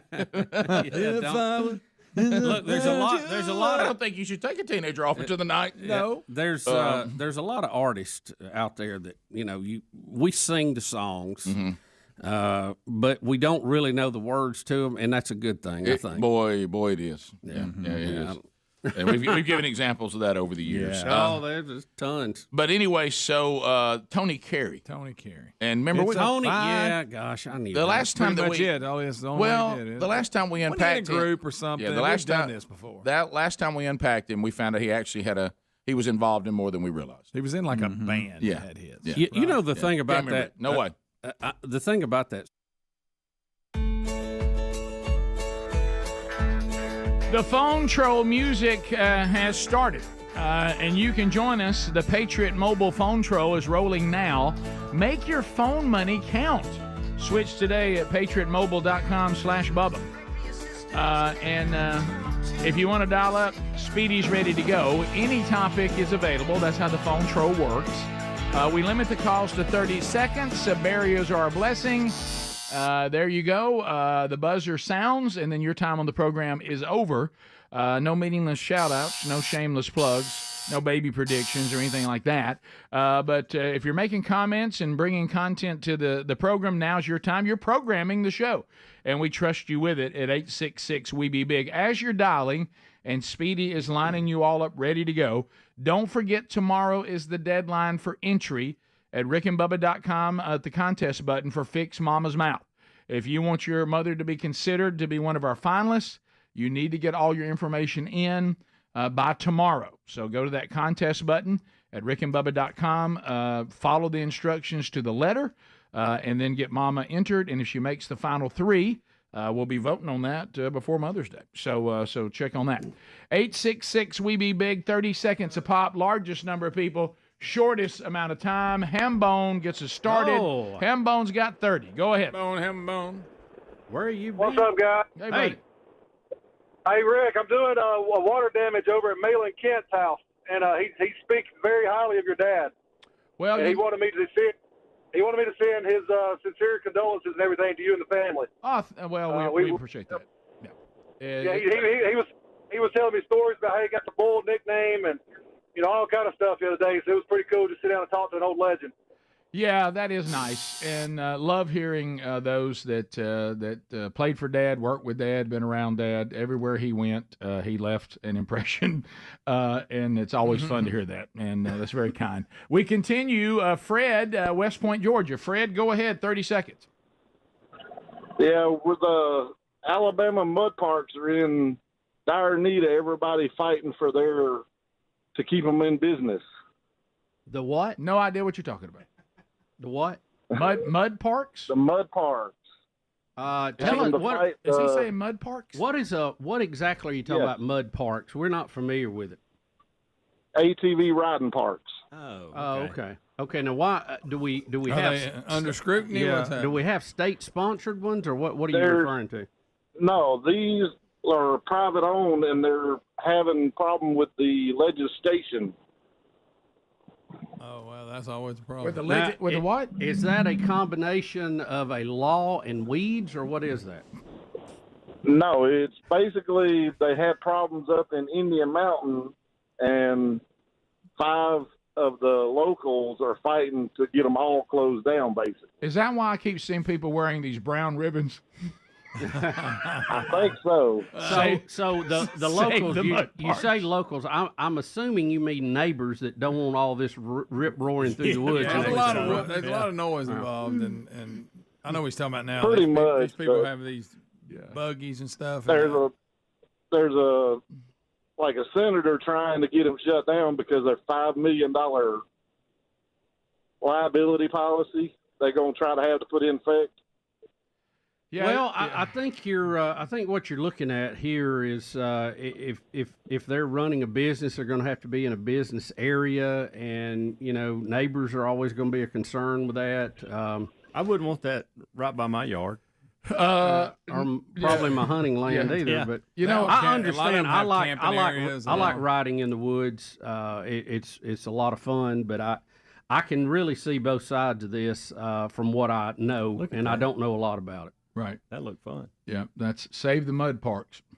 And I didn't know. Mud parks are on the chopping table. I did not know that they had legislation out there. I didn't know that part, but it did surprise me. Well, did that just for you, Rick? When that starts happening, it's not good. It's not good at all. Yeah, when you combine laws and weeds, that's a bad combination. Right. Greg, some of the original, they don't do Bud Light, of course, but the ones who drink the original Budweiser, they've formed to help. It's called Bud for Mud. Mm-hmm. I don't know if anybody's heard about it. Right. Don't know. Danny and Chelsea. Danny, go ahead. I'm out of the loop. 30 seconds. Bubba's timeout is gone. Only one remains. Danny, go ahead. Hey, Rick, I don't know if you saw at the end of that JFK and Marilyn Monroe article, they actually do know what JFK said while she was singing it. Oh, no. Oh, no. Oh, no. All right, go ahead. Shoot me. What is it? What did he say? Somebody shoot me. Oh my! That right there. That's terrible. You got Greg saying it was terrible. Yeah, you know how bad that has to be? Let me tell you, for the rest of your life, this was a guy screaming, show us the bear and ducks again a minute ago. Do you not agree when you talk to somebody, say, what was the turnaround in your life? Well, I called this show and I made a JFK joke, and I didn't think it was that over the line until Greg said it was. Yeah. That's when I changed my life. It wasn't that far over, but Let's go to Kyle out of Auburn, I-92. Kyle, go ahead. Yes, I was trying to find out what y'all were thought about this middle class co-op that's being started on TikTok. Well, I just don't know much about what's going on in the world. Yeah, I didn't know mud parks were in danger. I don't know. What is it, sir? What did you say? TikTok middle class co-op. Yeah, they're trying to start a middle class co-op on TikTok to help the middle class be able to have more buying power on things like Wall Street. Boy, I tell you. I got no idea what you're talking about. I'm so sorry. Am I in a dream and and my alarm clock's about to go off? I hear there's some legislation is going to be about it. Okay, guys, I think we've made our point. Okay. Let it go. That's one too many. Greg trying to say. Let's go to Ed. I can't mess it up that bad. Ed in Vestavia. Ed, go ahead. Yeah, I want to comment on the guy that called in about the mud parks, which is the wrong name for them. Out there, it's off-road parks, but they don't let any of these big super dune buggies in or anything like that. It's ATVs and UTVs, which is side by sides, and they keep a close rein on it. We've got some really good ones close to here. That one down close to Clanton, and the county commission runs it. They don't ever have any problems. They have them where they run them. Let's be clear. Razors, the razor. Yeah. Great. Cars. Let's not mislabel mud parks. Yeah, Ray. Let's don't. Let's be sure. Right. Let's be sure. Get the legislation correct. Okay. We're in overtime now. All right. Y'all trying to say it. It's tough. Can't believe he said it. It's a tough one. Lynn and Wetumpka. Lynn, go ahead. Look, I make up words all the time. I appreciate it. Hey, good morning. I was just going to let Rick know, because I heard y'all talking about the Bachelor, Bachelorette, whatever thing in England. I'm still trying to grow my goatee and mustache so I can make it to that man church in Wetumpka. That's funny. Well, just identify. I'm getting in one way or another. I'm getting in. Growing a goatee. That's funny. I think that's in July. I think check that. Just identify and head on in. Right. Yeah, that's all you can do. Or there are some women that come with their husbands and they sit right there with them, and sometimes they'll let that. That's fine with me. We continue. Let's go to Pell City. Frank, go ahead. Good morning, man. Hey. I just wanted to get y'all's take. I seen just a glimpse of this Brittany Griner being interviewed by that Robin Williams, whatever, being portrayed as a poor innocent. But she was a DA that went to Russia carrying marijuana in a communist country. And then they got a weapon. She's free, but so is a weapons dealer, a world-renowned weapons dealer. Oh yeah, I bet he's laughing.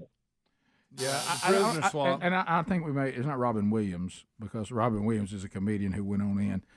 It's probably Robin. Roberts. Robin Roberts. Yeah. He said Robin Williams. Did he really? Now she's been interviewed by Robert Williams.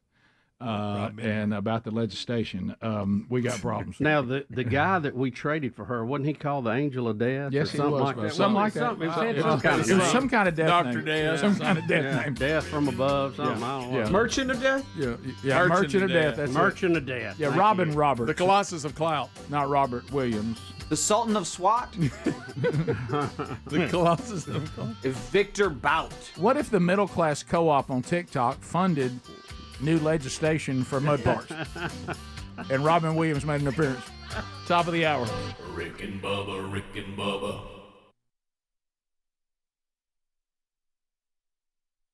Is he's telling a story. You can actually understand. Oh, I love those kind of songs. What he's saying, enough to know the story. Story songs are some of my favorite songs of all time. I don't like the feeling that I don't know what a song's about. Yeah, I know. I know. Not all of them tell a story. Right. Some of them are just kind of happy. I love fun. a story song. But that one it walks you through a story. It's like the Pina Colada song and some of these other things. Where they story songs. I love story songs. Do you know the first time I'd ever heard that song that you just played ever? And I had to quickly download it. It's a fine day. Uh-huh. Was on the road trip where we went to Cook's Museum, and you played it in the truck. What a sheltered life. Yeah. Hey, true. Hey, there's life outside club DJs. Well, I mean, you know me, I love it all. I know. And I just I couldn't get to it quick enough. It's the reason why I love the song "The Ride," a story song. Give me a story song. That's another one. Give What me a story great song. But do you remember that? I love a story Do you song. remember the first time you got hooked into it? You're like, you're just okay. Well, have you heard Leonard Skinner Jones? I have not.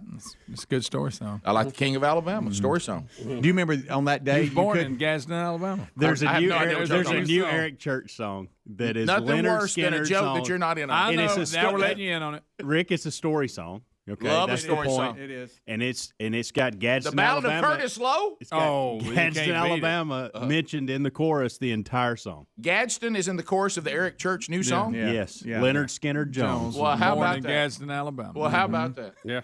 See there? There's There's a ton of them. I love ton them. of them. I love them.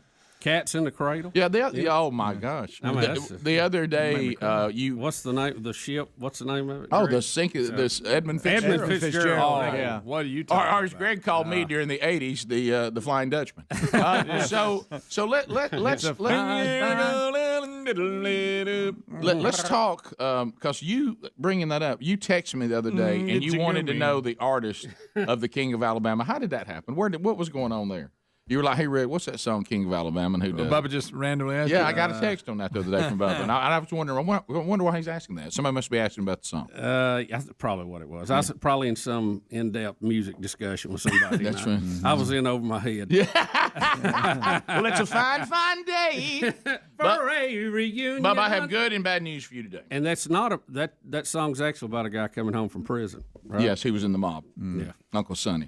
Well, he came back into town. And if you the next verse, it says, my mama. But how many my mama people didn't like sing- it when Sonny came around, and my daddy, and he'd go off and talk. But how many people are going to see like an old Flame or something, and they're singing that song just at the top of their lungs? You know. There's an old. Oh, Sonny got out of jail. He's ready to go. Let's ride down Central Park. I'm out. I tell you another one, Tie Yellow Ribbon. That was big at the time. That one, not. It was back in the Well, 70s. not quite as Not sharp. quite as Y'all were sharp. little kids. Not quite Don't as knock it. sharp. We're just talking about story songs. It's a fine day. Bubba, good How about song. knock 3 times? On the ceiling. Yeah. That's another one, though. You just start singing, don't you, buddy? Twice on the pipe. Yeah. Pop, pop, pop. I say If this- The answer is no way. Let me go back again, young people. Let me go back again, and we say this every time, just so y'all don't get in the same trap I did as I was growing up. Afternoon Delight's not about camping. It's not. Remember, it's the biggest story songs. You remember Billy, Don't Be a Hero? Oh, yeah. Run, Joey, run, or something. We got to play that when we what come about, back. No, what about this? Rick, all the story night songs. Chicago died. Oh, The night Chicago died. that's my favorite. My daddy was a cop. Rick, On the east today, side, that's my favorite. all bed music story songs. Oh, my gosh. Okay. What? Challenge. That's going to be a challenge. Wow. But you know what? I'm going to give it a shot. Don't think I can do it every break, but I'll try. We've already named 16 of them right have. there. All right, we'll come back because we got to continue. Bubba yesterday said he's agreed to a modified version of Tom Brady's life and his diet. Yeah. Today's going to be a tough day for Bubba. But Tom Brady does partake of this from time to time, but we'll have to see what Bubba has to eat today. Oh, boy. 15 minutes past. More Rick and Bubba coming up right after this. Rick and Bubba, Rick and Bubba. This is, I love to produce these stories because, when somebody gives you some evidence, you go, well, that kind of explains a situation. I didn't understand it, but the more evidence comes out, I'm starting to understand it. This is going to help you with the state of our world. This ongoing Gorilla Glue Girl lawsuit. Yeah. Wow. We have a woman who sprayed Gorilla Glue in her hair, and she's mad at Gorilla Glue for something that Gorilla Glue said do not do. The Cincinnati company urged consumers to read its warning labels and follow directions after a woman who dubbed herself Gorilla Glue Girl caused a weekend social media sensation. She didn't get canceled, I guess. After a misadventure with the product. What happened? She used the heavy-duty glue when she ran out of hairspray. She said, now my hair won't move. It's been like this for a month now. Well, Probably so. What did you think? Tessica. Yeah. She said, it's not my choice. Tessica, yes, it was. It was your choice to spray it in your hair. Yeah. And Rick, she's 40 years old. She ought to know better. Yeah, but you've been around modern-day 40-year-olds. It's like being around a 20-year-old. Well, a 20-year-old ought to know better. Yeah. Well, you know what? Hard lessons are remembered for a long time. Here's what we get from the company. We are sorry to hear about the unfortunate incident that Miss Brown experienced with our spray adhesive on her hair. This is a unique situation because this product is not indicated for use in or on hair, as it is considered, if you use Gorilla Glue, to be permanent. Yes. Tessica couldn't work. I don't know how you get by that I don't spray glue on my head. Right, because she was out of. Yeah, that's weird. The company said, please look at our warning. It explicitly says, do not swallow, do not get in eyes, on skin, or clothing. And then she says, but they don't say anything about hair.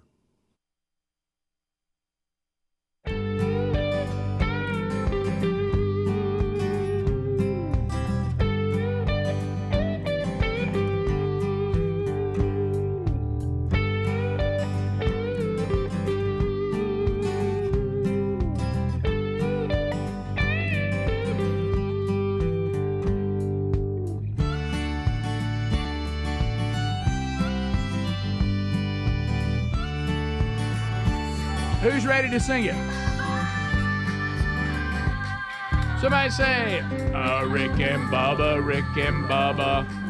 A brand new hour underway, and we're so thankful that you are here. Speedy, the real Greg Burgess, Helmsy, Eddie Van Adler, all here and ready to give you another hour. And we hope you'll be part of it. We'll try to get some of your phone calls in before the hour is done. Welcome back, Bill Bubba Bussy. There he is. Rick, glad to see you. Glad to be here, and thank you for listening. And, all we ask, folks, is for 5 hours each and every day. Sure, you've got that to spare. Let's go Trump here. A little Trump update. Trump. He's got another hearing today on on the gag order. I've never seen so many court hearings in my life. Here a hearing, there a hearing, everywhere a hearing. We knew one of the things one thing you got to be concerned about, and I will say this, everybody hear me out. Do we really want Trump to debate Biden? I know we think we do. The last debate, I know, probably lost him the election. I know the first one. Yeah. Well, this video is one of the things we need to consider. We remember Biden's famous reading the word pause off the teleprompter, waiting on the people to chant 4 more years, and they were waiting on their cue. I think it's the worst, most embarrassing thing that he's had out of all of them. Yeah, because that's tough. Yeah. That's a lot. I know. Yeah, that's 100 plus. Yeah. So here we go. But isn't it nice to have a president who doesn't need a teleprompter? Not that he can read it anyway. He can't read it.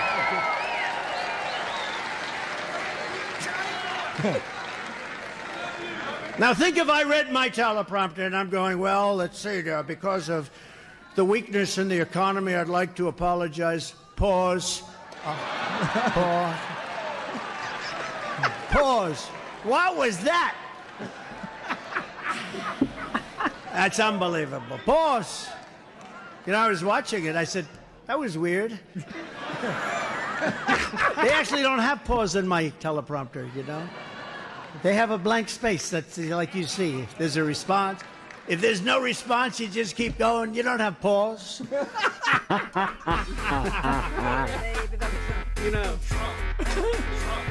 And I know it's for the wrong reasons, but I really want him to win this thing. If he is not president, I hope he goes into stand-up comedy. Oh my God! Now I want you to think. I want you to picture the debate. Yeah. Oh yeah. No. He's elderly. Who's got the best Trump in here impression? I think Bubba. Is it Bubba? Yeah, I think it is Bubba. What you got, Bubba? What about the man of 1,000 voices? What you got? I thought you were it was working on it one time. You You were working on it. We don't really have a good Trump. You're the man of 1,000 voices. Why don't you do it? I thought one of y'all did. No. I was like, hey, that's pretty good. You got to get your hands up there and talk with him. Hey, but he's weird. Stormy Daniels. You're trying it. You picked a weird word to say. She's full of it. Yeah, that was good. Good job, Speedy. I thought you was playing a tape from Speedy. That was good, Speedy. Very good, Speedy. Hey, who needs that? Before we move to the Hannity clip of Trump, this is a clip from that same Wisconsin appearance. If you guys want it, it's really quick. The Biden-Harris, some people that post stuff that are like supporting Biden, supporting Kamala Harris, they put this clip out thinking it would make Trump look bad. But people are like, actually, this actually makes Trump look good. See what you guys think. Look at Paris. Look at London. They're no longer recognizable. And I'm going to get myself into a lot of trouble with the folks in Paris and the folks in London. But you know what? That's the fact. They are no longer recognizable. And we can't let that happen to our country. We have incredible culture, tradition. Nothing wrong with their culture, their tradition. We can't let that happen here. And I'll never let it happen to the United States of America. Yeah, to me that's I mean, unrecognizable. Most people I know would go, like, yeah, Right. Yeah. amen. Look at Paris. All right. Wait a minute. Speedy, you are getting good. Let me try it. You're Wait a minute, getting guys. good. That is incredible. I really paid attention. Then let me try it. Listen, this is Donald Trump. Of course, you knew that already. President of the United States for the next 20, 30 years. How was that? That's pretty good. I'll tell you, this is Donald Trump. Rick, he's got it. This is Donald Trump, and I vote Trump. That's good. That's good. Well, you got it. Thank you. Yeah. Thank you very much.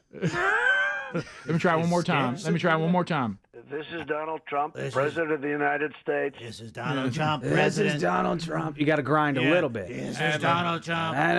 Now, only the left. Only the I vote left. Trump. How out of touch is the left to think that America doesn't want their big cities to basically become under Sharia law? Yeah.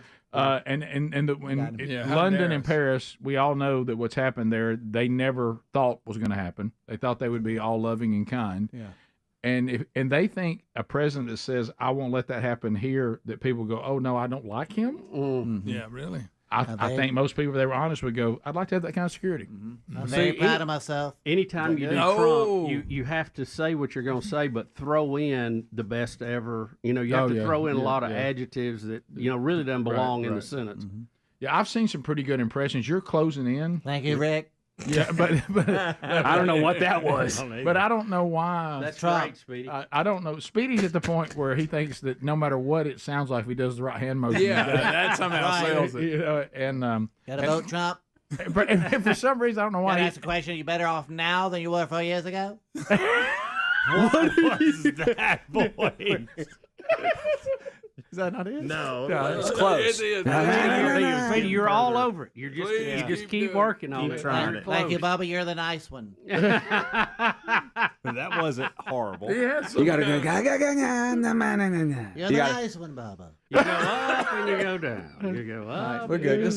Let's move on. All right, Hannity. Y'all want that? Look, he's accurate here. Oh, this is quick. Yeah, this is okay, quick. right, Yeah. He called into Handy the other day. Right. This is not me talking. This is actually President Trump. Oh, yeah. Okay. Thanks for the clarification. No problem. Well, I really think you have a lot of paid agitators, professional agitators in here, too, and I see it all over. And, when you see signs and they're all identical, that means they're being paid by a source.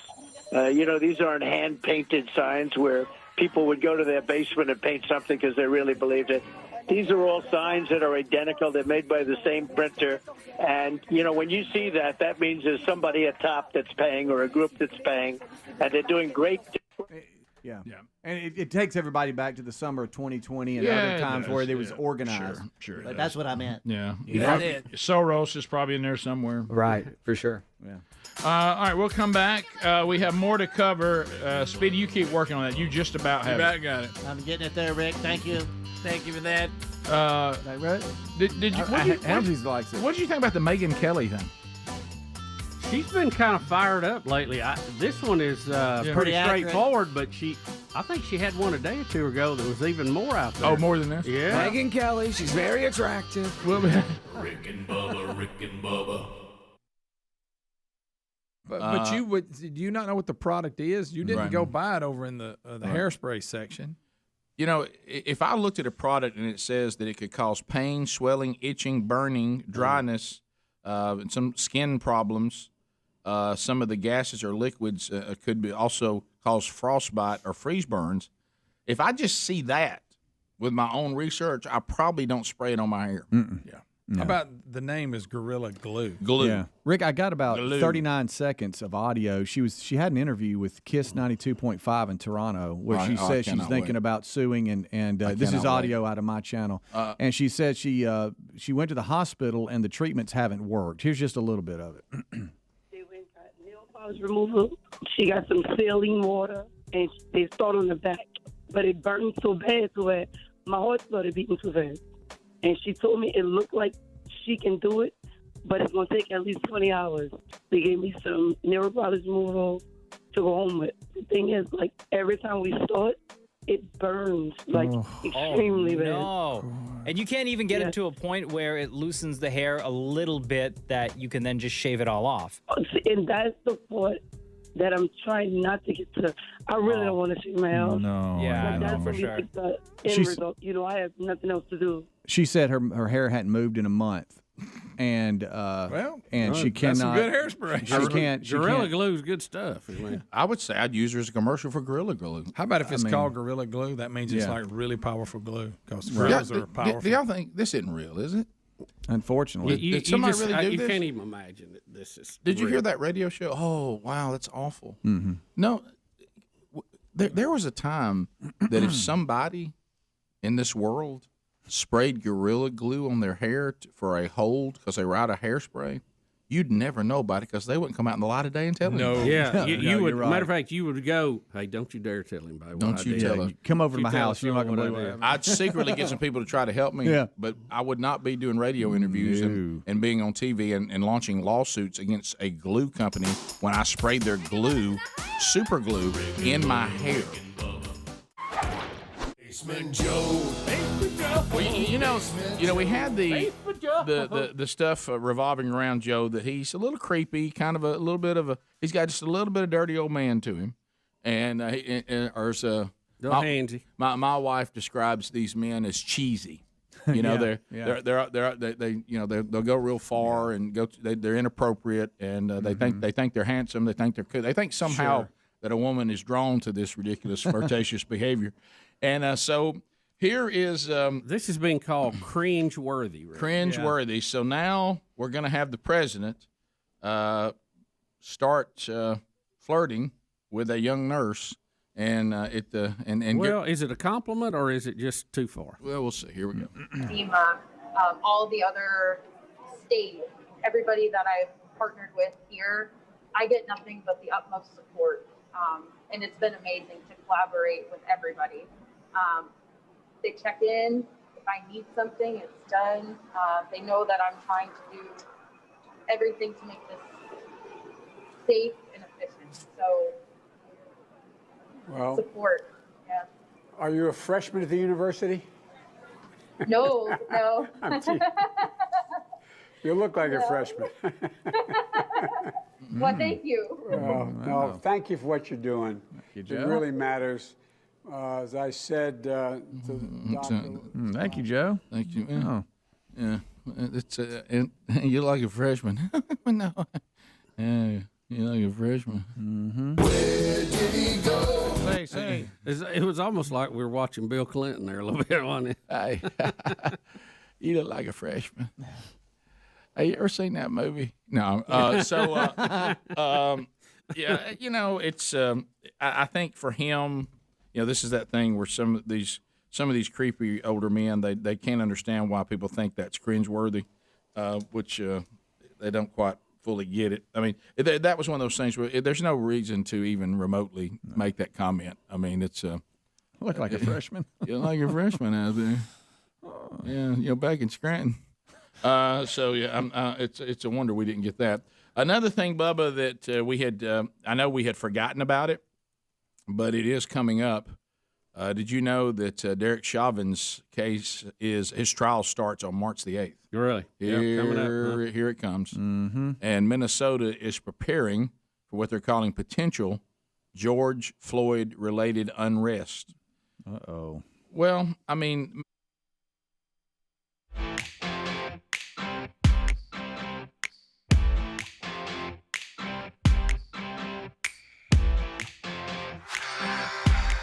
$20 minutes now past the hour. Thank you for being with us. Fix Mama's Mouth. The deadline for entry tomorrow. If you haven't done that, you need to. At the contest button there at Rick and Bubba, spell out the word and.com. So, you were telling me, Bubba, that what is Megyn Kelly doing now? She's doing her own thing. Is she a podcast now? Is she on News Nation? Where is she now? I don't even know where I she think is. it's her own podcast. Yeah, just her own thing. She's a little more. Yeah. She and Tucker kind of doing their own thing now. A little more wily than she used to be. Sure. And so you said she's now just well, she's got no filter now. She can say what she wants to say. Just let it go. And you said you heard her say something that was even a little more controversial. Yeah, it was a day or two ago. I'll try to look it up. Yeah. But this is pretty funny. Her talking about the protest. Yeah. So here's Megyn Kelly. I guess courtesy of Megyn Kelly. It's the Megyn Kelly show. Yeah, she's got Sirius XM show. She's got millions of followers on YouTube and stuff. So she does audio video portion of it. All right, here we go. Megyn Kelly. And by the way, why are they so unattractive? I really legitimately want to know. Why are all the protesters so homely? I don't think they're unconnected. I'm not going to lie. I think attractive, smart people are not drawn to this nonsense. They're living their lives being successful. It's the unattractive and or dumb people who feel the need to do this to feel like they matter. Sorry, hard truth. Wow. Megyn Kelly. How you feel about it, Megan? Really? Oh, whoa. Hard to argue with that one. Well, I mean, but you don't say things like that today. I mean, that's so horrifying. You know it? A lot of truth to it. You listen to this show? Well, I know. They are. They're a little woodsy looking, ain't no doubt. Well, but you say things like that now, though, people just go absolutely. But I guess she doesn't care anymore. Probably doesn't. Well, and if you think about it, she's kind of got herself now. When you leave the terrestrial and the cable, and you leave all the limitations, did she go to NBC for like 30 days or something? Well, she did, and and you know they got some blowback and from some of the other people, and they tried to get rid of her, and she got a big settlement out of it. So, in those situations, you may have people that drift by that don't agree with you, but when you become podcast, YouTube channel, all of this, aren't you just saying everybody that watches me and follows me, this is what they want me to say this because why they like me, right? That's why they're tuned in. I guess. But that was pretty straightforward right there. Pure honesty there from her, right? Yeah. Yeah. Well, yeah. Unfiltered. Yeah. Yes. It apparently it was. All right. So Jim Jordan. So let's move on to 10, video 10, and then we'll get Corinne Jean-Pierre. Her comments are funny today too. But here's Jim Jordan. This is all this new stuff that's coming out about the vaccine and the virus and disinformation, which replaced misinformation. Here's Jim Jordan wanting some clarification on these two phrases, and is the president guilty of being part of that? When the Biden administration told Americans that the vaccinated couldn't get the virus, were they guessing or lying? Congressman, I think first of all, it's important to remember my role in this discussion, which is as a communicator on behalf of You work for the Biden administration, you're assistant to the president. It's a simple question. When they told the American people that if you get the vaccine, you will not get the virus, was that a guess or was that a lie? Congressman, when we were communicating on behalf of the administration, we were communicating the best information provided by some of the best medical scientists in the world in Atlanta, Bethesda, and beyond. Our role is let me ask you a simple question. Can the people who got the vaccine, could they still get the virus? Congressman, again, I'm not here as a medical expert. No, that's as common. Everyone knows that. Of course they can. I'm just asking you a simple question. Well, let me do it this way. What's the definition of misinformation? Congressman, certainly there's different and varying definitions of mis and disinformation. At the end of the day, the platforms. Tell me the difference. Tell me what misinformation is. Congressman, these are decisions that the platforms ultimately get to make about how they. I'm not asking that. I'm a simple question. What's misinformation? Well, Congressman, I think it's important in the context of these. How about you, Professor? Can you tell me what misinformation is? I assume it would be saying something was completely untrue. Saying something that's untrue, but with no intent. No intent. Disinformation, this is what all the misinformation experts tell us. Misinformation, saying something that's not accurate. Disinformation, saying something that's not accurate with the intent to mislead. Right? That sounds right to me. You agree, Mr. Seligman? That's the common definition in the misinformation industry out there? Yes, my understanding. Okay, that's the definition. So now, Mr. Floyd, how about this question? When the Biden administration told the American people that the vaccinated couldn't get the virus, was it misinformation or disinformation? Congressman, again, we were communicating the best medical research that we had at the time on behalf of say misinformation. Some of the best doctors in the world in Atlanta and Bethesda. When the Biden administration, so he won't answer a question. Well, Megyn Kelly said she saw him at a protest. No, what the guy, in all fairness, should have said, which I would have accepted, even though I wouldn't have liked it. He should have said, "You asked me whether this was a lie or a guess. It was a guess. We thought it was true, and we all know now that it's not. So it was misinformation. It certainly wasn't disinformation. Disinformation means we knew it was not true, and we said it anyway. It was a guess. That's what if I was him, that to me is an answer that everybody moves on. Yeah. Right. Well, see, he didn't want that quote out there. No, that it was he did misinformation. not. No, he did not. But it was. That's all it was. Now, or it's worse. I'm telling you, I can live with misinformation. It's a little bit reckless, and it's not doing your job. But disinformation to me is when I really get upset. Misinformation, and look, we've done it here. We've said things before that we thought were right on our best assessment, and we had to come back and go, hey, you know what? That was we had bad info. Yeah. Now we go to Karine Jean-Pierre. This is we're trying to find all the ways to terrify. I've never lived in such a time where there's an attempt every day to terrify you. Yeah. Well, remember fear- what we said you got to watch for with the election. Yep. You're going to have civil unrest. Yep. And you're going to have some type of health emergency. That's what we worked off of last time, and Yep. we're gonna try to generate that again somehow. And remember, the reason why they're always trying to play the fear card, because if they're successful and they terrorize us, we're much more easy to manipulate. It's a tool. It's been around for a long time. If you get people afraid, they'll give up things they normally wouldn't. So here's asking, what's your current assessment of the risk to the U.S. milk and meat supply from the bird flu epidemic in cattle? Here we go. What's your current assessment of the risk to the U.S. Milk and meat supply from the bird flu epidemic in cattle? Yeah, so I know that the Department of Agriculture has been on top of this. I know that they are not seeing any concerns to milk or any of the cattle or the meat that we're consuming. Well, I don't consume meat, but all of you out there. And so obviously they are taking this very seriously. They're monitoring the situation. As far as we understand it to be, is that they believe that milk and consuming meat is safe. She wanted us to know, though, she's not at risk. No. So I'm curious. I'm curious, based on the question, it's a legitimate question. Yeah. How safe is our food supply with what's going on, this, that, and another? And she has to interject that it doesn't affect her because she doesn't eat meat. Well, See, no meat. that has nothing to do with the question, nothing to do with the answer. Nobody cares. But I got to let you know, she might as well told us she does CrossFit. You know what? Right. That's right. Absolutely. Sure. Exactly what it was. Yeah, of course. Yeah. Greg, just stop. Greg's no. Okay? I'm turning Greg's Don't mic go off. there because we No! all thought it. Greg's We all mic thought it. is off, Okay. and we will not So participate we in shouldn't this. say it. Seated and silent, Greg. No need for any chime here. Okay. Let's move on.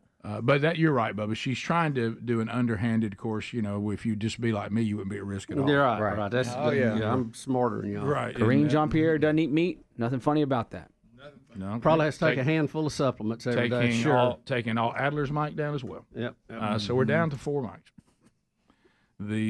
I tell you, there is nothing better than a vegetarian waiting in line for iron pills. That's right. I just can't get any better than that. Yep. Not at risk of bird flu. But Bubba, as we said, I don't want to live in a world where the meat consumption is taken away from me. I'll risk it. Bottom of the hour, when we come back, more stories to cover as the Rick and Bubba show continues right after this. Rick and Bubba, Rick and Bubba.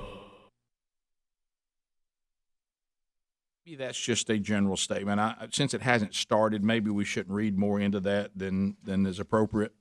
I think that's probably just makes common sense. With as much the problems that were caused on the incident that took place, if you now know the trial is starting, you would think that some of those wounds will open again, and here we will go again. If it caused unrest when it happened, it will probably cause unrest during the trial at times.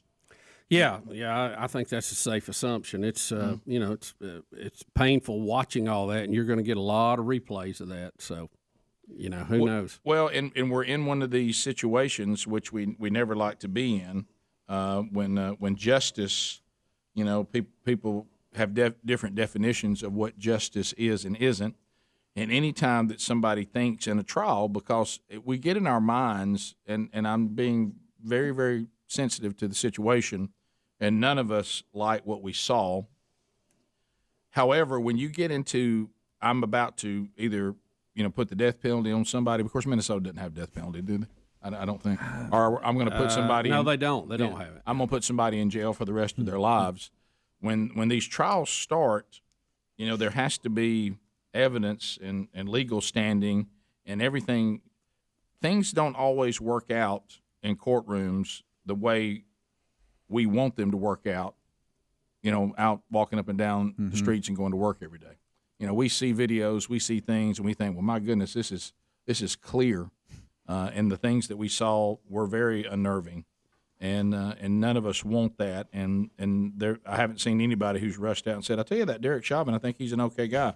However, trying to convict somebody in a courtroom when all the details are available to everybody, and details that a lot of times we as the citizens don't have.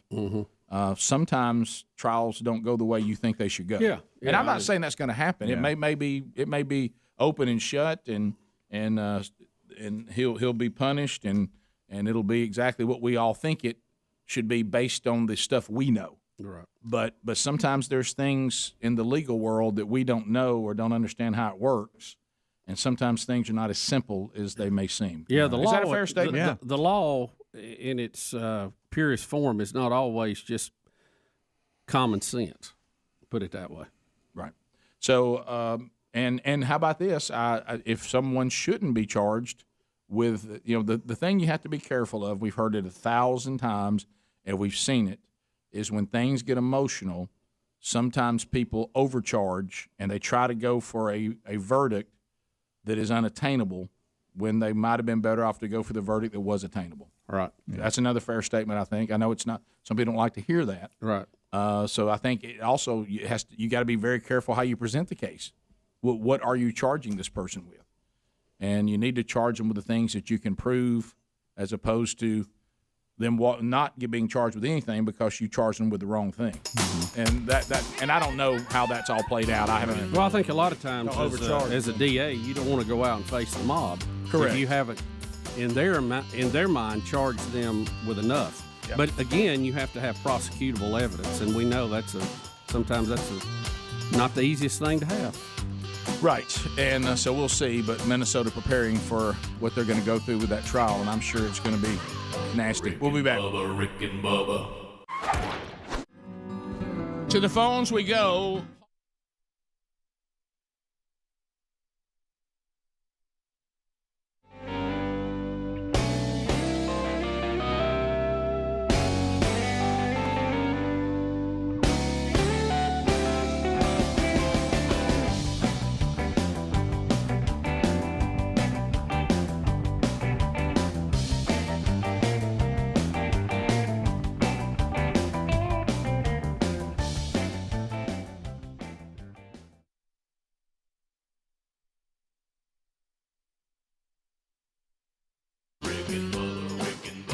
This is the Rick and Bubba Show. Watch more at BlazeTV.com/Rick and Bubba.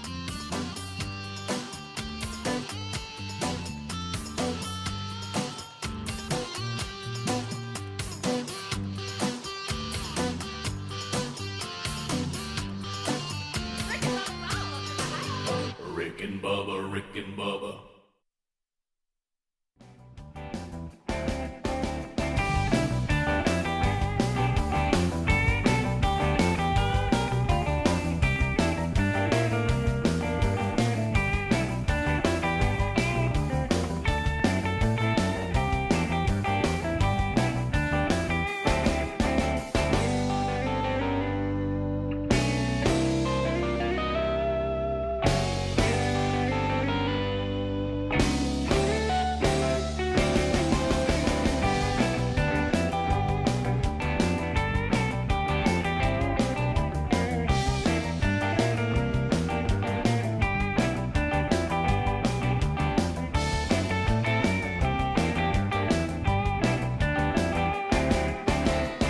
Five minutes past the hour.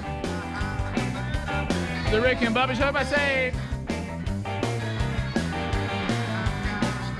ain't got no memo. My O's Israel is here to help our brothers and sisters that are in the war-torn areas of Israel. IsraelNeedsMe.com. If you would like to stand with Israel and stand with the people that were attacked on October the 7th and the atrocities of the ongoing war and world pressures and everybody squeezing them from every side, Mao's Israel is ready to help, but needs you to join them. IsraelNeedsMe.com. IsraelNeedsMe.com. They've been in operation for over 50 years. These are Jewish people who believe in Christ as Messiah, and one of the top-rated charities you'll find. Check them out. You'll see their integrity is above board. So if you would like to help, go to IsraelNeedsMe.com. That's IsraelNeedsMe.com.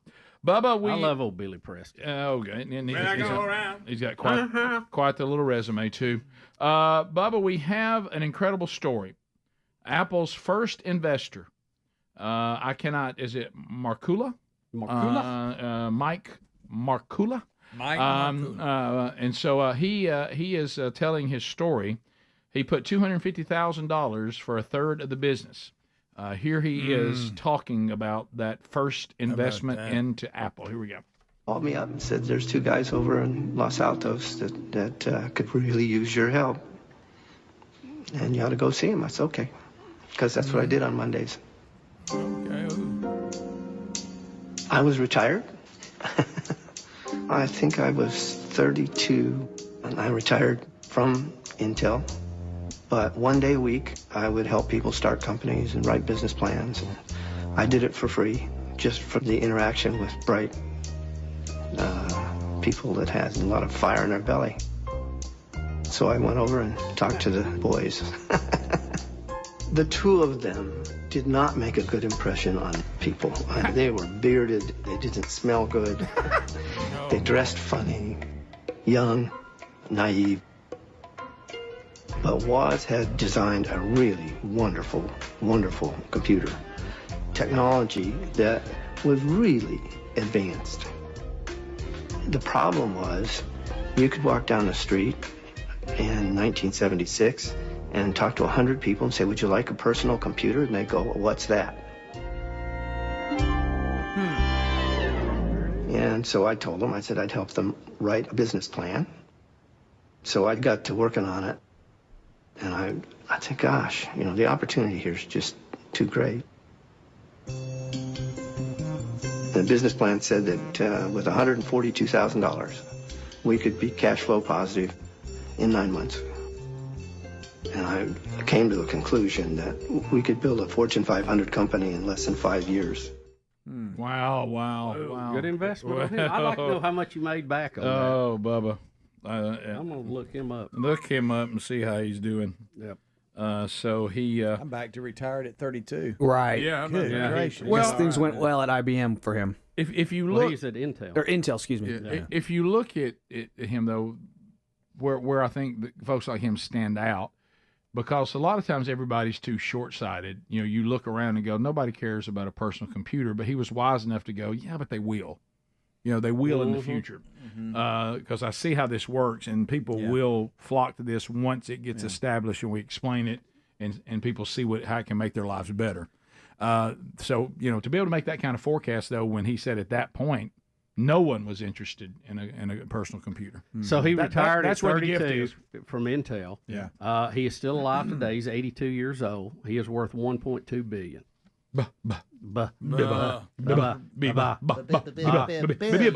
His passion is venture capitalist, investor, and entrepreneur. How about that? How about that? I want to know how he retired at 32 from Intel. He must have been doing pretty good over there. Yes, he did. To be able to spend $250,000 on two guys in the garage. His investment... And offer his services for free. Yeah, you said that's what he does on Mondays. That was his Mondays. Mondays he went around and see if he could start businesses. In 96, what a great job. In 1996, he sold 500,000 shares of Apple. He still retained 3 million shares, but had he held on to that, it would have been worth at this time $900 billion. But he still made out like sure he did millions and hundreds of millions. Well, don't miss. even though he was retired at 32, he didn't knock it out of gear. He was spending his 1 day a week trying to see if he could help launch the next thing, and he continued to work. And buddy, did he make it happen? Well, he had a vision early. It didn't work out for him later, it appears. He actually sided with John Sculley in a boardroom clash that resulted in Steve Jobs leaving Apple in 1985, and when Jobs returned, he resigned. So he knew that Jobs would probably be out to get him. Yeah, that's true. But still, he'd already made out like a bandit. So He did. good for him. So now, speaking of entrepreneurs, let's look at 16. So milk and cereal in a cup. Bubba, I know your pizza in the cup, has been part of your intro now. So I like anything in a cup if I I'm do driving. this all the time. Yeah, and this is the guy that invented it. Yeah, I do cereal too. Yeah. So tell me about it. So this is this is an actual cup made for this. Yes, it's like a special cup for having milk and cereal on the road. It's got an inner. You guys describe what this is. It's got like an inner chamber. Oh, I see. Where you put the cereal in this like a cylinder. Yes. Yeah. And then after that, you put the milk goes on the outside, and the milk and cereal never touch each other, but they come out at the same time, so you can eat milk and cereal. So the cereal also stays crispy. He's pulling the milk out of the rim. You see the little hole? Now, I don't like milk in my cereal, No, of so course it wouldn't not. have me. Yeah, but you can see how that. I do. Yeah. I would do that Mm-hmm. with some Lucky Charms and some Fruit Loops. Would you? You got to get in that voice to talk That about Fruity Pebbles, that's what I'm talking about. Why do you have to act like you're the child snatcher or something? Oh, when you say sorry. that? Yeah, sorry. I tell you, that's what I do. Fruity Pebbles are so good. Fruity Pebbles for children. Okay, so you're getting What do you it. think I am, Greg? I may be the most intrigued is that the cereal never gets soggy under this format. Yes. Stays crunchy. Yeah. Stays crispy. Yeah. I've never driven and ate cereal. That's pretty cool. That it? He's just shut up. He's just getting them. Do you know? I know that I wouldn't do well with this. Did y'all? I know this won't surprise y'all in the least. and we're given. Gosh, we've probably been given 300 of them. But every time somebody hands me the latest, keep drinks hot, keep drinks cold, whatever There's a those bunch are. out there. Did you know I never use any of them? I just cannot successfully pull them off and get in the car and ride around drinking them. It just never works out for me. I'm not willing. You think you're going to? I look over there and go, nah. I don't even really like drinking things that way. It's like I would rather. Yeah. I'm if it has a cool logo on it, I'll set it up and look at it. But and Sherry uses them. So this latest Stanley phrase. It looks like they're carrying around a 5-gallon bucket. Yeah, Lisa does that. Lisa has stupid. this thing is this tall. Yes. Sherry's got I'm one. just not a sipper. I mean, because some people can sip on stuff all day long. I'm just a gulper. Yeah. I like to fill up something and just drink. You like that funnel in that tube. And a shocker, but I guess on National Brothers and Sisters Day, Greg, I guess I'll side with you today, and this will be my gift. You're welcome, B. I think that when it comes to things like coffee, I just want to drink it out of a coffee mug and be done with it, and then be on my way. And I'll almost risk trying to drink it out of the mug, which is the reason why they invented all these drinks. But the number of times I'm going into my vehicle still with coffee is almost none. Yeah. Oh, I got me. I don't drink coffee while driving. I drink coffee while sitting. I do. I got a good mug for that. Yeah, it's not too big. Yeah. I don't want it too big. Yeah, some of these things. How much of this should we consume? I mean, it's now if you're commuting, kind of like y'all, I get it. I get that. I Yeah. get that. But I don't know, buddy. You don't drink coffee anymore. No, You but I'm just try talking about to. drinks in general. You got people Yeah. that fill it up. I and go bottle could be water with and sweet tea or whatever you Cold drink. milk. Rarely do I drive drinking anything. I just don't understand. I eat all the time on the road. Yeah, I never. No way. I hardly do. Yeah, it's just so messy. Well, you have to eat the right things, Right, yeah. and I'm usually, trying to overcome the boredom of driving sometimes. Right. No, I got you. Now that I understand. And really kill two birds with one stone. But it never sufficient. It never fails. feel you on that. And I've seen you make wise choices. See, I don't on what I'm trying to eat. I don't either. I'll always try to get the big bacon instead of just getting a regular hamburger or cheeseburger. Yeah. And every single time, Rick, the tomato's hitting your thigh. Every time. Every time. That tomato's going right on your thigh, and I don't know why you keep doing it. I mean, you can't do it. You can't pull it off. Stop it. Get something that's good, easy to handle, just a simple one. And stop trying with tacos. We've covered that. It's not going to work. Look, I had more on the floorboard than I ever got in my mouth. It ain't gonna happen. Phone calls are next to wrap up the hour, and anything we've missed. Lines are available. Helmsy goes to the phones. 866-WE-BE-BIG. Rick and Bubba, Rick and Bubba. Patience and welcome to Rick and Bubba. If you want to get in, Harry Murdahl is settled in at 866-WE-BE-BIG. Go ahead. I wrote, Dad. Dad. All right, a couple questions for you here. What is up with all of those hot tub pictures with y'all in the hot tub and a microphone? What is going on with that? Well, we're not in there. That's actually Cassio Kid. It was a reality show that we did called The Fatchular when we were on Turner South. And that is the microphone boom man who is no longer with us, who has went on into glory, and that is that being shot. Great Bobby Bob. I feel better. Uh-huh. I feel better now. Yeah, I wrote, Dad. It was a Rick and Bubba project. We were not in the water. Yeah, this when The Bachelor first got popular. It was probably one of the first or second seasons, and so we established our version of it called The Fatchular, and Cassio Kid, our little chubby friend, was looking for love. It was a great series. Hey, I think it's out there on certain things. I know we did episodes of it on with those you that had the DVD when Turner South used to put out the best of. They did their version of best of CDs. Yeah. They did best of DVDs. DVDs. And you may can find some of it on YouTube. Let's go to Chris in the great state of Alabama. Chris, welcome to Rick and Bubba. Go ahead. Hey, hello there, guys. Hey, buddy.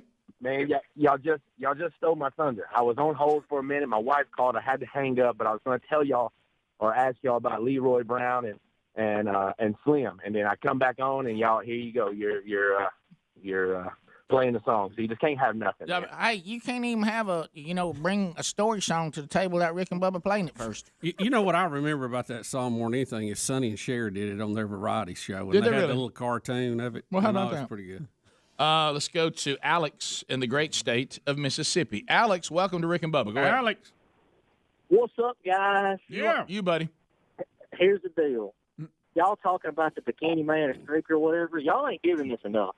If you look, a white shirt coming down the goal line like a linebacker, led with the crown of his head, head-to-head contact, all right, knocks the dude. I mean, he look, I'm sure he stays confused. I'd hate to know what kind of shape the little bikini boy's in. But if you look, after head-to-head contact is made and the guy's laying there on the ground, the first thing white shirt does puts his mask back over his face. Oh, my God. Well, you're right, and we did talk about he led with his head, but he actually hit him with his shoulder. Yeah. Yeah, if you look at the other footage, the other still pictures from other angles. It's a bit of an optical illusion when you look at the video, but the still shot show it was actually his shoulder that hit. But he did lead with his head down. Is Streaker holding his mask? Isn't that a mask right there? Appears, yes. Yeah. But yeah, isn't that funny? We go out and tackle a guy, and now let me put my mask back on. It's like the guy you see the other day when they showed the healthcare workers, and one of them was drinking a beer and had his mask down. When he realized they were on camera, he put it back on. Yeah. I did see that. Let's go to Jared in the great state of Alabama. Jared, go ahead. Yes, sir. I remember when I was young, I used to like this song that my brothers was into. It was a song called Timothy by the Buoys, I think it was. And if you read the lyrics to it, I never knew it was a song about cannibalism until I finally read the lyrics. Oh, my gosh. I've never heard that song in my entire life. Coming up next. I don't know if I'm going to play that one. Shannon in Louisiana. Shannon, go ahead. Good morning, guys. How y'all doing? Fantastic. Hope you're okay, buddy. Yes, sir. Just letting y'all know, some points were found in the middle of the night. Media's calling for Kansas City winning the Super Bowl 90-31. This is that thing where they do a game and then they do the election that overnight the score changed. We do this now with every big game. I got it. Yeah. I got it. It's good. I mean, I saw some jokes down that line. Jordan and Tallahassee. Jordan, welcome to the Rick and Bubba Show. Go ahead. Morning, fellas. Hey. Green Acres. Thanks for the call, brother. What's on your mind?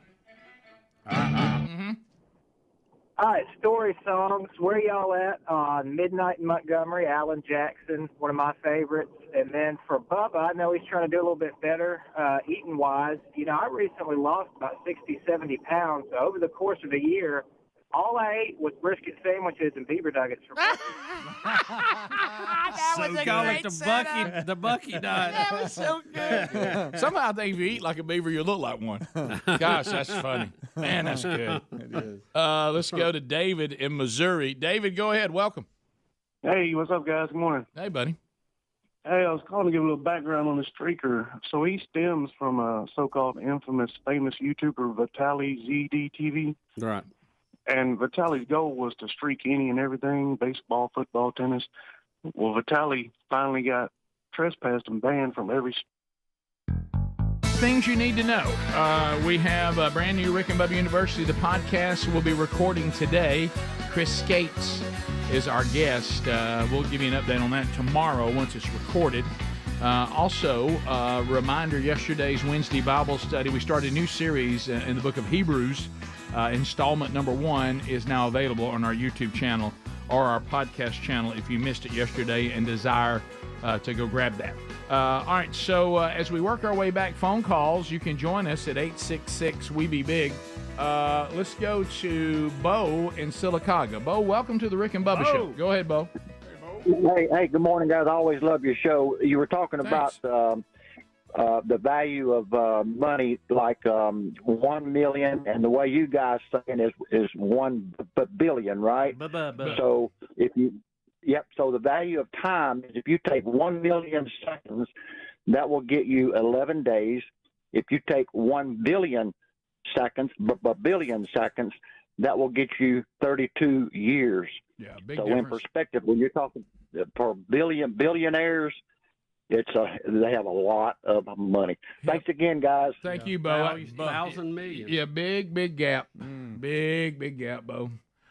We continue. Sean, Montgomery, I-92. Sean, go ahead. Good morning, Rick. Got a question for Adler. Just want to know what his wife thought about the scam. Was she horrified or is she laughing at him? Yeah, I did tell her. I tell my wife everything. That's just how our relationship works, for better or for worse, you know. And I told her about it, and at one point I'm telling her the story. Oh, I told her about that too, Bubba. Yeah, she knows all about it. But at one point I'm telling her the story, and she goes, "At least you didn't go to the bank." Uh-oh. And I said, "I went to the bank." Oh no. Yeah, so I told her all about it. She was not impressed. At least I didn't go to the bank. I'm just wrecked as a man now. I just feel Buddy, so don't be vulnerable like and that. stupid. I feel so vulnerable and stupid. You almost now. feel like you need to call a counselor or something? Been No, violated? but I mean, I just look at the world much differently. So you learn, you know, Yeah, guys. you do. You got to That's all learn. right. Hey, And we at all least do, buddy. you stopped You before know? it went too far. Yeah. I mean, I- it would have could've gone been far, worse. but You could have had a different story. I mean, you're about to cram $5,000 into a machine at some Winn-Dixie, but other than that, you put the brakes on. Yep. You I did. did. Absolutely. I had to put the brakes on it. Adam in Alabama. used all the brakes. Adam, go ahead. Like that voice. Forgot about that song. Adam, go ahead. Yeah, I've got a question for Greg about Rock and Roll City. Okay. Sure. Hypothetical question based on Greg's rules for rock bands. If Rock and Roll City were to be inducted into the Rock and Roll Hall of Fame, would Super Tom the Engineer be allowed to be inducted as an original member? Oh, that's a good question. Now, if you're going, That's a good question, Adam. Not original, I wouldn't Not think. original, no. If He's so- a hired gun. Does He's he? a hired gun. He doesn't get to come to the induction. let me ask and you, play. He can come, but he's not in it. and if we take pictures, if we take band pictures, it's just me and you. You know? Well, You the know? argument could be, though, No, I'm since you're not in the Hall of Fame already, he's joined the band, he's carried it to another level. So he actually would be one of the members in the band when you were inducted. I think It's all according to when they're inducted. I got to thinking, and I think we're gonna have Greg play bass. I'm gonna play drum. Just swap it up on Friday, just for fun. It'll be great. I can't play. You could play the bass. It'd be fun. You Greg. played bass for how many years? Slap You that. can- I can't play. You can sing and play the bass like what's his name? What's Tom gonna do? Gene Simmons. Is Tom gonna play guitar? Tom can play guitar good. I'm sure he can. He's Yeah, good. Tom's too good for Rock and Roll City. He kind of needs is. He's kind of wrecking the band. to stop. He actually Time knows for what a he's meeting. doing. How about He that knows meeting? what he's doing, and Hey, that buddy. messes everything Yeah, up. you're too good. Union City at this is like the first time we started like being around real musicians, which we wow. weren't. We just played by ear, and the guy says, "Okay, man, what key are you in?" And I went, "I don't know." This one. Y'all just play, and I'll try to see if I can sing whatever that is. Yeah. Let's see. Oh nope, that's not it. So whatever this is, let's come down. Let's go to Union City, Tennessee. George, go ahead. Yes, I've got a comment or question, whichever. These police has got to go in and deal with these protesters and need to get the fire department to lead the way with fire hoses. Well, throwback there, huh, George? Well, I mean, it's worked before. Wouldn't hurt, would it? Let's go to Nate in Oklahoma. Nate, go ahead. Hey guys, how's it going today? Good. I love the show as always. Thank you, Nate. Yes, sir. Greg, I got a funny story. One of the kids' dogs got hit on. That's not the funny part. But one of the kids' dogs got hit on the road. Good night. Yeah, Nate. hit on the road a couple of weeks ago. So we got him a new puppy, and they wanted to name it Millie. And I'm like, no, we cannot name it Millie. And they're like, why? I said, because every time you say her name, I'm thinking Greg's stupid dog. Yes. I know Lisa may not like that, but we ain't went with Daisy. Well, there you go. Yeah, you That's don't a good want one. if your Millie acted like the one I got. Right. You better hide everything because she's gonna eat it up. Yeah. The name Daisy brings our kids still trauma because that was that was the dog I took back. Oh, Rick. Well, I mean, the point had to be made. Well, like what Nate said, well, now the run over was not the funny part. I know he was saying something funny happened. First of all, dogs get run over. That's not the funny part. No, that's not it. We continue. Marcus out of Muscle Shows, WLAY. Marcus, go ahead. Hey guys, I wanted to see if you heard that Huntsville was getting a new football league team, the Alabama Beavers. I wanted to see if Bucky heard about it. You know, we had somebody call about that. Is that true? What league is that? They have had so many is it a semi-pro. It's one of them semi-pro. something where deals. you Gotta be play on the semi-pro. You realize how weekend? many of those we've had? Remember, we had a team in Gadsden for a while. Oh yeah. Yeah, they were. They're calling themselves professional. It's the International Football Alliance, IFA. It's a semi-pro. Yeah. Semi-pro would still be technically professional. Okay. Yeah. Probably not going to see any future NFL players. They're going to have. Greg, you don't know that. I'll tell you this. I like the logo. I like that logo, and I like it a lot. They're going to have. That's a better That's a looking good beaver than they have at. Boy, I got a lot of growth. I had a good one. Or was it? Who's the God, I had a Beavers good up one. there? Goodbye, Adler. Goodbye, Greg. Oregon Check. State. Oregon State. The league's going to have teams in both the U.S. and Mexico. In the U.S., it's going to be what? Nothing. I thought it was something funny. Huntsville, Las Vegas, Tampa Bay, and Dallas. Tim in Alabama. Why are they even bothered with it? Where are they going to play at? Here? I don't know. I think it's old- going to be it's there off the Parkway. They may play it over at that new. It's going to be It's Wicks. going to be at Joe Davis, the redone one. Yeah, Oh, it's the called redone Wicks. Joe Davis. It's really nice. It's Wicks Family Field. It used to be the old Joe Davis. God, Go Joe by it all the Davis, time. last time I saw You it forget how was much in- I'm in Huntsville. was in Rick. ruins. So much. Oh yeah, and they totally have redone all that area. Looks good. This semi-league, you're probably going to bring them Let's in. put up a hotel. I there, think too. probably the best softball game we ever played there. Oh, That was crazy, wasn't it? That was incredible. That was crazy. That was crazy. Tim in Alabama. Tim, go ahead. You did real good though. Hey guys, how you doing? I got a life-changing home computer story for you. Back in the late '60s, right before I was born in '70, my father had a chance to go and help put circuit boards together for a company starting these home computer things, which he didn't think it would work, and he didn't want to sit there and put these chips together. And it was a small company known as Hewlett-Packard. Might have missed that one. Yeah, nothing like that would ever happen to me. No way. Well, I've skipped on some good ones. Oh, well, people eat donuts. All right, so thanks for being with us. Don't forget, if you haven't picked up this latest throwback shirt that I'm wearing here, it is available at rickandbubba.com. And if you don't have it, grab it. Also, don't forget that we got a man church in Opelika tonight, First Baptist Church. Lance Ingram, Dr. Lou will be there speaking tonight. If you want to join him, find those details at themanchurch.com under events. Rick and Bubba, Rick and Bubba.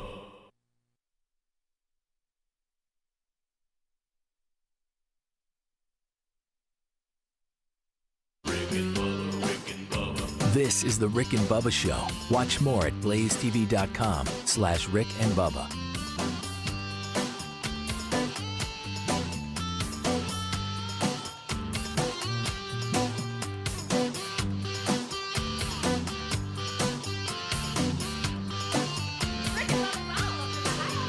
Rick and Bubba, Rick and Bubba.